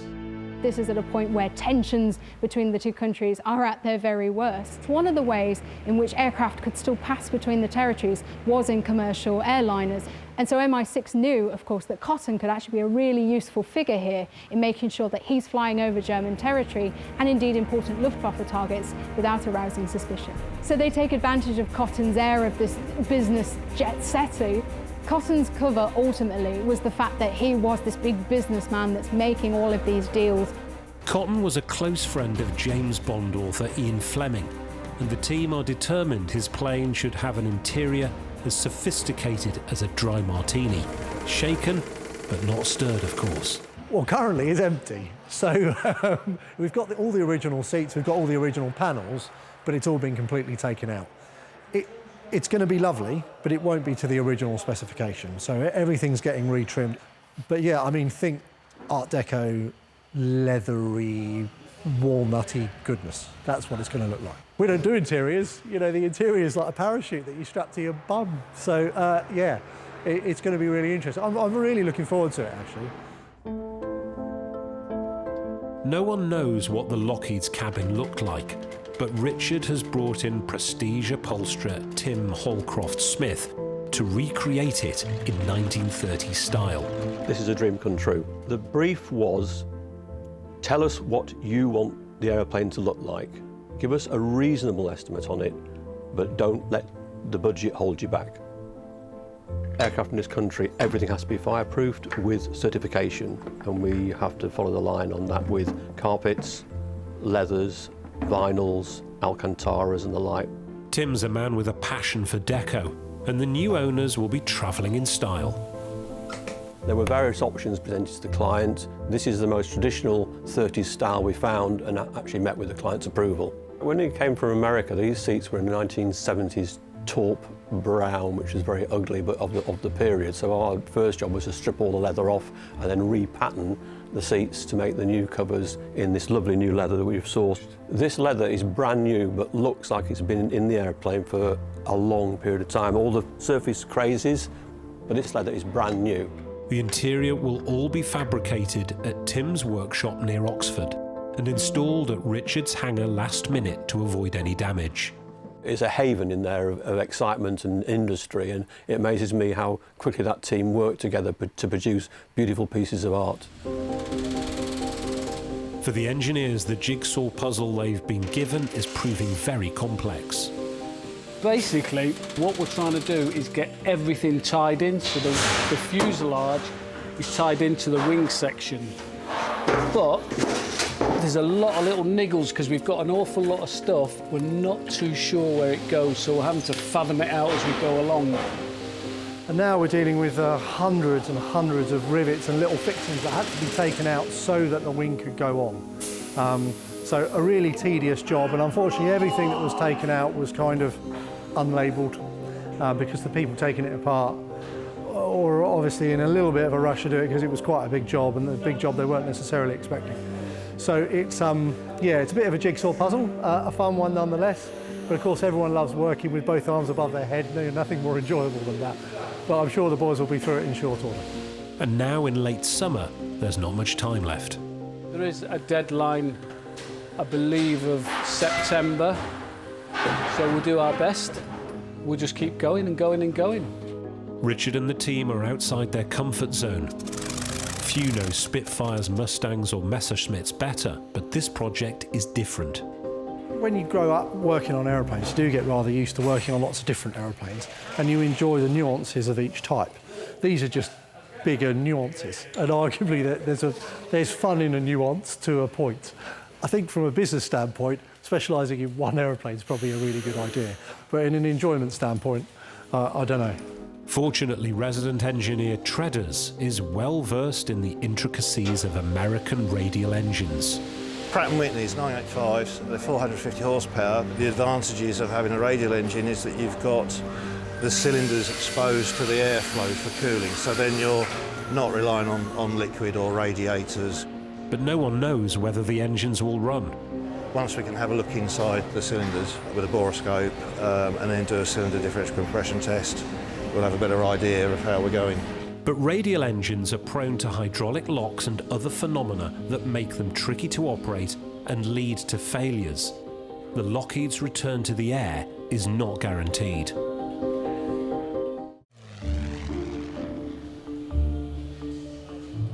For historians trying to piece together the story of Sidney Cotton's war, the rebuild of his plane is a once-in-a-lifetime opportunity. The fascination with it is basically to get the story right. Steve Lloyd is a retired group captain who was once second in command of the RAF's historical archives, safeguarding its most precious relics and records. Can we do a 180? Then we'll get the light on the plate. There are many conspiracy theories as to how something has come about. It is only when you get a unique opportunity like this, with the aircraft in pieces, to in fact be able to come up with some clear assessments and answers as to the many questions that rotate around this particular airframe. Among the unanswered questions, how was Cotton able to conceal the cameras on his plane? And how was he able to have it repaired when it was damaged in a bombing raid? We're certainly confirming its history, and we're finding new pieces that we had not hitherto before known. These reconditioning plates and Lockheed modification plates are all new to us and new to the community that follow this aircraft, because basically, for the aircraft's entire life, they've been hidden. Incredibly, they show Cotton had the connections to have his Lockheed shipped to Canada at the height of the Battle of the Atlantic for the fitting of a replacement wing. It looks like the mystery of how he concealed his sizable cameras has also been solved.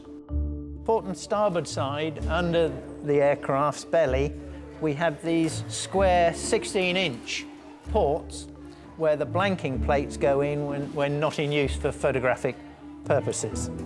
What we have here is one of the camera door blanks that go into the bottom of the aircraft.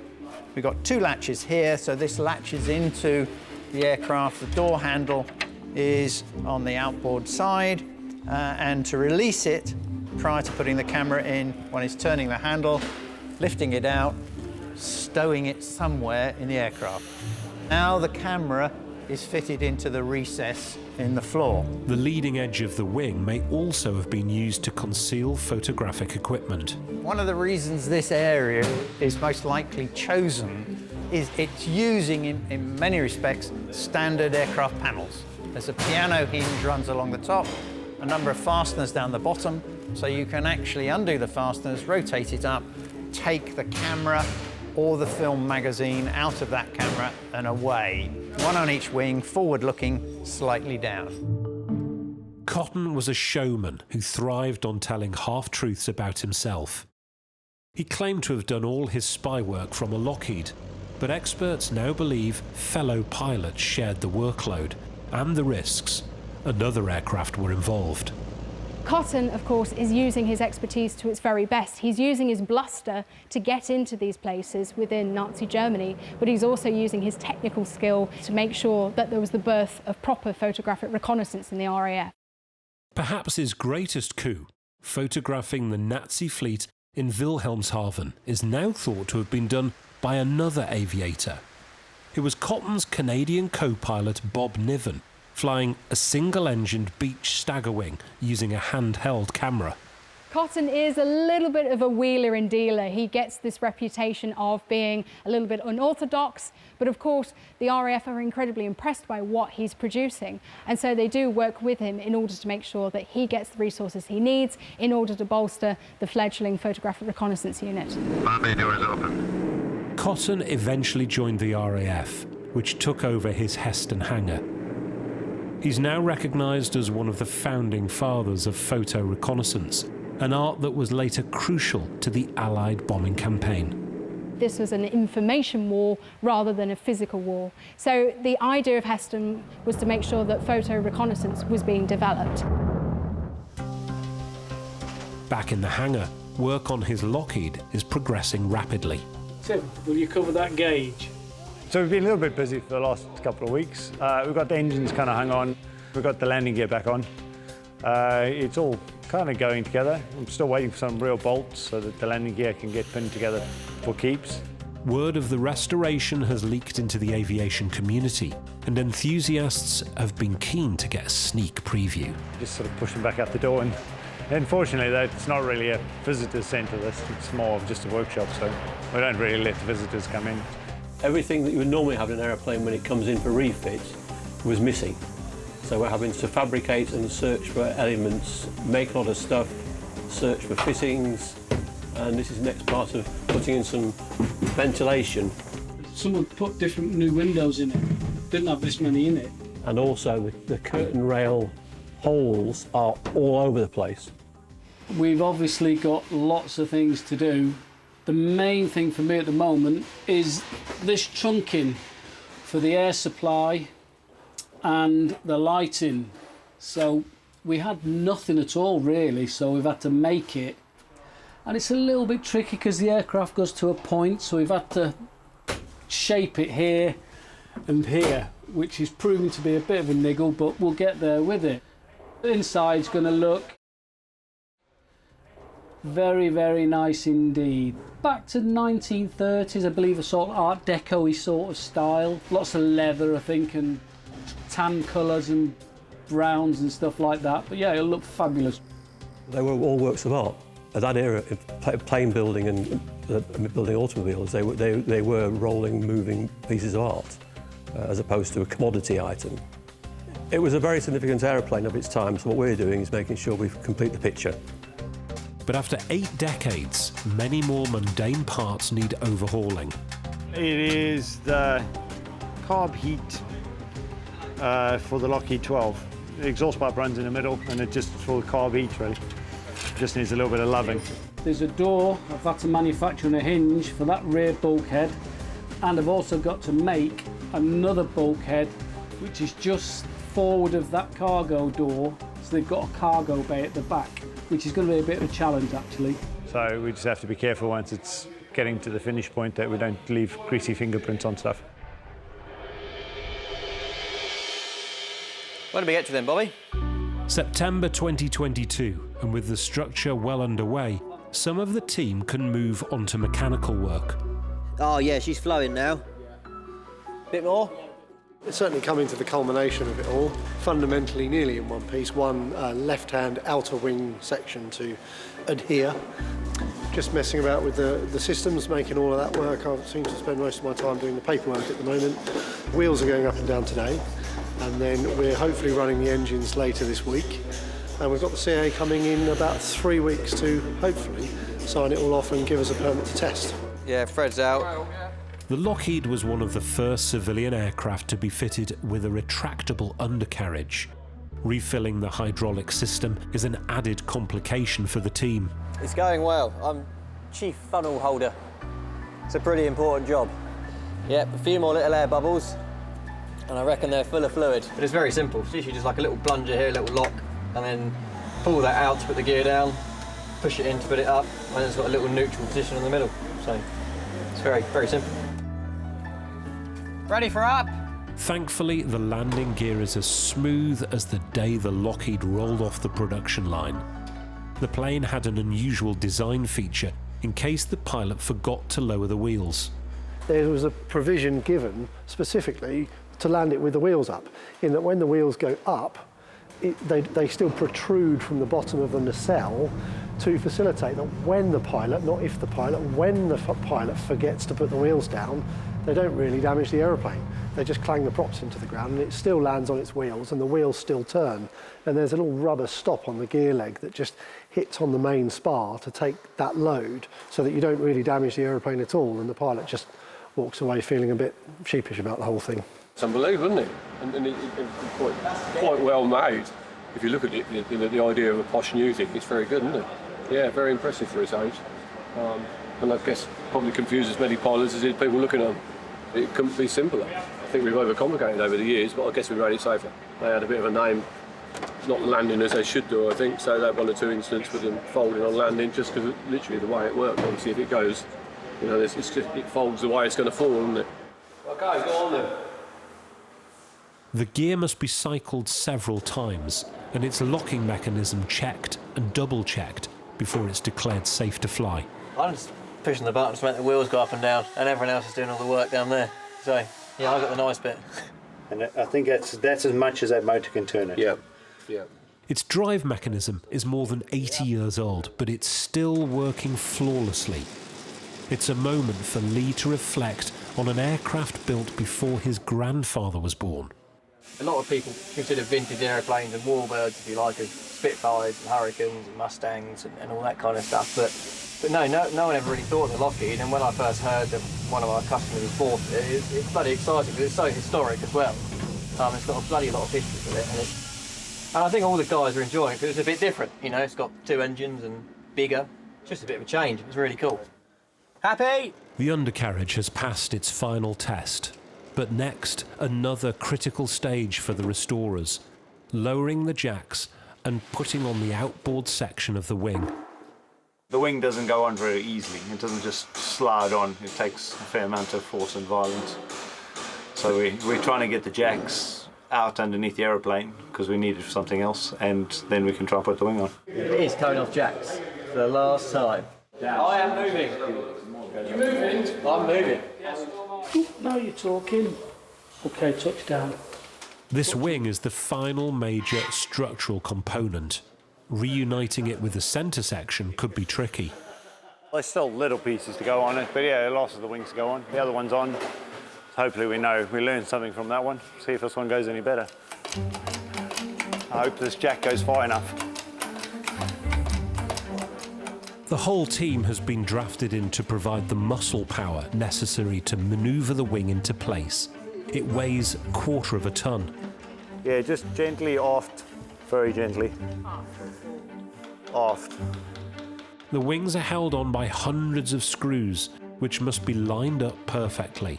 I mean, it's the ultimate era of aeroplanes. Technology was moving on enough that we didn't have externally braced aeroplanes anymore. All of a sudden we had cantilever monoplanes where the stresses are taken inside the wing, so all the unsightly wires and fairings and sticky uppy bits that make aeroplanes look a bit, I don't know, slow, are all gone. Okay, just stop there a second. Bobby, if you give it a bump forward. Yeah, that's a good one. Now all of a sudden we're in the era of wheels going up and down, so once it's in the air it looks really streamlined and sleek. And then of course the paint jobs, I mean, you just can't beat 30s paint jobs. It's just such a great era where people knew how to make stuff look good. And this aeroplane was not only designed as a really useful aeroplane with a large cabin area and lots of seats and lots of range, but it was also a bit of a statement piece. Okay, stop there for a second. Bobby, can you give it one more bump? Okay, stop there.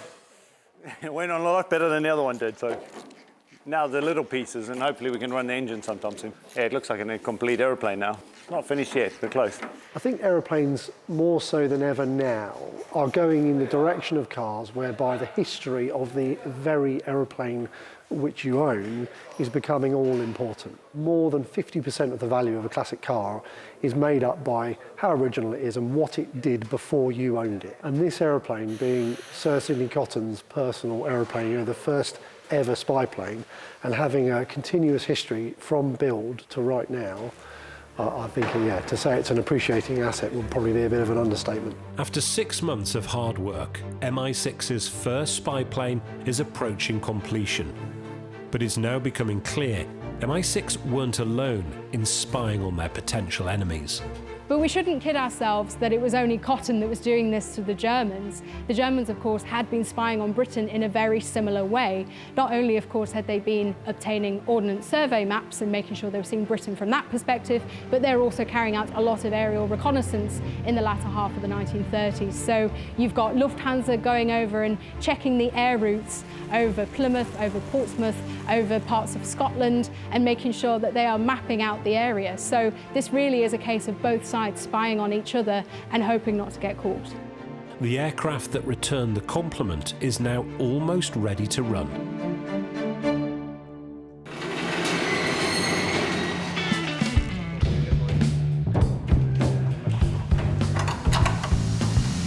Yeah, going. So we're just treating it to some new spark plugs. The old spark plugs are probably original to the engine overhaul, so they're probably 40 years old. And then hopefully we're going to try and run it this afternoon, so that's a big milestone.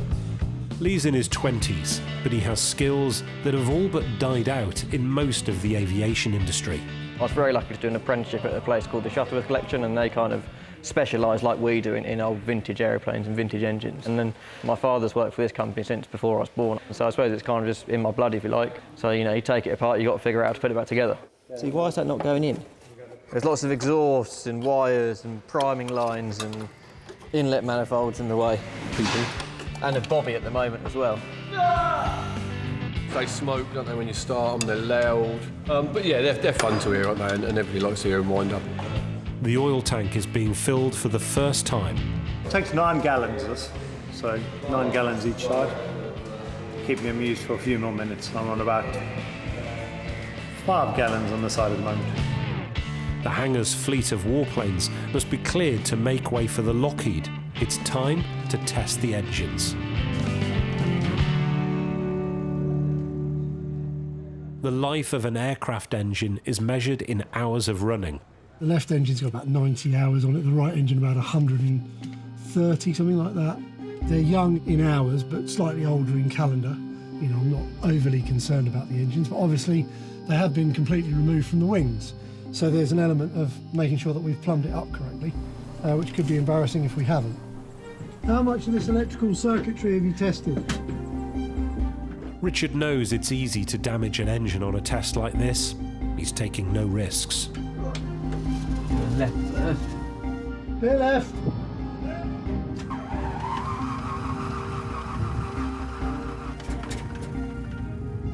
It's not a promising start. The engine refuses to fire.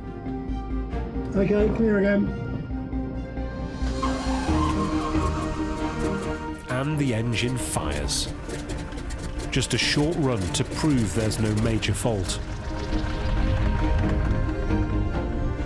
So you can spark up the other one. Yeah. Just clear on the right then? Yep, clear on the right. The engines were drained for their voyage across the Atlantic, but firing them up ejects clouds of burning leftover oil, which clear quickly. The Lockheed passes its final crucial test. Nice. Yeehaw. Very successful run. Sweet work, man. Thank you for your help. No, thank you.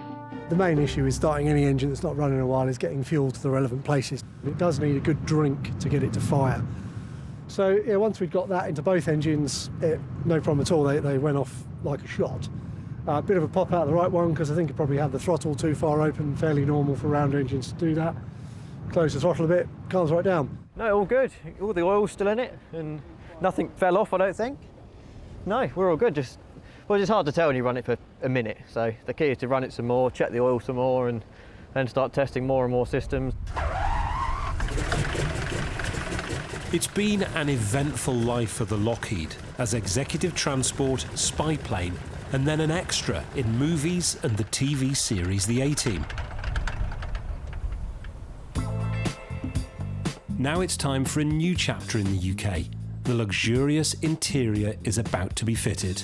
Upholsterer Tim is bringing the leather he's prepared in his Oxfordshire workshop.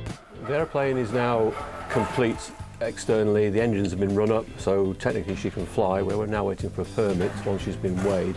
Interior-wise, everything is finished. It's now part of the fit. Go down to table and cry at that. One slip could ruin 3 months' work. It's a very nervous part of the build. Alcantara attracts dirt like nothing you've ever seen before. We have to be so very careful. Everything's with kid gloves, you can't touch anything, and it's a very delicate operation. You can't rush it, you have to take your time, and everything has to happen very, very slowly. We are fitting the dado rails and the table in the aircraft. Everything is solid oak with a heritage stain and high sheen lacquer. His team have to cope with a floor that's level in flight but slopes steeply uphill on the ground. Table's in line with the windows. Yeah. Well, but it's not in line with the floor. But it's uphill, isn't it, as well? Oh yeah, I've got to take a couple of mil off the bar. The hell do I do to fix this, sir? Put some chairs around it to create some visual noise. It's phenomenally challenging to work in this shape because there is no level or plumb. It is a conical shape. So everything is incrementally getting larger as you work your way down the aircraft. So yeah, it does pose quite a few challenges getting everything lined up and looking correct. Sydney Cotton's spy plane is now only days away from its first flight, reviving the all but forgotten story of the spy who took the Nazis for a ride. I mean, it's a great story. And Personally, I think, you know, hopefully this aeroplane rolling out of here and going flying will make people a bit more aware of that story and generate a bit of interest in something that people should definitely be interested in. I might need to steal you for a few minutes, mate, because we ain't lining up with nothing. But there are some last-minute glitches in the cabin. We've got one of our curtain holders, which is out by, I believe it's about 15 millimetres. So we're going to remake it, get it a little bit longer and get that one hole popped back exactly where it needs to be. We do not compromise. It's as simple as that. Whenever you work on a restoration project like this, it is paramount that everyone on the team has the same attitude, and that is, it's only done when it's done, and it needs to be absolutely perfect. The time you're putting curtains in an aeroplane, you're getting somewhere. The project's been causing Tim to lose sleep.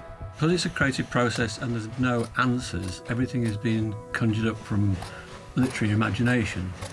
So one's brain never shuts off thinking about ways to do things differently, better, how things go together, and it never ends until it's finished. Personally, I think it's a triumph. I mean, the original interior of this aeroplane, it does not look like this. This is an original, you know, spec Lockheed interior with original Lockheed seats, and it's original, like how it should be. But I think, honestly, I think this is a cut above whatever Lockheed could have come up with. This is a real, you know, it's a marvel. The passenger seats, in which Cotton's assistants once sat, knowing a Nazi firing squad awaited if they were caught, are now just for relaxation. And Richard is about to vacate the captain's seat for the test flight. I do not have a lot of multi-engine time at all.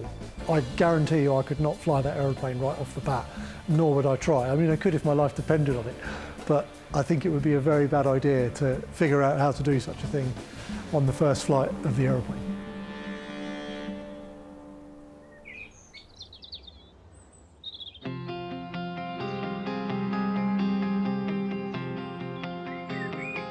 It's late November 2022, and the Lockheed is finally ready to move under its own power in the careful hands of test pilot Pete Kinsey. He's flown some of the world's most iconic warbirds, but today, even he's feeling nervous. Probably more so than doing the first flight in a Spitfire, because although Spitfires are very iconic, there are a lot of them around. There aren't many of these around. This is the only one with this history. I've got a feeling it's one of those aeroplanes. Sitting high is quite essential. So I'm going to grab some cushions. Yeah. It's just astounding what they've done to it in such a short space of time. And it is just a beautiful aeroplane now. All good. Okay, so we'll go for a start on the left engine. So it's pretty much all finished. It's all shiny and ready to go. We're kind of just waiting on the final bits of paperwork, really. So we've got a slight oil mist, interestingly, at the cockpit, which I just assume is burning off some oil, possibly sitting on the exhaust, but we'll keep an eye on that. So we're ready to go for a start on the other engine. If today's taxi test reveals no serious faults, the Lockheed will move straight onto its first flight as soon as authorization from the Civil Aviation Authority comes through. Very soon, the spy plane that made history will take to the air again. And Tango Lima is just heading back to the main apron. Great, finally, to see it back. This plane is phenomenally important. The history of this airplane is awesome. For 1936, this must have been a space shuttle. It's a hero that everyone forgot about. What it did was astounding and dangerous and very important.